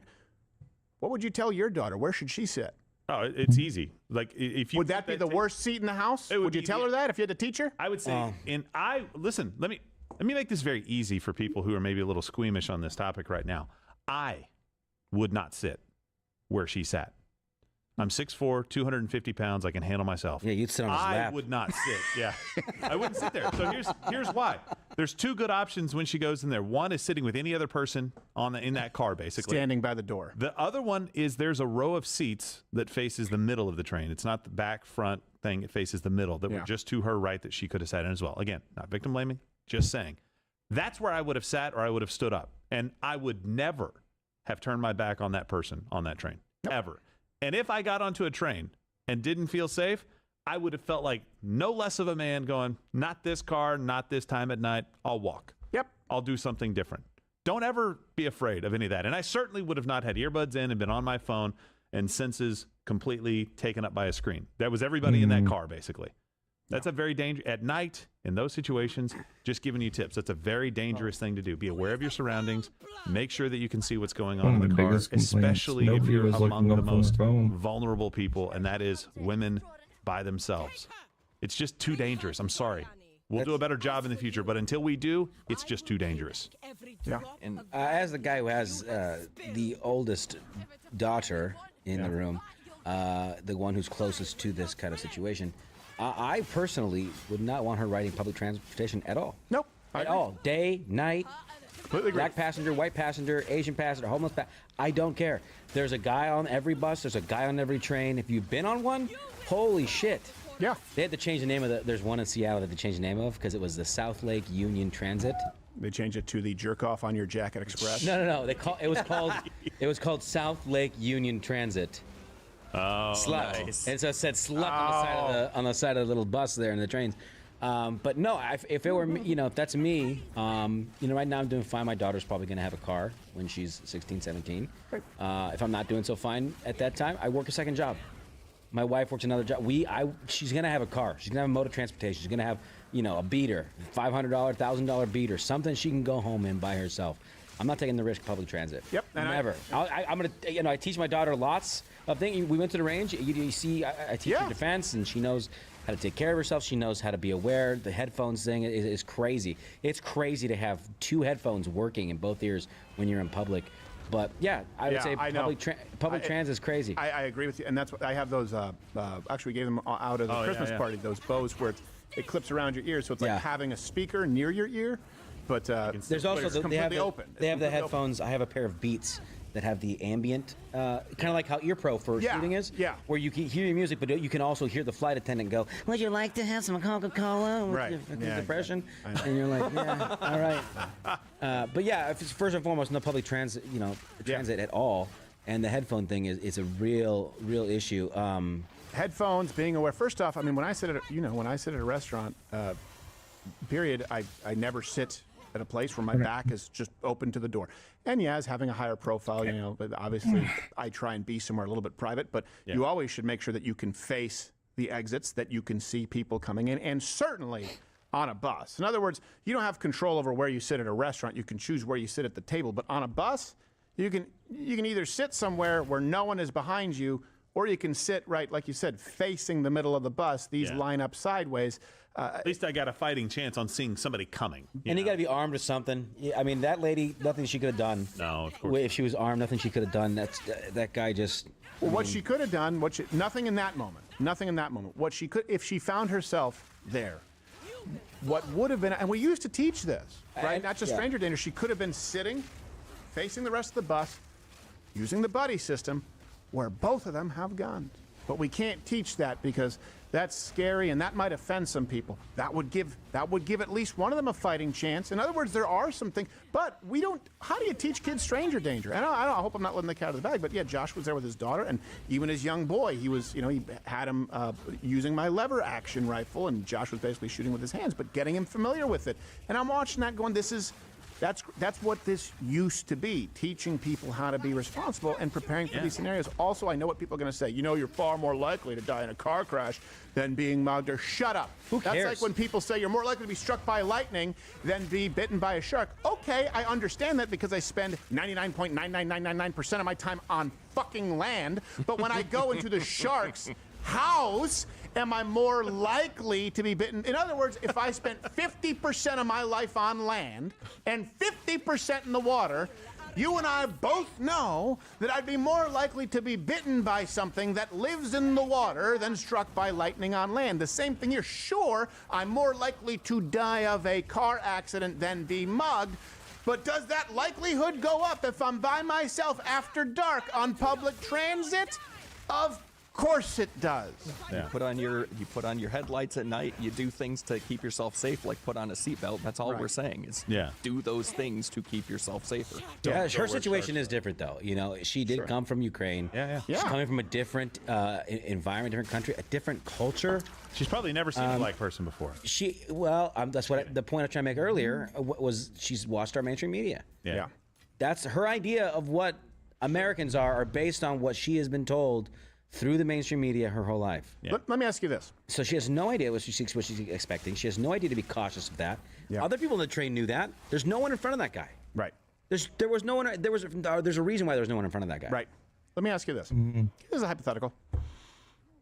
The judge. What do I have? It's Magistrate Judge Teresa Stokes. Okay. Let's say there's an alternative universe. I'm not giving her judgeship based on those eyes. No, exactly. But let's say there's an alternative universe where Zarutska gets on that train. Okay? Looks, sees that man, DeCarlos Brown Jr. Looks at him and knowingly, very obviously, chooses another seat. And DeCarlos Brown Jr. goes, "What? You don't want to sit in front of me?" And she says, "That's right." He says, "Why not? Because I'm black?" And she says, "Yes." And it becomes an incident. And it gets taken before a judge. And he goes, "She went to another seat and said it was because I was black." And I said, "Is it because I'm black?" And she said, "What did you say?" And she said, "Well, I said, yes, because you are more likely to commit crime and I don't want to be hurt, so I decided to sit somewhere else." You want to bet that judge would give her a talking to about prejudice and discrimination? Honestly, in your heart of hearts. If she just said, yes, he said, why are you sitting there? And I said, because you are a black man and I don't want to be hurt. It is late at night and I want to be safe, so I'm going to sit here where I can see him. Because he is dressed in red with hoodie and has dreadlocks. And they are more likely to commit crime. Do you think that judge would go, oh, well, I think you need to go to sensitivity training to learn that all people are different. Be honest. What do you think the judge would do? Because it's the same judge who let this guy out on an IOU. Yeah. You want mom to go to bed? Address. Let's be honest about this. And you know what? You know who should not be offended by this at all? Who won't be? Law-abiding black male Americans. Yeah. You know why? You can go watch Black and White on the Great, where I sat down at a barber shop, and every single one of them said, yeah, I get it. One guy said, I'm more concerned, right? Like, why do you think it is that black people are more scared when we find ourselves on Martin Luther King Jr. Boulevard, right? Like, I know white people, but we feel that way too. They said that. We have our own things too that we are also afraid of. Right. You know, skinny white guy, muscle shirt, lesions all over his skin. Yeah. Hair, of course. Sunken cheeks. Is that yeah. AIDS? The guy might stab you. He might meth. be. No, yeah. meth. He might be tweaking right now.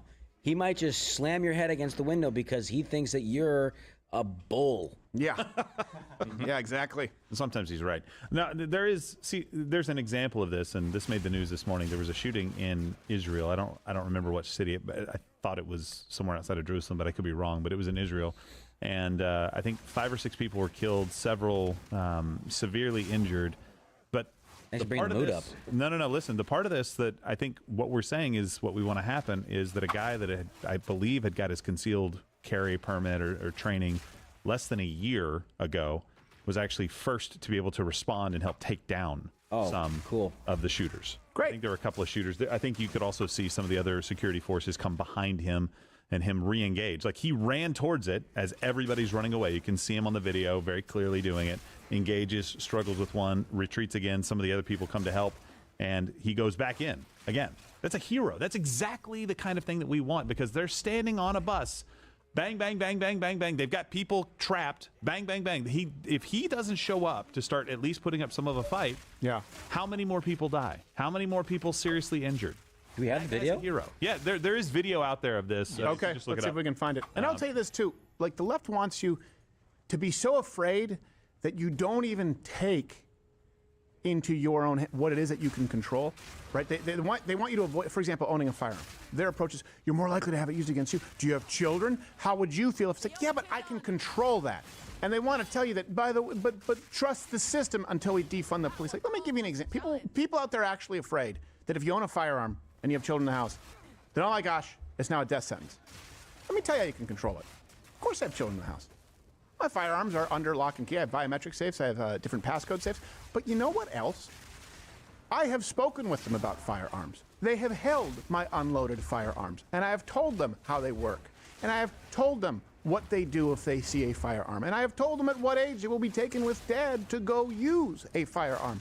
And you know what else I've done to just really, really make sure is place an unloaded firearm on a counter while I am there to see if they do exactly what it is they've been taught to do, and they do. After which point, it gets loaded and placed back in a biometric safe. I can control those things. If I were to just go, kids, I can't have the tool that would protect them. No, of course. You'll have some morons who leave a loaded gun next to the toothbrush. But you don't have to do that. It's really easy for you to take basic safety measures. Here's another one. Don't get on mass public transit at night and sit in front of a black man who looks like he's a member of the Bloods. You can control those things. Oh, you're still here? And you're still watching this on YouTube? You've probably noticed something is missing by now. I'm not here. That's because the Live Daily Show is now streaming exclusively on Rumble weekdays at 11 a.m. Eastern. Tune in there, where nothing is censored.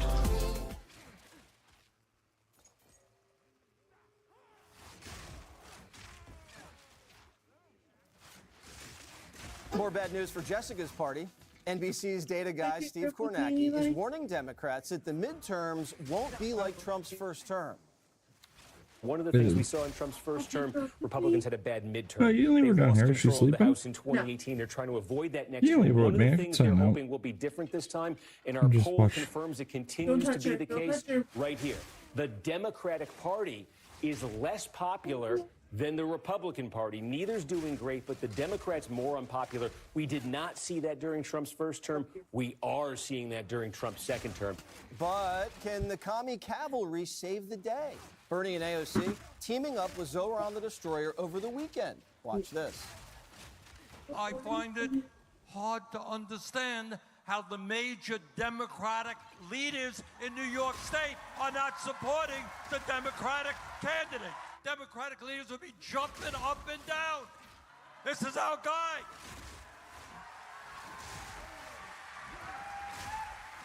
So we got another fight on our hands, and that is the future of the Democratic Party. All right, so Dana, the unpopularity of the Democrats combined with this fracture they have with the far left, how does that shape up for the future for the Democrat Party? It's a calamity. And I don't Watch your mouth. That's a big word, I know, for a Monday. So you know things are bleak when even the Washington Post news side said the Democrats are leaderless. And that is just the truth. And I know that it's true that they always go through that. Every party goes through this for a while. But they're losing on every which way you turn around. Now, that's not necessarily true, and I know that they won the state representative case. I haven't even said anything yet. I know what you're going to say. But they won But a good that preview of off-year what's to come. election in Iowa. But look at the polling. That's literally what Kornacki does that he led the segment with. Yes, and they're less popular than ever. And I think the other thing is that, one, it's clear that the results from the Biden administration are continuing to have an effect. Immigration, soft on crime policies, spending $8 billion to build 8 EV stations when you could have been spending it somewhere else. So now you take the border issue that President Trump solves, but you still have the lingering effects of all the border problems continuing. Then President Trump adds another layer. He says, all right, I'm going to focus on crime. And the Democrat says, there's no crime. Let us show you 25,000 statistics to show that crime is down. Meanwhile, people are saying, but crime here and crime there and crime. And they don't know how to get up and say, you're right, and do something like Bill Clinton did. How do you think Mark Penn helped Bill Clinton win again for re-election? He said, you know what? We are failing everywhere. What America wants is the voters want somebody who is weak. They will vote for weak over strong every time. Let's think about 2004 re-election. We're in the middle of a war, right? It's after 9/11. People ultimately decided that John Kerry was weaker on defending the country than President Bush She's was. awake, though, and right? that's what happens. So I think that this whole idea that the Republicans can use Mamdani as need this to foil Get a and bottle. say, I oh, can wow. get- So I can get Abigail one. Spanberger, thank you. Yeah. How do you feel about this on Mamdani? What about this? What's that guy's name down in New Jersey? Mikey Sherrill. It's not a guy, it's a girl. Mikey Sherrill. How do you feel about Mamdani? Though they might still win their elections, but the rest of these characters, there's going to be so much money spent about Mamdani saying, I know that socialized grocery stores didn't work anywhere else, but trust me, in my early 30s, I will bring a successful free grocery store to your neighborhood. Give me a break. Free groceries, Greg. It's all you've ever wanted. It's always been free for me. I walk in any store, people just throw food at me. Incredible.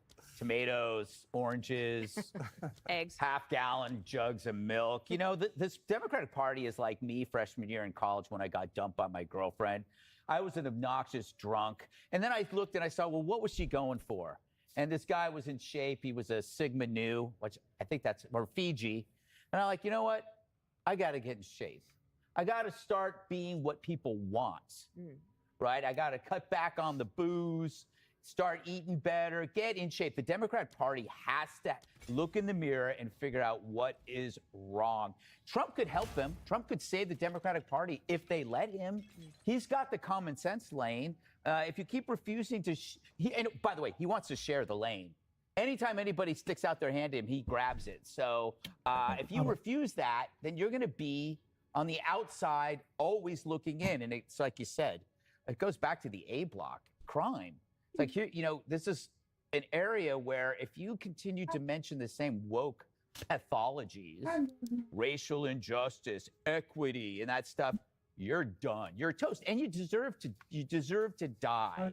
You deserve to die because you keep lecturing us on why one group's problems matter more than ours. We don't listen to it anymore. You guys have completely lost. I'm sorry, Jessica, and I include you into this, even though you're a dear friend. Your party has lost all credibility because you lied to us about so many things. And if you don't repudiate your past, you're going to commit it again and again and again. So we're waiting for you guys to say, look, we screwed up. That's all I ask. Will you say that, Jessica? Will you say that we screwed up? People have been saying that left, right, and center. Will you just won't accept it. Will you? But Biden was edible arrangement. You can just keep moving the goalposts, and we'll see what happens when the midterm comes. I don't want to be embarrassed like my dear friend Jesse and do any big predictions of what's to come. I'm incapable of being embarrassed. You were. That is your superpower. It's a gift. But there are two main indicators for why I think Steve Kornacki is wrong about what's going to happen in the midterms. The first is that J.D. Vance is saying himself that the Republicans are going to lose, telling Laura Trump on Saturday.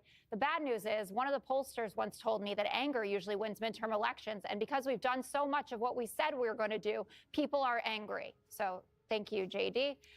The second one is that the big, beautiful bill has an approval rating of -22. And the Republicans had to have an emergency meeting last week with Tony Fabrizio, their pollster, to work on a rebrand.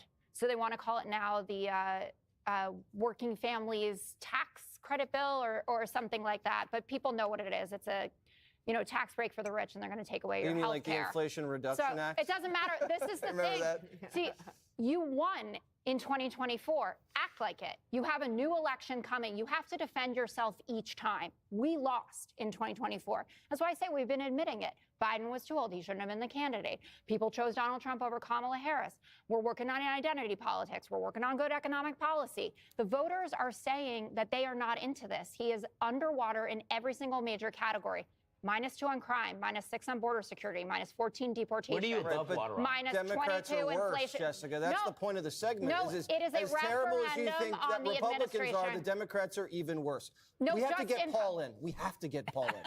Well, I was going to say exactly what you just said. So What I just said? What he just said. Look, they can run on one thing: change. That's it. And you're going to hear a lot of that. It's time for a change. Time for a change. What does the change look like? We don't seem to be getting it. Right now, I got a couple of questions. Number one, government-run grocery stores, right? Will we be allowed to shoplift? All right. I mean, that's a reasonable question under the conditions that they've created, right? Provided there's something worth stealing. Is everything going to be locked up? Yeah. Like it is now? I mean, what's the story going to be? This Not is all free. like being told, hey, I got a headache. You know, what could be worse than this? I can't get rid of this headache. Got it for 3 days. You go to the doctor. He says, I got bad news for you. You got brain cancer. Yeah. That's the difference between what's going on right now. You may not love everything and how it's going right now, but then you look at the alternative and you say, wait a minute, you're going to tell me that the Zoran Mamdanis of the world are going to run this? And Jessica, that's where the party is. You can roll your eyes, but that's where you guys are right now, man. I mean, you and I both know. You and I both know that Sanders was supposed to be the nominee. This is where the party is right now. So there's two. One last quick question here. Point, excuse me. Crime. I get that. Donald Trump's doing something else, and the left better wake up to it because he's going to eat your lunch on this, which is fentanyl. He's doing all of this stuff relative to Venezuela. He's instituting something called the Trump Doctrine. Who's named that? I've named it. And it is a continuation of the Monroe Doctrine. Yeah. Takes us back to 1830s. But he is setting a red line, saying this is our backyard, this is our hemisphere. We don't want you messing around here. And what he's doing is he's going to stop the flow of fentanyl. That's 100,000 deaths every year. It implicates China. It implicates Cuba. This is a big point to run on. It seems to be under the radar. Pam Bondi took down a big human trafficking ring the other day from Cuba, which is going to be another part of the dominoes that go here. Yep. He's starting to control the Western Hemisphere, our part of the Western Hemisphere. The left never even looked at this. China's been eating our lunch down there for a long time. Expect to hear about that at the midterms. All right, well said, Paul. Hey, Sean Hannity here. Hey, click here to subscribe to Fox News YouTube page and catch our hottest interviews and most compelling analysis. You will not get it anywhere else.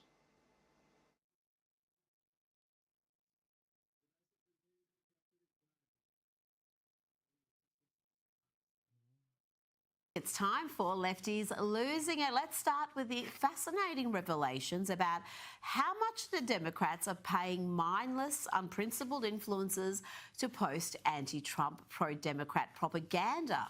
Crap like this. Mr. Trump is out here trying to delete the Department of Education, and teachers are getting cut left and right. Our classes are packed, and we have like zero funding. Yeah. Trump says America first and then guts the most American institutions we've got. This is signaling preparations to possibly deploy the United States military against American citizens in Chicago. Every Republican is currently in Congress voting to destroy the lives of millions of Americans. So authentic, so much conviction from Lefties Losing It. Not really. According to a new report, a secretive dark money group tied to the Democratic Party is paying online influencers up to $8,000 a month to disseminate left-leaning talking points. Among those named is Olivia Juliana, the Gen Z activist who spoke at the 2024 Democratic National Convention. As the saying goes, if you're not at the table, you're on the menu. She ate the menu. The Democrats thought she was just the influencer to bring young, disaffected men back into the Democrat camp. I spend a lot of time on college campuses, and I spend a lot of time with young men. I love young men. I love frat guys. Yeah, that little campaign didn't work out so well, no matter how much she loves young men. Yep, the Democrats are so desperate to engineer support that they are paying influencers up to $8,000 a month to post lefty propaganda. They are trying to create the illusion of grassroots support, just like they tried to engineer fake news, Russian collusion hoaxes, and those weird polls right before the election that were all wrong in the same direction. And talking about polls, let's check in with CNN's polling expert on how well the Democrats are going. How are they going, Harry? Bad, bad, bad. What are you doing? Oh, my goodness gracious. What are we talking about here in terms of big party registration changes in the key swing states? Let's look at the key 4 swing states that, in fact, do keep track of registration by party. Look, the Republican Party is in their best position at this point in the cycle since at least 2005. In all 4 of these key battleground states, we go out to the Southwest. Arizona. How about Nevada? Republicans haven't done this well since 2005. Oh, my goodness gracious, at this point in the cycle. North Carolina, I couldn't find a point at which Republicans were doing better at this point in the cycle. It's at least this century. It probably goes way back in the last century. And Pennsylvania, very similar. Republicans doing better at this point than at any point. At any point this century, at least as far as I could find. I should have given the lefties a trigger warning before that last clip. For the rest of you, perhaps a cold shower or a cigarette after hearing this. When it comes to party registration, Republicans have made massive gains compared to 8 years ago. They are in their best position in these key 4 swing states. But at this point, as I said at the beginning, the Democratic brand is in about as good a position as the Cracker Barrel brand. It is bad, bad, bad. Bad, bad, bad for the Democrats. And one of the reasons the Democrats are struggling is their soft on crime philosophy. They don't care about law and order. They don't believe in properly punishing offenders. They don't prioritise victims and law-abiding members of the community. Just listen to this Lefty Losing It at the DNC summer meeting last week. Claimed that Americans don't care about violent crime. They're more worried about addressing mental health issues. Issues voters care about. Where does Trump go? Migrant crime, carjackings, the really lurid, awful stuff that is a crazy, crazy visual. Don't take the bait, because most Americans are more worried about how are we going to address mental health issues, the visible homelessness that we see on streets, and how do we deal with mental health and other issues that drive the sort of random incidents that scare all of us. That's what you should be talking about. That's where you should be focused. Don't take the bait in talking about migrant crime or carjackings or the things that actually don't matter to that many Americans. With the likes of her advising the Democrats, they'll be in the political wilderness for some time to come.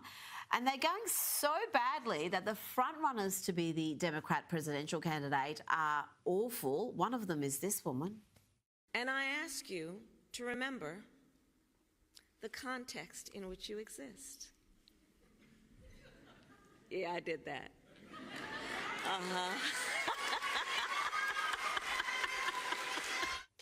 Gosh, I miss that weirdo. She's still a front runner along with this next dude who has managed to cause untold damage in California. These days, Gavin Newsom pretends to be against the excesses of the trans cult, but it wasn't long ago when he was mocking, when he was laughing at the notion of parents being sidelined as their kids are being transitioned. Why should parents not know if their kids are transitioning at school? It's a hell of a thing. You're talking about 1% of the population. Climate change, its impact 100% of the population wasn't even brought up, and we're talking about trans issues. Here in California, this is an issue for you. It's a big issue for parents. This is a front and center issue. Why should parents not know? It's the great, this is one of the greatest distractions, and it's classic. 1% of the population in the United States. These kids just want to live. These kids just want to live. And we're having a debate about trans issues at the Reagan Library. It's not to be ashamed. These kids just want to live. Oh dear, Gavin. That video is all the Republicans need. They just have to play that on high rotation to ensure we never end up with President Newsom. God forbid. Joining me now is filmmaker and commentator Ami Horowitz. Ami, I started Lefties with news that a dark money group is paying pro-Dem influencers up to $8,000 a month, according to Wired magazine. The names included in this report are among the most recognisable lefty influencers online, Ami. Yeah, look, dark money is being used by everyone. Let me give you a real brief history of campaign finance in America. So there's hard money, right, spending, which means you give specific money to specific candidates. It's highly regulated by the Federal Election Committee, the FEC, and there are caps to what you can give to people. That led to what we call soft money. Now, soft money pre-2002 was when you can give an unlimited amount of money to political parties, not particular political politicians, but parties for use in those campaigns. Now, that was banned in 2002. And in 2010, we have another form of soft money, which is super PACs, which we all know about, which exists today, unlimited amount of money to people, but it must be disclosed. Now, dark money, which you were referring to, is a slightly different animal, which is you can give money to not super PACs, but you can give money to nonprofit organizations. Huh? Maybe it was bothering her. She was starting to complain. I was like, I'll pick her up before she really starts crying. And then I picked her up. She was okay for a little bit, laying on her side, and then I don't think she wanted to lay on her side anymore, so I might watch this. That's a good one, Fifth Element. It's on YouTube.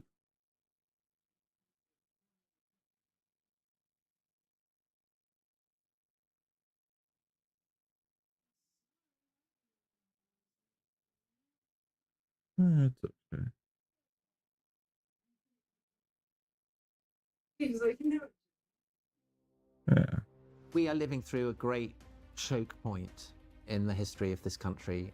What you saw in 2020 and its aftermath was a deeply Christian movement. The institutional character of Christianity is often rejected as part of the problem, a part of what has to be rejected, even though it is that institutional structure that has provided people with the ideological framework that enables them to judge it as evil. Essentially, what Christianity has that Islam does not is a concept of secular. It's wet. Islam is a totalizing way of leading your life. I think Islam is uniquely indigestible for a secular mindset, and people don't want to admit that. If you've ever wanted to ask one of our guests a question, now's your chance. Members get ad-free, extended and early access episodes. Plus, they can submit questions for upcoming interviews. Click the link in the description of this episode or go to triggerpod.co.uk to join us. Tom Holland, welcome back to Trigonometry. Thanks very much for having me back. It's been a while. It's great to have you back on the show. In the meantime, by the way, you and Dominic, who's also a recent guest of ours, have had tremendous success. So congratulations on the rest is history. It's absolutely crushing. How are you handling your newfound fame? Oh, I'm struggling. I'm really struggling. It's amazing. I mean, we never in a million years imagined that there was quite the appetite for history that there is. And so I'm happy not just for myself, not just for Dominic, but for history lovers everywhere, that they can be reassured that history I'll take her back when she's really does dressed. seem to Even though she's really tick cute when people's she's boxes in a way that I had diaper. never, ever expected that it did. Well, there Says are a lot of orange. memes online that by the time you're 40 years old, if you're male, this is a man. By the time he's 40, he's either got to pick World War II or Roman history. Like, you don't have a choice, really.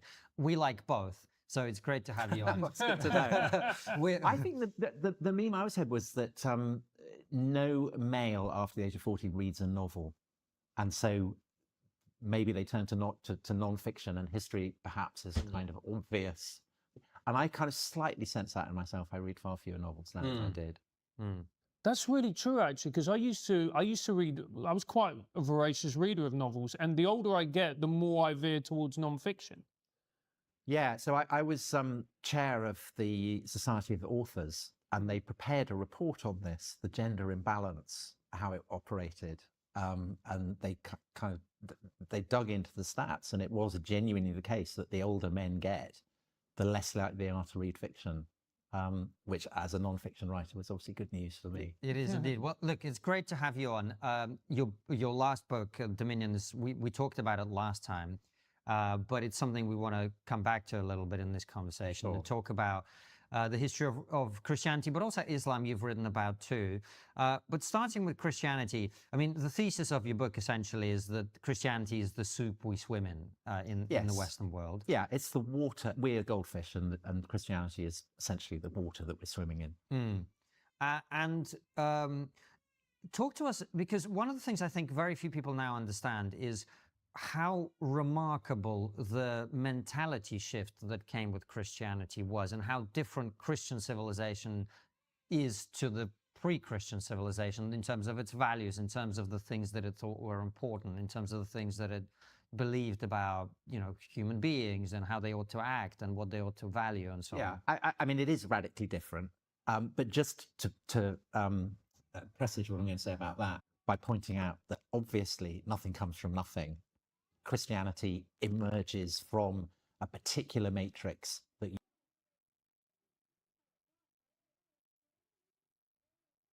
I mean, the thesis of your book essentially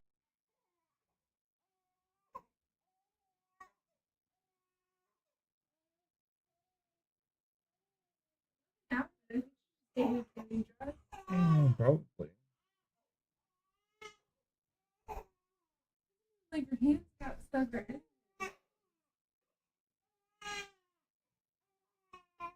When I put her in. Oh my goodness. That's why I picked it.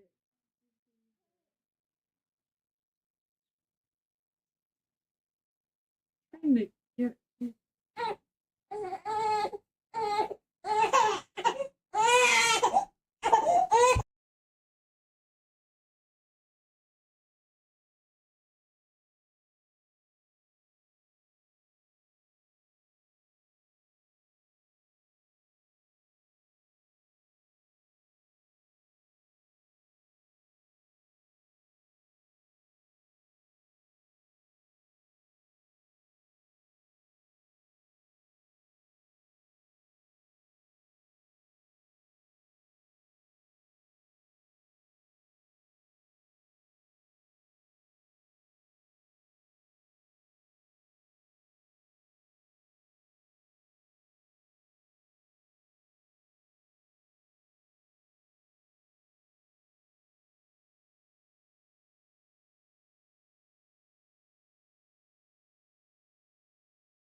essentially is that Christianity is the I'm not soup for happy. swimming in the Western world. Yeah, it's the water. We're goldfish, and Christianity is essentially the water that we're swimming in.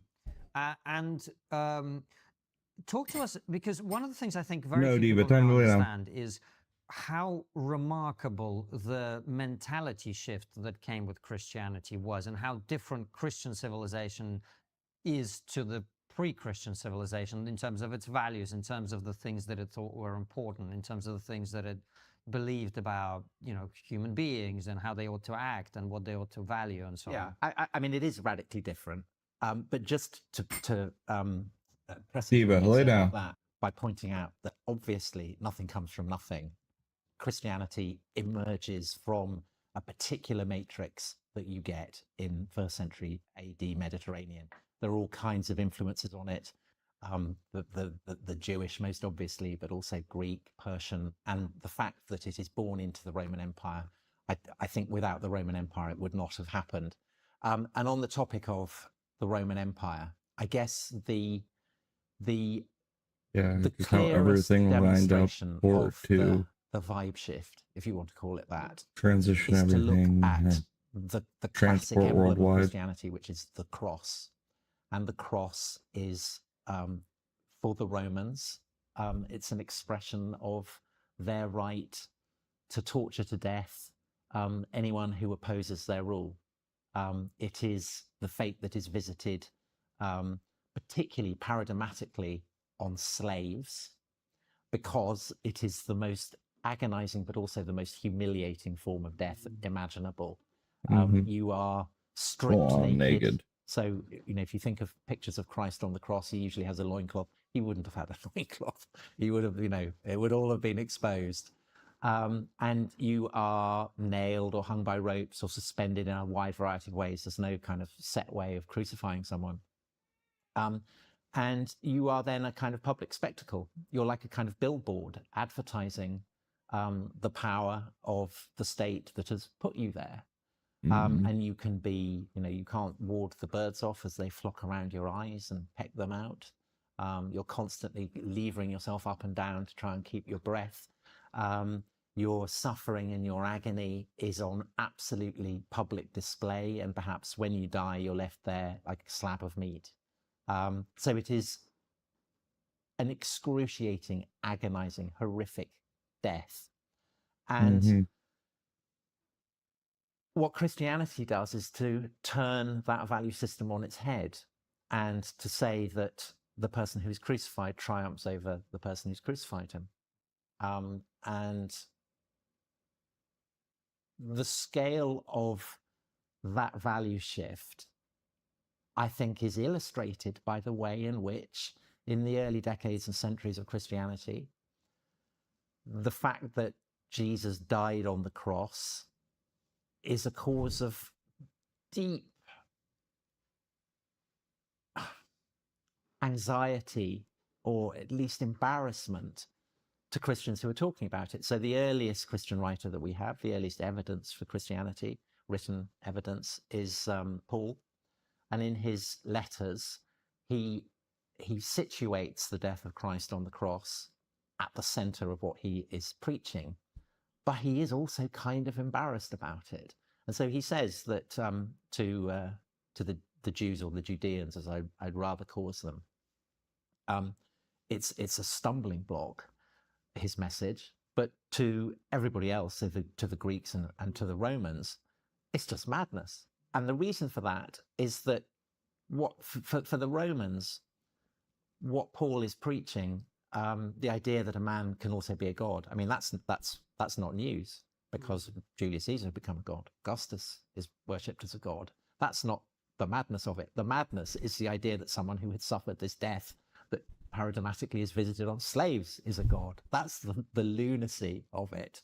And you sense that Paul is, constantly trying to preempt objections to that kind of position of madness. And it's something that continues throughout Christian writings throughout the 2nd century into the 3rd century. And even when Constantine, in the beginning of the 4th century, converts to Christianity, and Christianity starts to emerge as as something that is first of all permitted and then becomes kind of the state ideology, there's still a reluctance to illustrate Christ on the cross.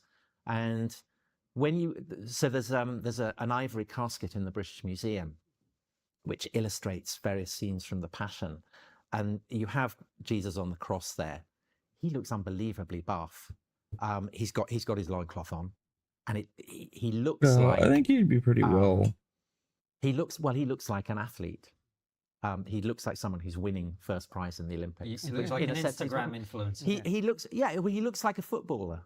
You know, he's kind of toned, he's muscular, he's relaxed. He's got this kind of completely mellow expression on his face. He does not look like someone who's worried about birds coming and pecking out his eyeballs.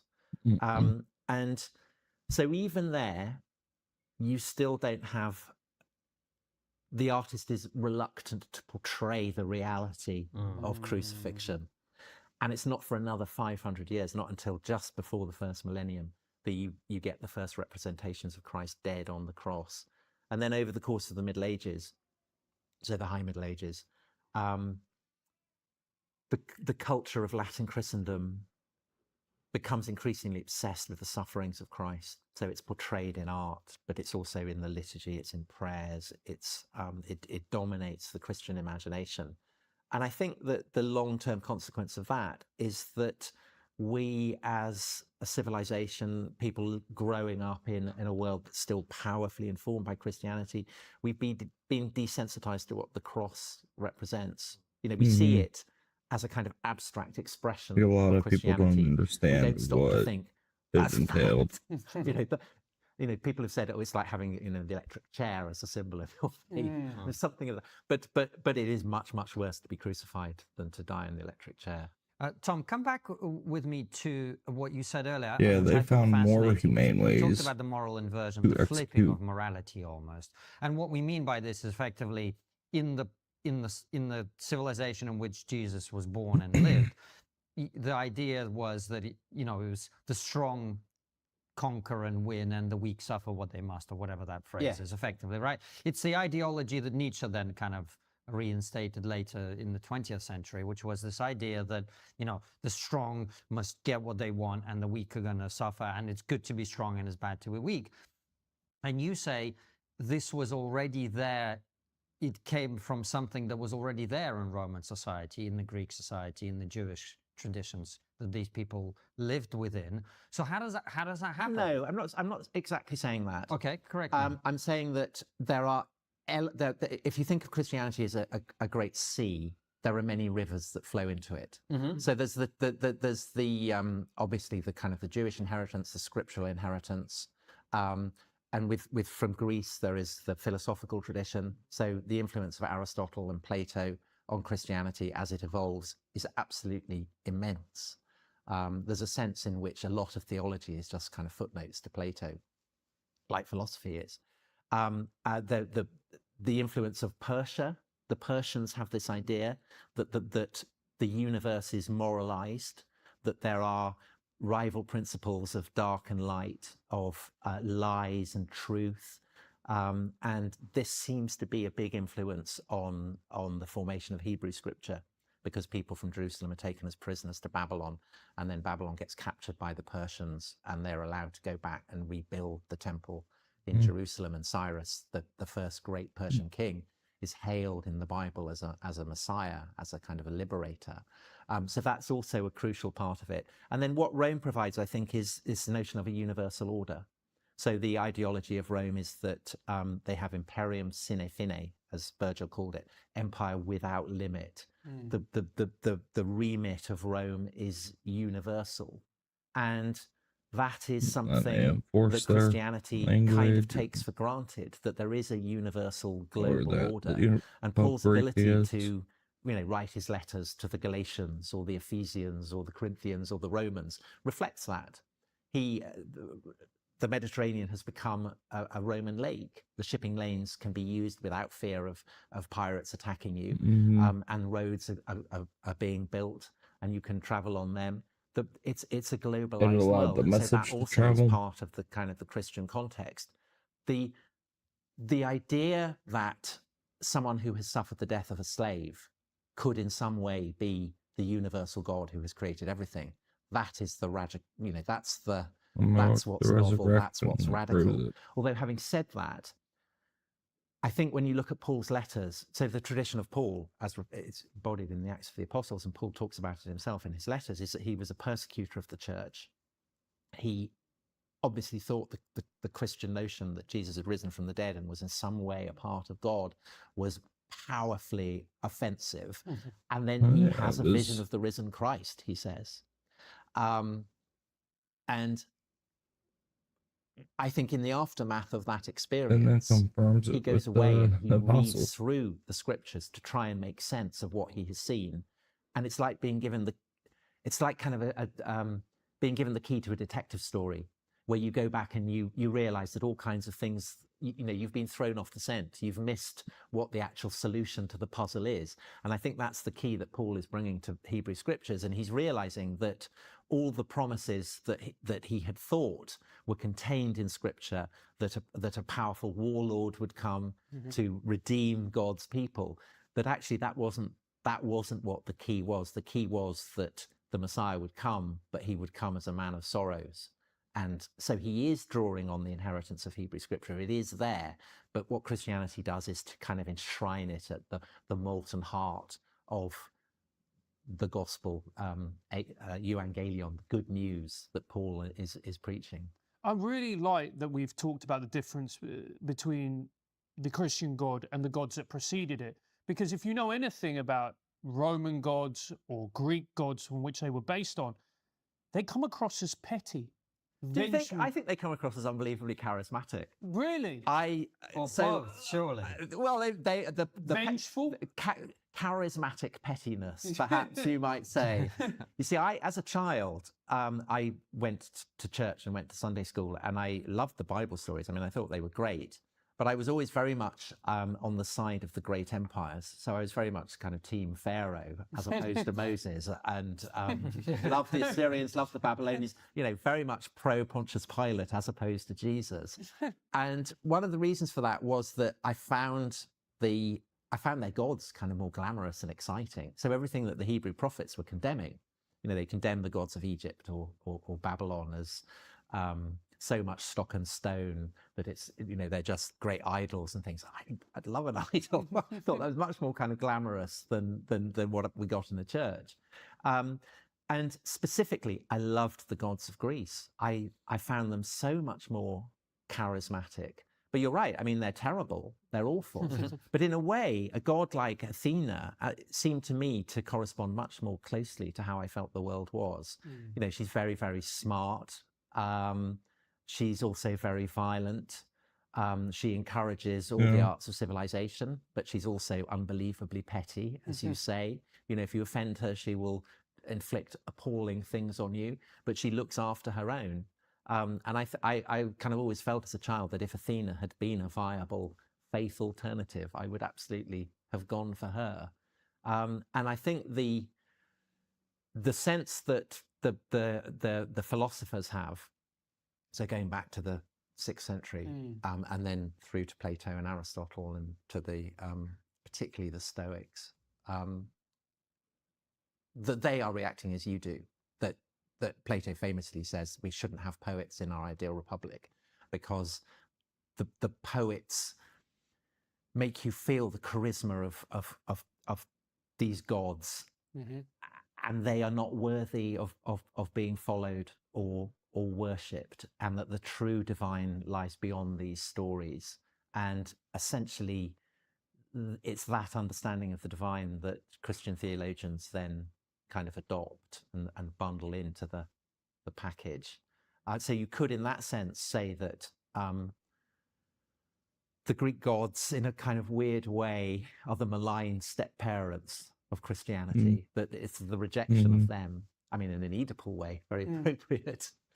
It's the rejection of the philosophers of that kind of quality of the Greek gods is there. And it's interesting. I mean, obviously, this is crucially a part of the context, again, into which Christianity is born. So when Paul has his vision of Christ, according to Acts, Christ says to him, Paul, why are you kicking against the pricks? Why are you kicking against what I'm giving you? And this is a phrase that comes from Euripides' great play, The Bacchae, which describes Dionysus appearing, and there are people who reject him. And the fate that is visited on them is terrible. So Pentheus, the king of Thebes, who is Dionysus's cousin, refuses to recognize his cousin as a god. I mean, as he would if your cousin turns up and says he's god, not going to have anything to do with it. And he suffers a terrible fate. He, his aunts go mad, roam the countryside, tearing cattle to pieces and throwing bits of flesh all over the trees and things. Pentheus tries to arrest them. Dionysus drives him mad. He dresses up as a maenad, literally a raver, someone who goes to a rave. So he dresses up in whatever the maenads are wearing, kind of animal skins. He goes up to try and spy on his mother and his aunts, and they see him and rip him to pieces as though so he's a wild animal. This is obviously not what Christ is doing to Paul, but there are clearly resemblances between a god, say, like Dionysus and Christ that even Paul can recognize. How often do you get the chance to access a world-class education for free? That is exactly what Hillsdale College is offering with its new online course, Athens and Sparta. Few rivalries in history have left as deep a mark as Athens and Sparta. One was the birthplace of democracy, philosophy, and art. The other built a culture of strength, unity, and sacrifice. Dive in today at hillsdale.edu/trigger. Over 9 lectures, distinguished historians Victor Davis Hanson and Paul Ray guide you through the triumphs and failures of these cities, from the Greek victory in the Persian War, which secured freedom and democracy in the West, to the devastating Peloponnesian War that brought Athens' golden age to an end. You will get access to all the lectures, course readings, and quizzes completely free. Enroll today at hillsdale.edu/trigger. That's hillsdale.edu/trigger. It's such a good point you made, because when I was reading your book and I was going over Greek and Roman history with the gods, the one word that stood out to me was cruelty. It was they're viciously cruel. Take the story of Prometheus. It gave fire to the human beings, doomed to have, I think it was an eagle rip out his heart every day. His liver. His liver to be ripped out. But then you contrast that. He grows back every day and an eagle comes back and rips it out. Yeah, he liked to die. Yeah, that's fine. Either way. Thanks. Love you. I'm too tired to play video games.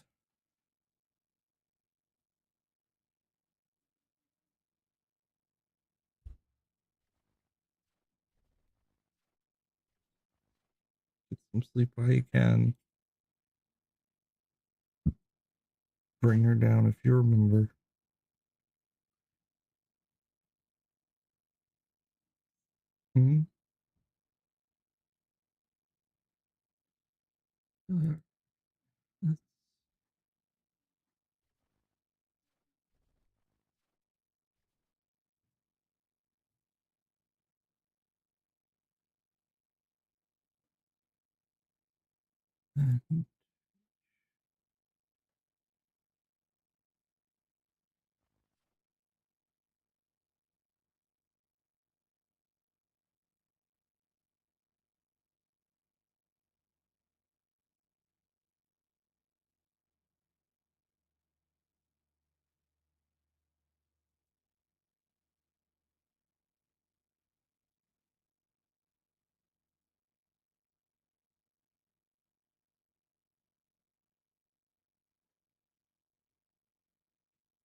Of awful. Anyway, but you had like Jesus, who, when he was dying, said to God, whilst he was suffering the most horrendous and brutal of fates on the cross, "Forgive them, Lord, for they know not what they do." That is a radical transformation, isn't it? That's a radical difference. Yes, it's very radical. And you mentioned Nietzsche. I mean, this is what Nietzsche fixes on. I said how we've become desensitized to the cross. I think it's amazing that Nietzsche, who is the most brilliant of all atheist writers who've emerged in the West, he gets the cross. He gets what is radical and subversive about the cross to a degree that theologians haven't really articulated for centuries and centuries. There is something of Paul's bewilderment and perplexity and shock at contemplating the death of Christ on the cross about Nietzsche. And he finds it repellent because he thinks that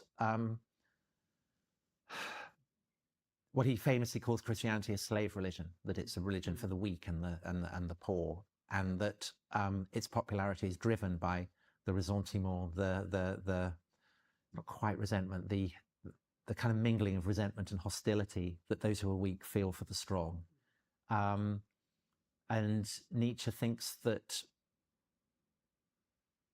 the strong are healthy and that healthiness should be celebrated, and that if strength involves strapping up someone who has annoyed you to a rock and sending an eagle to devour his liver every day, well, brilliant, bring it on. Let's crack on. But there's another aspect of Christianity which is very powerful. Where Constantine and I went to Sicily, and we did a guided tour of these Greek temples and Roman temples. And one of the things the guide said to us was, this was a place, the temple was a place for the high priests. This was a place for the upper echelons of religious society, whereas the church is a place for everybody. Well, I'm not sure that's entirely true. The temples and the shrines, say in Greece or Rome, particularly, let's look at Athens, the democracy in Athens. The temples are seen as, and the rituals and the rites that are practiced to keep Athena and the other gods happy, are fundamental to the health of the entire demos, the entire people. And unless you buy into that, you don't understand what makes a city like democratic Athens tick. So the power, the kratia of the demos, we translate it as people power, and we think of it as democracy. But democracy in English is a kind of, it's a false friend. It doesn't mean what it meant for Athens. We tend to think democracy is founded on rights. People have a right to a vote. So therefore, the fact that men in Athens had a vote and women didn't is offensive to us. This is not how it operated in Athens, because the role of the men and women, all those who are sprung from the soil of Attica, are part of a continuum that reaches back into the past, forward into the future, and is in a kind of relationship with the gods. So the soil, the people, the gods. This is a kind of, it's an ecosystem in which everyone flourishes and everyone has their role. And the role of men in this ecosystem is to keep the demos, secure the demos against external enemies, so to go out and fight against rival cities, and also to draw up the laws that will enable the city to prosper in the kind of the dimension of the mortal. But just as important, or possibly even more important, is the role of keeping the gods on side. And in that, women have a very, very important role. They provide, they weave the robes that every year is given to one of the two statues on the Acropolis. So every fourth year, there's an enormous one that goes to the statue of Athena in the Parthenon, and every year a slightly smaller one to the kind of the ancient wooden statue of the goddess. They feed the holy snakes on the Acropolis with cakes. They practice cults. So in the great festival of Dionysus, they welcome Dionysus in, and women go to a temple in the marshes to Dionysus, and there one of them has sex with a king, and nobody really knows what this involves. But I mean, it's clearly something's going on there. And the thing I love Product. is that every young girl in Athens, when she becomes 10, goes to this temple of Artemis, who, like Athena, is a kind of terrifying goddess, virgin goddess, mistress of the beasts, she's called. And girls go out there, and we're told in the classical sources that there they turn into bears. And scholars debate what does this mean? I mean, is it a puberty ritual? Do they put on the robes of, the skins of bears or what? Nobody pauses to think, well, maybe they did turn into bears. But what if they did turn into bears? What if they did? They are then roaming with Artemis out in the wilds. They have experienced things that men have not experienced. And every man who marries a woman in Athens is marrying someone who's run with Artemis, who's run with the animals. And I think people believed that. And it gives a shiver of the supernatural and the weird to the functioning of Athens in its golden age that we find very difficult to get a handle on because, of course, the instincts of historians are incredibly materialist. And even if they do believe in the supernatural, they don't believe in the Greek gods. But you've got to try and believe in them. And when you do, you see that it's part of the rhythm and the fabric of the functioning of the entire city. And this is why, in the long run, the philosophers are so threatening to that. Because if you're turning around and saying, that's all rubbish, God is kind of perfection in some distant moral order or something, what role is there then for girls going off and turning into bears and running with Artemis? Well, look, I'm no historian, but I'm fairly comfortable with the idea of women turning into bears every now and again. That is a familiar experience. But I was going to come back to Christianity because one of the things that I wanted to ask you about is, from my personal experience, I was surrounded by a lot of Orthodox Christians when I was growing up. My family are Orthodox Christians. And one of the things I found quite incongruous was that there was a doctrine of what you're supposed to do, and then I'd observe people who orthodoxy. There was an orthodoxy that nobody actually did any of those things. They just talked about them. And one of the interesting things to me about Christianity is I imagine, my Anglican friends, let's say, who are kind of very peaceful and docile, almost you might say, and very kind and generous, etc. That is not the way that Christianity has been practiced through the centuries in some parts of the world. So how, the message of Jesus turning the other cheek and all these other things, that is not also the way that Christianity has been practiced throughout the ages either. There's been quite militant periods. There's been periods of internal persecution, of all sorts of recrimination between different branches, etc. How does all of that happen? Christianity, I think, is best thought of as a kind of great pulsing matrix of paradoxes. Paradox structures everything about it.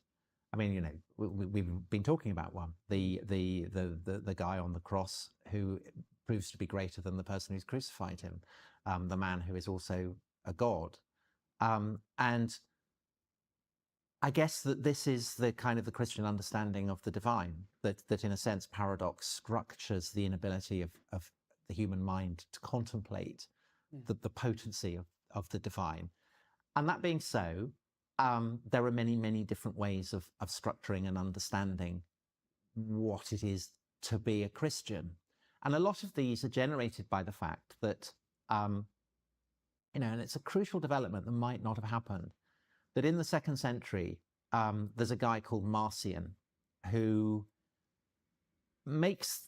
points out that the God of the New Testament seems quite different to the God of the Old Testament. The Old Testament, the God of the Old Testament, he's busy, King David holds a census and God goes ballistic and kind of wipes all the children of Israel out with a plague. There's a lot of smiting and that kind of thing going on. And now suddenly Jesus is saying, to turn the other cheek and put up your sword, and what's going on here? Right. And so Marcion's theory was that that the God of the Old Testament was essentially a kind of subordinate angel who had usurped the true God's role, and that Jesus had therefore been sent by the true God to kind of put humanity back on the straight and narrow. And he proposed that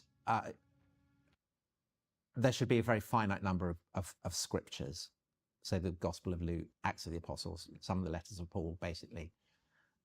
And this is a key moment, because I think you can already by this point talk about Orthodox Christians who embody the kind of the mainstream of, or at least the kind of the central gravity in the church. They do not follow that. But because of this challenge, they have to decide what is the canon going to be, what are our scriptures going to be, and they choose the 4 Gospels because these are the ones that are the most closest to the time. They're the ones that are generally accepted as being the most authentic record, and the various letters of Paul and the Book of Revelation and so on. And they also decide to keep what they come to term the Old Testament, and the sense that God had prefigured the coming of Christ in the Hebrew Scriptures. And by doing that, it sets up opportunities for Christians to emphasize things that perhaps aren't being emphasized in the passion narratives. Let's put it like that. Well, what I'm getting at, Tom, is let me put it more bluntly. You're very eloquent and a historian. What I'm saying is, in my understanding, why have Christians behaved in a monstrous way throughout history? For example, I guess what I'm saying is, my experience of Christians today is that if somebody stood up and went, you know what, these people are heretics and they must be eradicated, most Christians would be like, well, that's a bit much. Do you know what I mean? Well, that's been a long process of weathering and transformation. And the thing is that Christianity isn't it's a constantly, it's best thought of, I think, as a kind of civilization.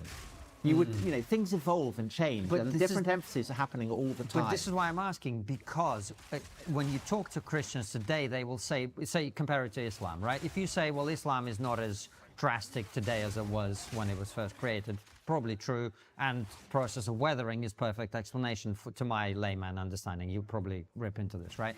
But with Christianity, there was the message of compassion and empathy and turning the other cheek and all of that from the beginning. So what is it that's being weathered over the 2,000 year period? So go back to the issue of paradox. Paul in his letters, writing to the Galatians, so this is really, might even be among the earliest of letters, so right at the start of the Christian tradition. He writes to them and he says that in Christ there is no Jew or Greek, there is no man or woman, there is no slave or free. So he's dissolving the traditional boundaries that have separated, the two sexes, the different peoples of the world, and the different social orders. It's very progressive. Well, he's saying in Christ Jesus. He's not. The world is fallen. These differences and what stems from these differences are part of the lot of the children of Adam and Eve. We're all part of this fallen world. That's the gist. But that in Christ, they will be dissolved. This is the heaven that is promised. Now, of course, it's like an acorn from which a great oak will flourish. And I would say that the assumptions that govern a liberal society derive from that. The idea that men and women have an inherent equality, that differences between peoples are iniquitous to emphasize.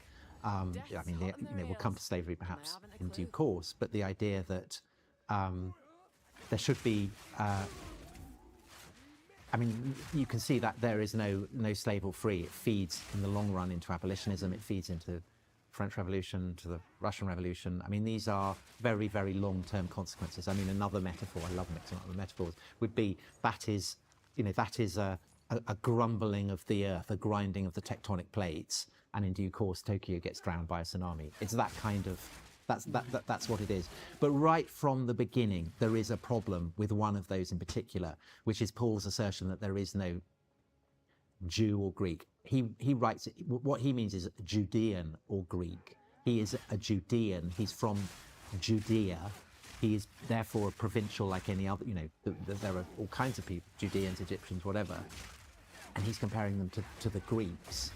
And he's saying that the differences between Judeans and Greeks will dissolve in Christ, i.e. there will be a kind of universal brotherhood, sisterhood, whatever. However, famously, not all Judeans are keen on having their sense of distinctiveness dissolved into a kind of universal mush. And so they do not, in the main, follow Paul's exhortation to accept Christ as Lord. And that then means that there is a fracture point right from the beginning between people who will come to be defined as Christians and Jews.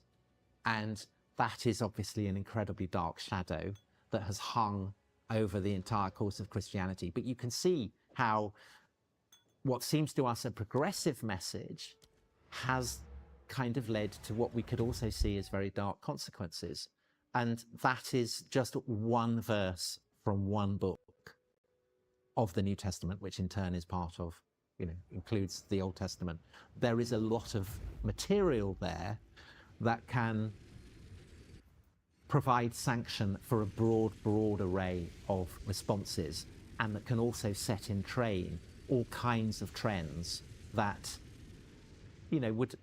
would have seemed unimaginable in the 1st century AD. Tom, is that why, so everyone can drink? So my mother's Venezuelan, and it's really fascinating to see the way that the Spanish conquistadors behaved in South America and the Portuguese Empire behaved in South America, and they come from a Catholic tradition, to the way that the British Empire behaved. Was that a large part of the way they behaved based on religion, or was there something else to it? Well, the Spanish are the first to discover great powers in a world that no one had imagined before. And so when they conquer the Aztec Empire and then the Inca Empire, I don't know if you played, a game like Civilization. I played Colonization, which is very problematic. But Civilization, It was a great game. Civilization, you could end up with tanks attacking archers. Yes. And that's basically what you have, because the Aztecs is kind of Bronze Age civilization. Beautiful, fascinating, extraordinary, but collapses before everything that the Spanish bring, because they're the kind of beneficiaries of thousands of years of Eurasian, crops and cattle and all kinds of things like that. And this and obviously the Spanish interpret this as an expression of kind of God's plan.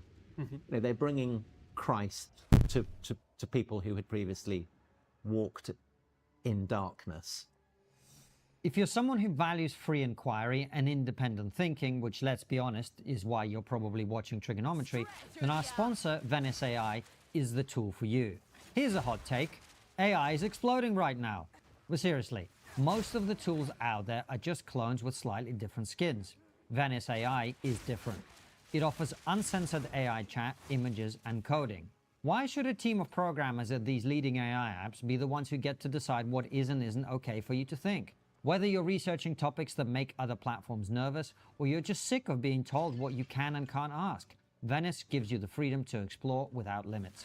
No political filtering, no condescending footnotes, just powerful AI, fast. We've tried it ourselves, and if you're someone who thinks about these things, you'll notice the difference immediately. If you want to use AI without fear of handing over your thoughts, ideas, or personal information to a corporation or the government, you can get 20% off a pro plan using our link, venice.ai/trigonometry. You'll find the link in the description of this episode, or type it in, venice.ai/trigonometry, and see what you've been missing. And now, back to the show.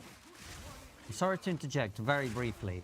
How much of it was that, were they genuinely seeking to expand in the New World for religious reasons, or was there a lot of pragmatism to it, Obviously it varies. The conquistadors are unbelievably brutal in the main, and if they hadn't been brutal, then they wouldn't have done what they did.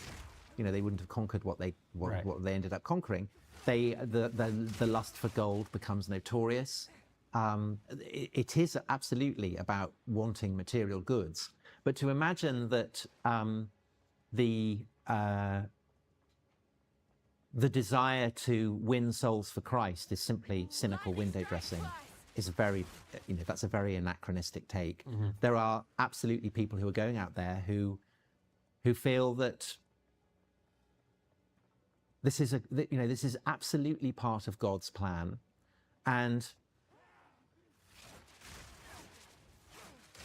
there are friars, of whom the most famous is a guy called Bartolomé de las Casas, who condemns the oppression and the greed of the conquistadors as an offense against God. And there is a great kind of scholarly debate in Spain between those who are drawing on Greek philosophers, particularly Aristotle, to essentially, the strong do what they will, the weak must suck it up kind of argument, that there are those who are destined to be slaves and there are those who are destined to be masters. And they're drawing on Greek philosophy for that. And then there is Las Casas who's saying, no, he's drawing on the Gospels. He's saying, slavery is an evil. These are people who are as worthy of respect as anyone else who has been won for Christ. They must be won for Christ. And you can see there the beginnings of kind of ideas that will feed ultimately into kind of notions of international law. And that's a Catholic perspective. The British obviously are Protestant, and therefore they bring a slightly different perspective. One perspective is that the Spanish are evil. So what they call the Black Legend, the idea that the Spanish are uniquely appalling, which is often they're drawing on Las Casas and other Spanish writers like him to kind of condemn the Spanish. I mean, it's very much kind of Protestant black propaganda, I think. But the British have their own route to deciding that slavery is wrong. It's as Christian as the Spanish one, but it's distinctively Protestant.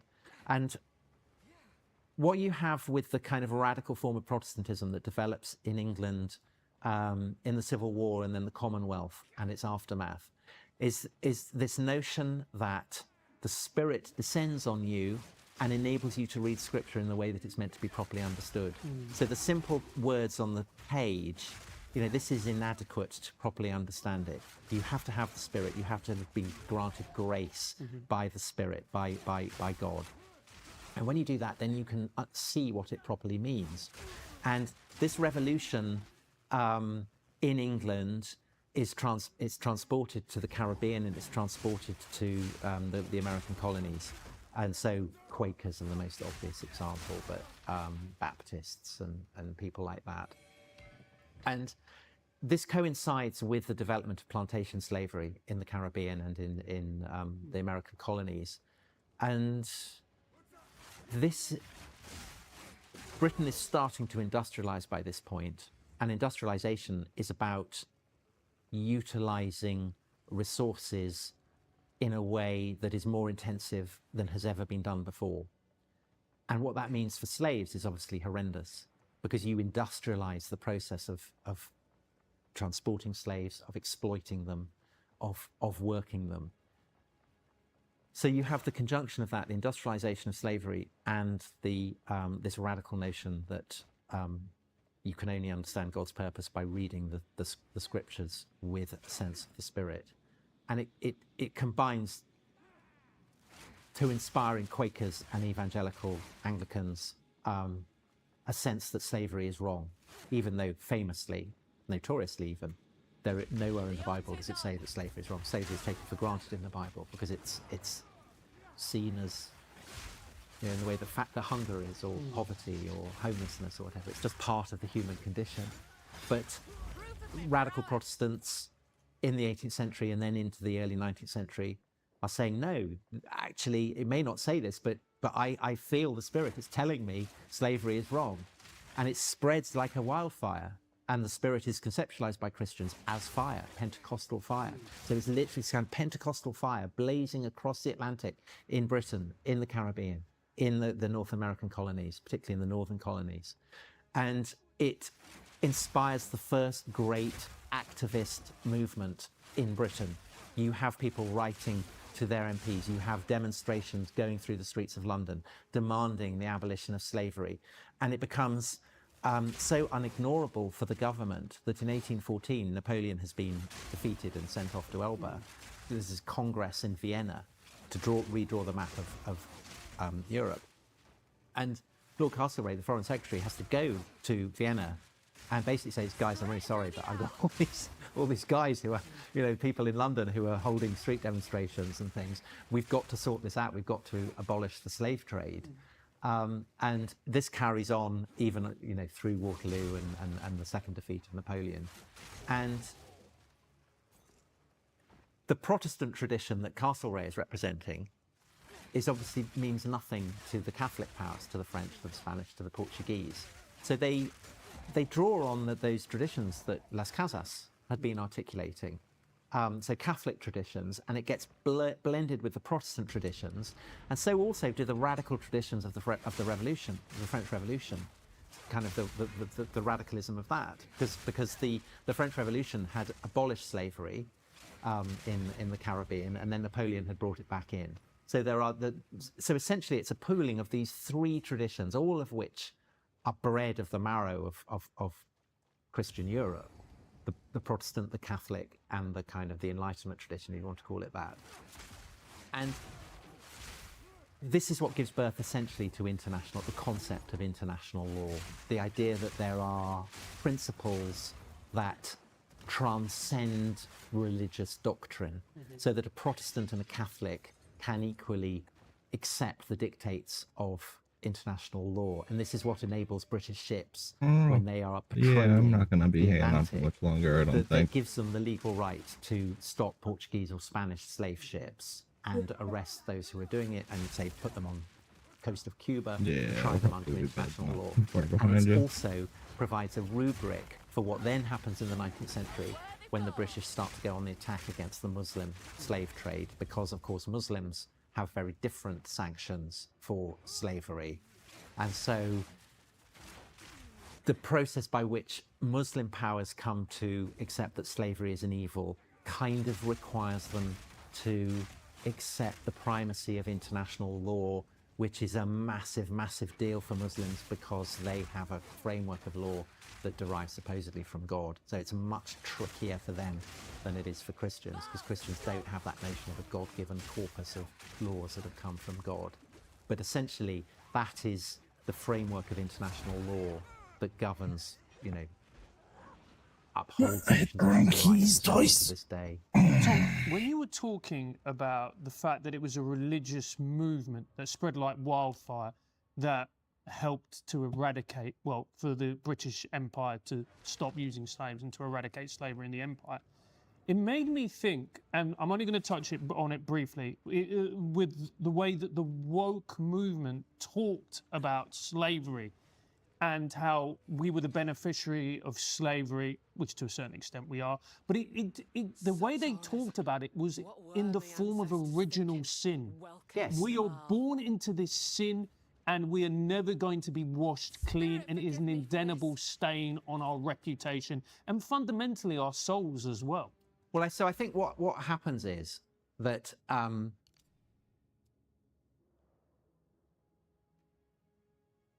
slavery comes to be seen as the great sin. I mean, it's clearly a monstrous, appalling crime. But we judge that by Christian standards. We accept it as an appalling crime because we have bought into the assumptions of Las Casas or the Quakers or whatever. It's if you look at the entirety of global history, it's not in any way a moral given. Civilizations have always depended upon the exploitation of the masses, and that could be chattel slavery of the kind that you have in Greece and Rome, and then in the Atlantic in the 18th century, or it could be founded on caste, the idea that certain people are born to be inferior, or it could be upon the exploitation of proletariat, which you get in 19th century industrial civilization. You always, there is no form of civilization that is not also a reflection of barbarism. Is the kind of the famous quotation. I'm paraphrasing. I can't remember it exactly. The Walter Benjamin comment. So there's always been exploitation. The idea that slavery is therefore not just an unfortunate corollary of the way of things, but a moral stain that has to be eradicated is very, very novel. And because it happened in a uniquely horrible form in the Atlantic, and because it was Christians who drove that, to a degree it contaminated, I think, the kind of Christian record in the eyes of people who were themselves absolutely saturated with Christian assumptions. And it kind of bled into anti-imperialism, moving into the 20th century. Again, the idea that powerful countries shouldn't dominate weaker countries. I mean, most, the history of the world is basically the record of empires. The idea that empires are problematic, to use a favourite phrase of the woke, is again a relatively recent one. And it's meant that Christianity, which is a universal religion, Christians believe that it's for the good of the world that everyone becomes a Christian. There are more Christians more Christians than any other kind of practicing ideology in the world. That has come to be seen by lots of people as itself evil. The kind of the evangelical impetus of Christianity is seen as going out and overthrowing the right of the Aztecs to do what they want, even if that is human sacrifice or whatever. And so the consequence of that is that today we remain the heirs of these Christian impulses, the notion that slavery is an evil. But Christianity has been implicated in that, and so therefore the institutional character of Christianity is often rejected as part of the problem, a part of what has to be rejected, even though it is that institutional structure that has provided people with the ideological framework that enables them to judge it as evil. And so I think what you saw in 2020 and its aftermath was a deeply Christian movement. I mean, something that the Quakers in the 18th century would have recognized. The kind of the line of descent from the activism of Quakers in the 18th century is very, very clear. That's what they're doing. But because they have jettisoned the Christian scripture, the Christian practice, the Christian self-identification that had provided structure for the Quakers and the early activists, they essentially have to construct their own traditions. And so that's why you had all the toppling of statues, which is kind of very Protestant thing to do, toppling idols, taking the knee, people, offering themselves up for, as penitentials, white people. It's very, very, these are very, very Christian forms of practice. It's just that they have been divorced from the institutional framework that gave them birth, and so how and where they're developing is unclear. And I think that they are clearly mutating very fast, because once you unmoor ideas and stories and traditions from the context that gave them birth, they can mutate very, very quickly.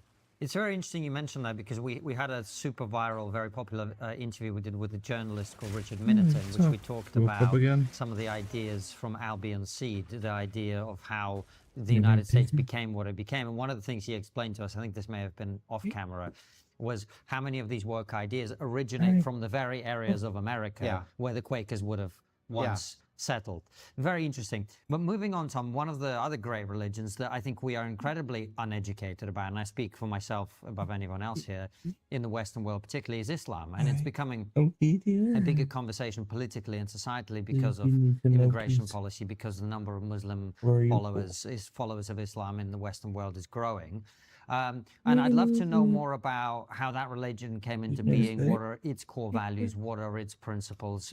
You mentioned some of them already, but can you expand on them? Could I just before I do that, just put Islam in the context of the kind of the Christian story, of course, as manifested in the present West, because I think that's important to understand why there are tensions between Islam and Western secular liberalism, and why there is such a reluctance to acknowledge this on the part of enthusiasts for secular liberalism.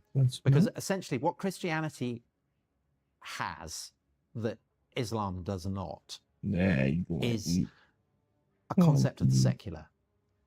And this goes right the way back to ultimately, I mean, you can trace it to the story of Jesus being asked whether taxes should be paid to Caesar. You know, he's famously asked for a coin, and there's the picture of Caesar, and he says, whose head is this? And he says, render unto Caesar what is Caesar's, render unto God what is God's. And so that sense that there is... You're talking about the separation of what the Americans call church and state. And they call and we call it here church and state. You know, the notion of church and state, there isn't synagogue and state, there isn't mosque and state, it's church and state. And in the West, that's because this notion of there being two rival orders gets enshrined by the towering theological genius in the Latin church. Augustine, great in North Africa in the late 4th, early 5th century AD. And this is against the backdrop of the collapse of Roman power. Rome has been sacked. And there are Romans who say, this is because we have rejected the old order, the old customs that enabled us to keep the gods on site. So going back to that stuff I was saying about Athens, these rituals, these festivals are like kind of insurance payments to keep the gods happy. And now we've abandoned these. And the Romans call these religiones. So a sacrifice or a festival in honor of a god is a religio. It's a bond that joins you to a god, and is a kind of guarantee that this god will then look after the city. And these religiones have been abandoned. And Augustine says, no, not a bit of it. And the reason for that is that everything in the fallen world is bound upon what he calls the cyculum, which is basically the span of human life, but it means the notion that everything is doomed to pass away. All things must pass, as George Harrison would put it. And he says that this is true of empires as well as of individuals. Rome is not permanent. Rome has no special significance. It will pass away. It is bound upon the cyculum. If you want eternity, you must you must bind yourself to the pure eternity of heaven. That's what the real religio is. And it's only the church that can give you this religio. So there you have, as the Roman Empire falls, this notion of there being an order of the cyculum, the order of religio. And over the course of medieval history, this becomes institutionalized. And going into the kind of the Reformation and into modernity, it mutates to become this idea that there is this space called the secular, which is kind of neutral. It's separated from what has come to be called religion. And this is a mad idea. No other culture has ever had this idea. So when you read about, ancient Greek religion, they had no concept of religion. And they certainly had no concept of religion as being something that is separate from the kind of the everything else. It's, the relationship of people to the gods is like the gin in a tonic. You can't separate out the gin and the tonic. What Christianity does is to say, yeah, you can have gin and here's the tonic and you can separate them out. That's the madness of the way that we conceptualize the world in the West. And Islam has no concept that you can separate this out. And so this means, therefore, that what we have in the West is an idea that you have freedom of religion. And Jews in the 19th century had freedom of religion in the wake of the French Revolution. They are told, you can practice your religion as you want. Jews didn't have religion. They were a people. But they're being told, if you want to become the citizens of the French Republic, that's brilliant. But you can no longer define yourself as a citizen of Israel. You are now a French citizen who practices what comes to be called Judaism as a religion. And so Jews in the 19th and in the 20th century have to adapt their traditions to fit this very specific modern Western secular template. And Western secular democracies require Muslims to do the same, to conceptualize what they belong to as being a religion. But classically, that's not how Muslims understood it. Islam is a totalizing way of leading your life. There are rules that govern every aspect of your existence. God is manifest in everything that you do. The idea that there are kind of safe spaces where everyone can meet up and kind of join in a secular space is something completely alien. And I don't think that most kind of enthusiasts for liberal secularism understand this. They tend to, I think they think that the notion of the secular is something that is common to everybody. That it's kind of like, you know, everyone has a sense of what a tree is, everyone has a sense of what a dog is, everyone has a sense of what the secular is. They don't. And so Muslims are being forced, when they come to the West, are being forced into this kind of Procrustean bed of the secular notion of what a religion is. The only reason I keep trying to interject is I'm trying always to convert what you're saying into simpler, more easier to understand language. And I guess what you're saying is the central tension there is, theologically speaking, Islam doesn't allow the separation of politics and Islam. If you are a Muslim... Well, classically it hasn't. That's why I said theologically speaking. There are, of course, individual people who are able to do so. But within the way that the religion is, if you follow that faith, then that faith controls everything. It controls the way you participate in society, the way you live your life, and the way you might vote in a society. Your loyalty will be to that above other things. Is that fair summation? Ought to be according to the doctrine. All right, people, it's trivia time. Financial trivia, to be exact. Do you know what retirement asset grew the most in the first 6 months of President Trump's second term? Many of you probably guessed the stock market was the best, since what's backing the most retirement accounts in America today is that. But from January the 21st through July 21st, the Dow Jones grew less than 1%. What about Bitcoin? President Trump loves Bitcoin, so it must have performed well, right? Well, it did. It grew nearly 15%. An impressive 6-month investment. But it's not the number one. The heavyweight champion was, wait for it, gold and silver. Gold and silver are considered to be safe haven investments, so many of you will be surprised to learn they both grew by a whopping 25% in President Trump's first 6 months. 25% in 6 months. Not bad for safe haven investments. Our partners, Augusta Precious Metals, specializes in helping Americans move wealth and retirement into self-directed IRAs backed by physical precious metals like gold and silver. They are consistently scored as the most trusted gold IRA company by major financial publications, and they enjoy an A+ rating with the Better Business Bureau. In a world where governments print money and rack up debt like it's going out of fashion, I like assets you can hold in your hand. That's why I've always taken steps to secure my family's future with gold. If you have over $100,000 in your current IRA, 401k, or other retirement account, visit triggergold.com, that's triggergold.com, to learn how Augusta Precious Metals can become your lifelong self-directed IRA partner. As classically understood, Muhammad is the seal of the prophets. He has brought God's last message. And the Quran is a record of humanity's disobedience to prophets. Prophets arrive, they reveal God's wishes, they then ignore it, or they corrupt God's message or whatever. And so more prophets have to come. Muhammad is the last prophet. He and what he teaches mankind is mankind's last hope. If Islam goes, then mankind is doomed. Everyone will go to hell. So it's absolutely, existential stakes. And the proof that that Islam is true, again, classically, is that Islam is triumphant for most of its existence. I mean, it pulverizes the Sasanian Empire, it dismembers the Roman Empire, conquers vast swathes of the Christian world, the kind of ancient Christian heartlands of Mediterranean Christianity. And it's really only with Napoleon's invasion of Egypt at the very end of the 18th century that Muslim powers are suddenly brought up against the fact that the despised Christian powers are incredibly powerful.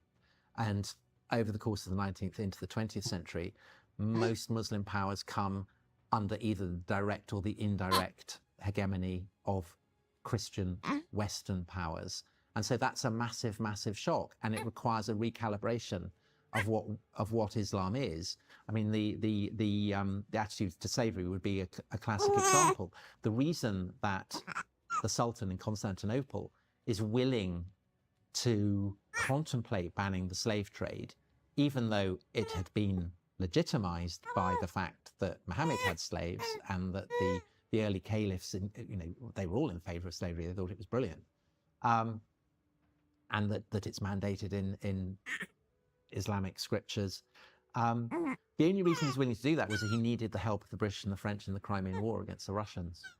And so he essentially kind of employed his top scholars to try and work out a way in which Islamic law could be squared with this radical new notion. And this has been part of the kind of the great trauma for Muslims in the modern world, is how do you adapt it? And essentially what Muslims did was to kind of Protestantize themselves. So they slightly adopted the sense that, it's in the heart. It may say this in the Quran, go out and crucify people who are offenders against God. But what that actually means is that you should try and be kind to them. I mean, that's the kind of, it's the... So this is the people who say jihad is the internal Jihad struggle. Which it kind, I mean, that is a part of it, but it's not... The entirety of it. It absolutely is not part of it. But yes, absolutely. Yeah. And so you have the you look in your heart, and therefore you can adjust and adapt the legacy of Islamic scripture for the modern world. Get on the right side of history, all these kind of very Protestant ideas. Or the counter reaction to that is again a very Protestant one, which is to go fundamentalist, because in 20th century Protestantism, you have Protestants who are faced with Darwin and all this kind of stuff, and they say we've got to go back and interpret the scriptures literally, which neither Christians or Muslims had ever really done.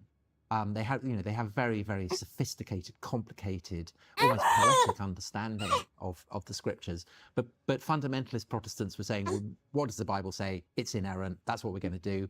And so Muslims also have adopted that policy. And the consequence of that has been a kind of very brutal understanding of Islam, because there's quite a lot in the Quran and in the Hadiths and in the life of Muhammad that, if interpreted in a kind of brutally literal way, sanctions quite a lot of bloodshed. And so that's part of the problem. Well, quite. And this is so informative, Tom. I'm so glad we're talking about this, because I'm really keen to understand this from a deep perspective. And one of the things that I wanted to ask you about in this context is, how is there a unique challenge for Islam to, you call it Protestantize itself, which is to start to develop an interpretation that's more compatible with modern reality, for a number of reasons. One of them being the Quran is the literal word of God and the last word of God. This is the kind of the problem. seal. You can't have a reformation if this is it, right? Like you can't challenge any of it. I think Islam is uniquely indigestible for a secular mindset. And people don't want to admit that, in a way, because there's a default assumption that secular civilization can swallow anything up. There's a kind of arrogance there. The secular civilization of the West is such a broad tent that everyone can be brought into it.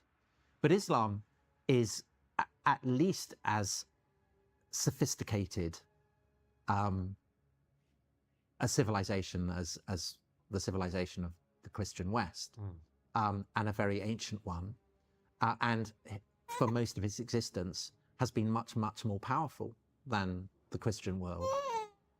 And therefore the idea that it should accommodate itself to what liberal secularists think it should do isn't a given. So Muslims in say, in a country like Britain, have freedom of religion. But there are lots of Muslims who do not see Islam as a religion, because they see religion as a Christian category. Islam is much more than a religion. It's something that saturates every aspect of existence, and therefore they don't necessarily want that. They want They want to live in a world where, you know, as has traditionally been the case, Islam is everywhere. But that is obviously something that the liberal state is not prepared to offer. So there are limits to what secularism and liberalism can and will offer. So what's the obvious question is, and I mean, it's probably an unfair question to ask a historian, but where's this going? I don't know. I'm not a prophet, unlike Muhammad. I mean, my guess is that Islam, rather in the way that Judaism has done, will accommodate itself to the host society. I mean, that's traditionally what happens, but that there will always be kickback because of what makes Islam distinctive. And also, obviously, the more Muslims there are, the more weight their voices will have.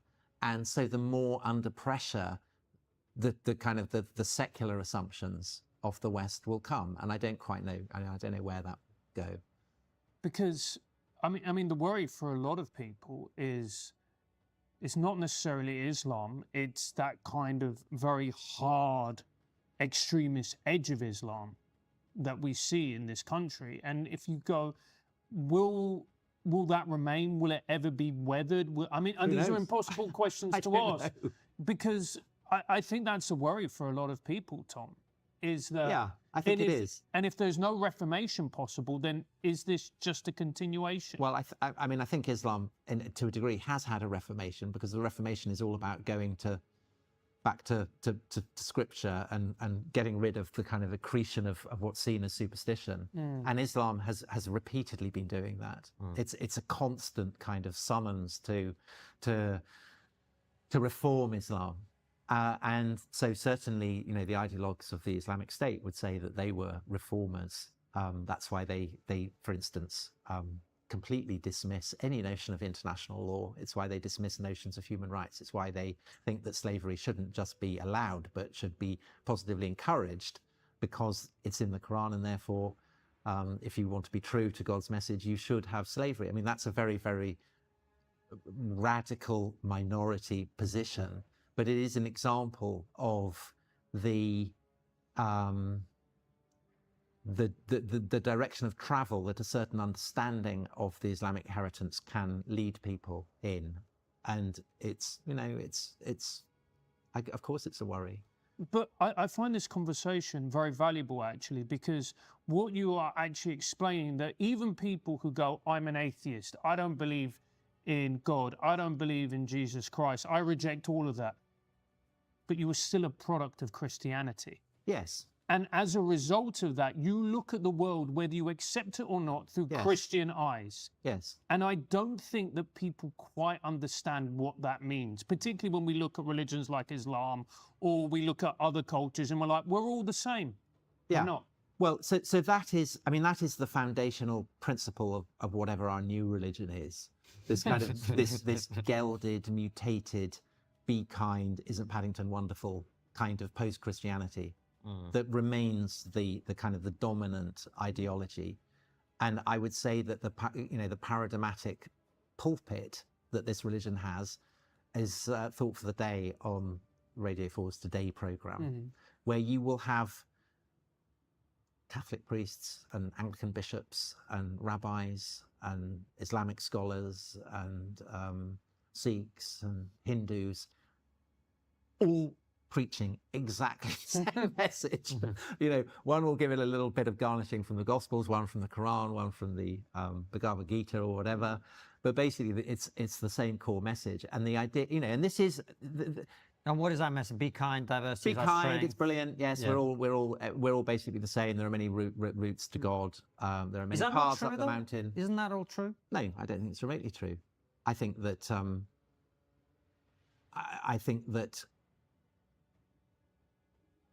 what the study of history reveals, and it's why it's so fascinating, is the infinite number of ways there are to be human, and the infinite number of ways there are to order a society. And that at any given time, the majority of people who live in a particular place at a particular time will assume that their way of doing things is obviously the standard way of doing it. Why wouldn't you do it? And that's as true of Athenians in 5th century Athens as it is of us today in 21st century Britain. We just assume that the way we see the world is the way that the world is, but it clearly isn't. And you just have to look at the world through the eyes of, I don't know, Protestants in the 18th century, or Muslims in the 14th century, or Aztecs in the 15th century, to realize and to try and see the world through their eyes, and to realize how relative one's own cultural assumptions are. I mean, it's a very powerful point. I guess the next logical question is, we've got this new religion, whatever this is, as you've said yourself, but to me it doesn't seem more a religion. It seems kind of a mishmash of ideologies with no real... But that is what religions are. Yeah. I take... You know, that's... But there is no God. But there is no God, and what I was trying to say is it doesn't seem to be a core. And I guess my question... So it's floating away. Yes. Yeah. And I guess my question is, unpleasant as it may seem, is can society last without this core to it? We will find out. I mean, I would say... That's an optimistic answer. I mean, I would say that there are... I mean, that there are many, many paths, and many paths that our society will take, because it's fracturing in all kinds of ways. You know, there are many, many different perspectives, and those aren't just political; they're cultural, all kinds of ways. But I would say that, say for Britain, this ancient Christian country, one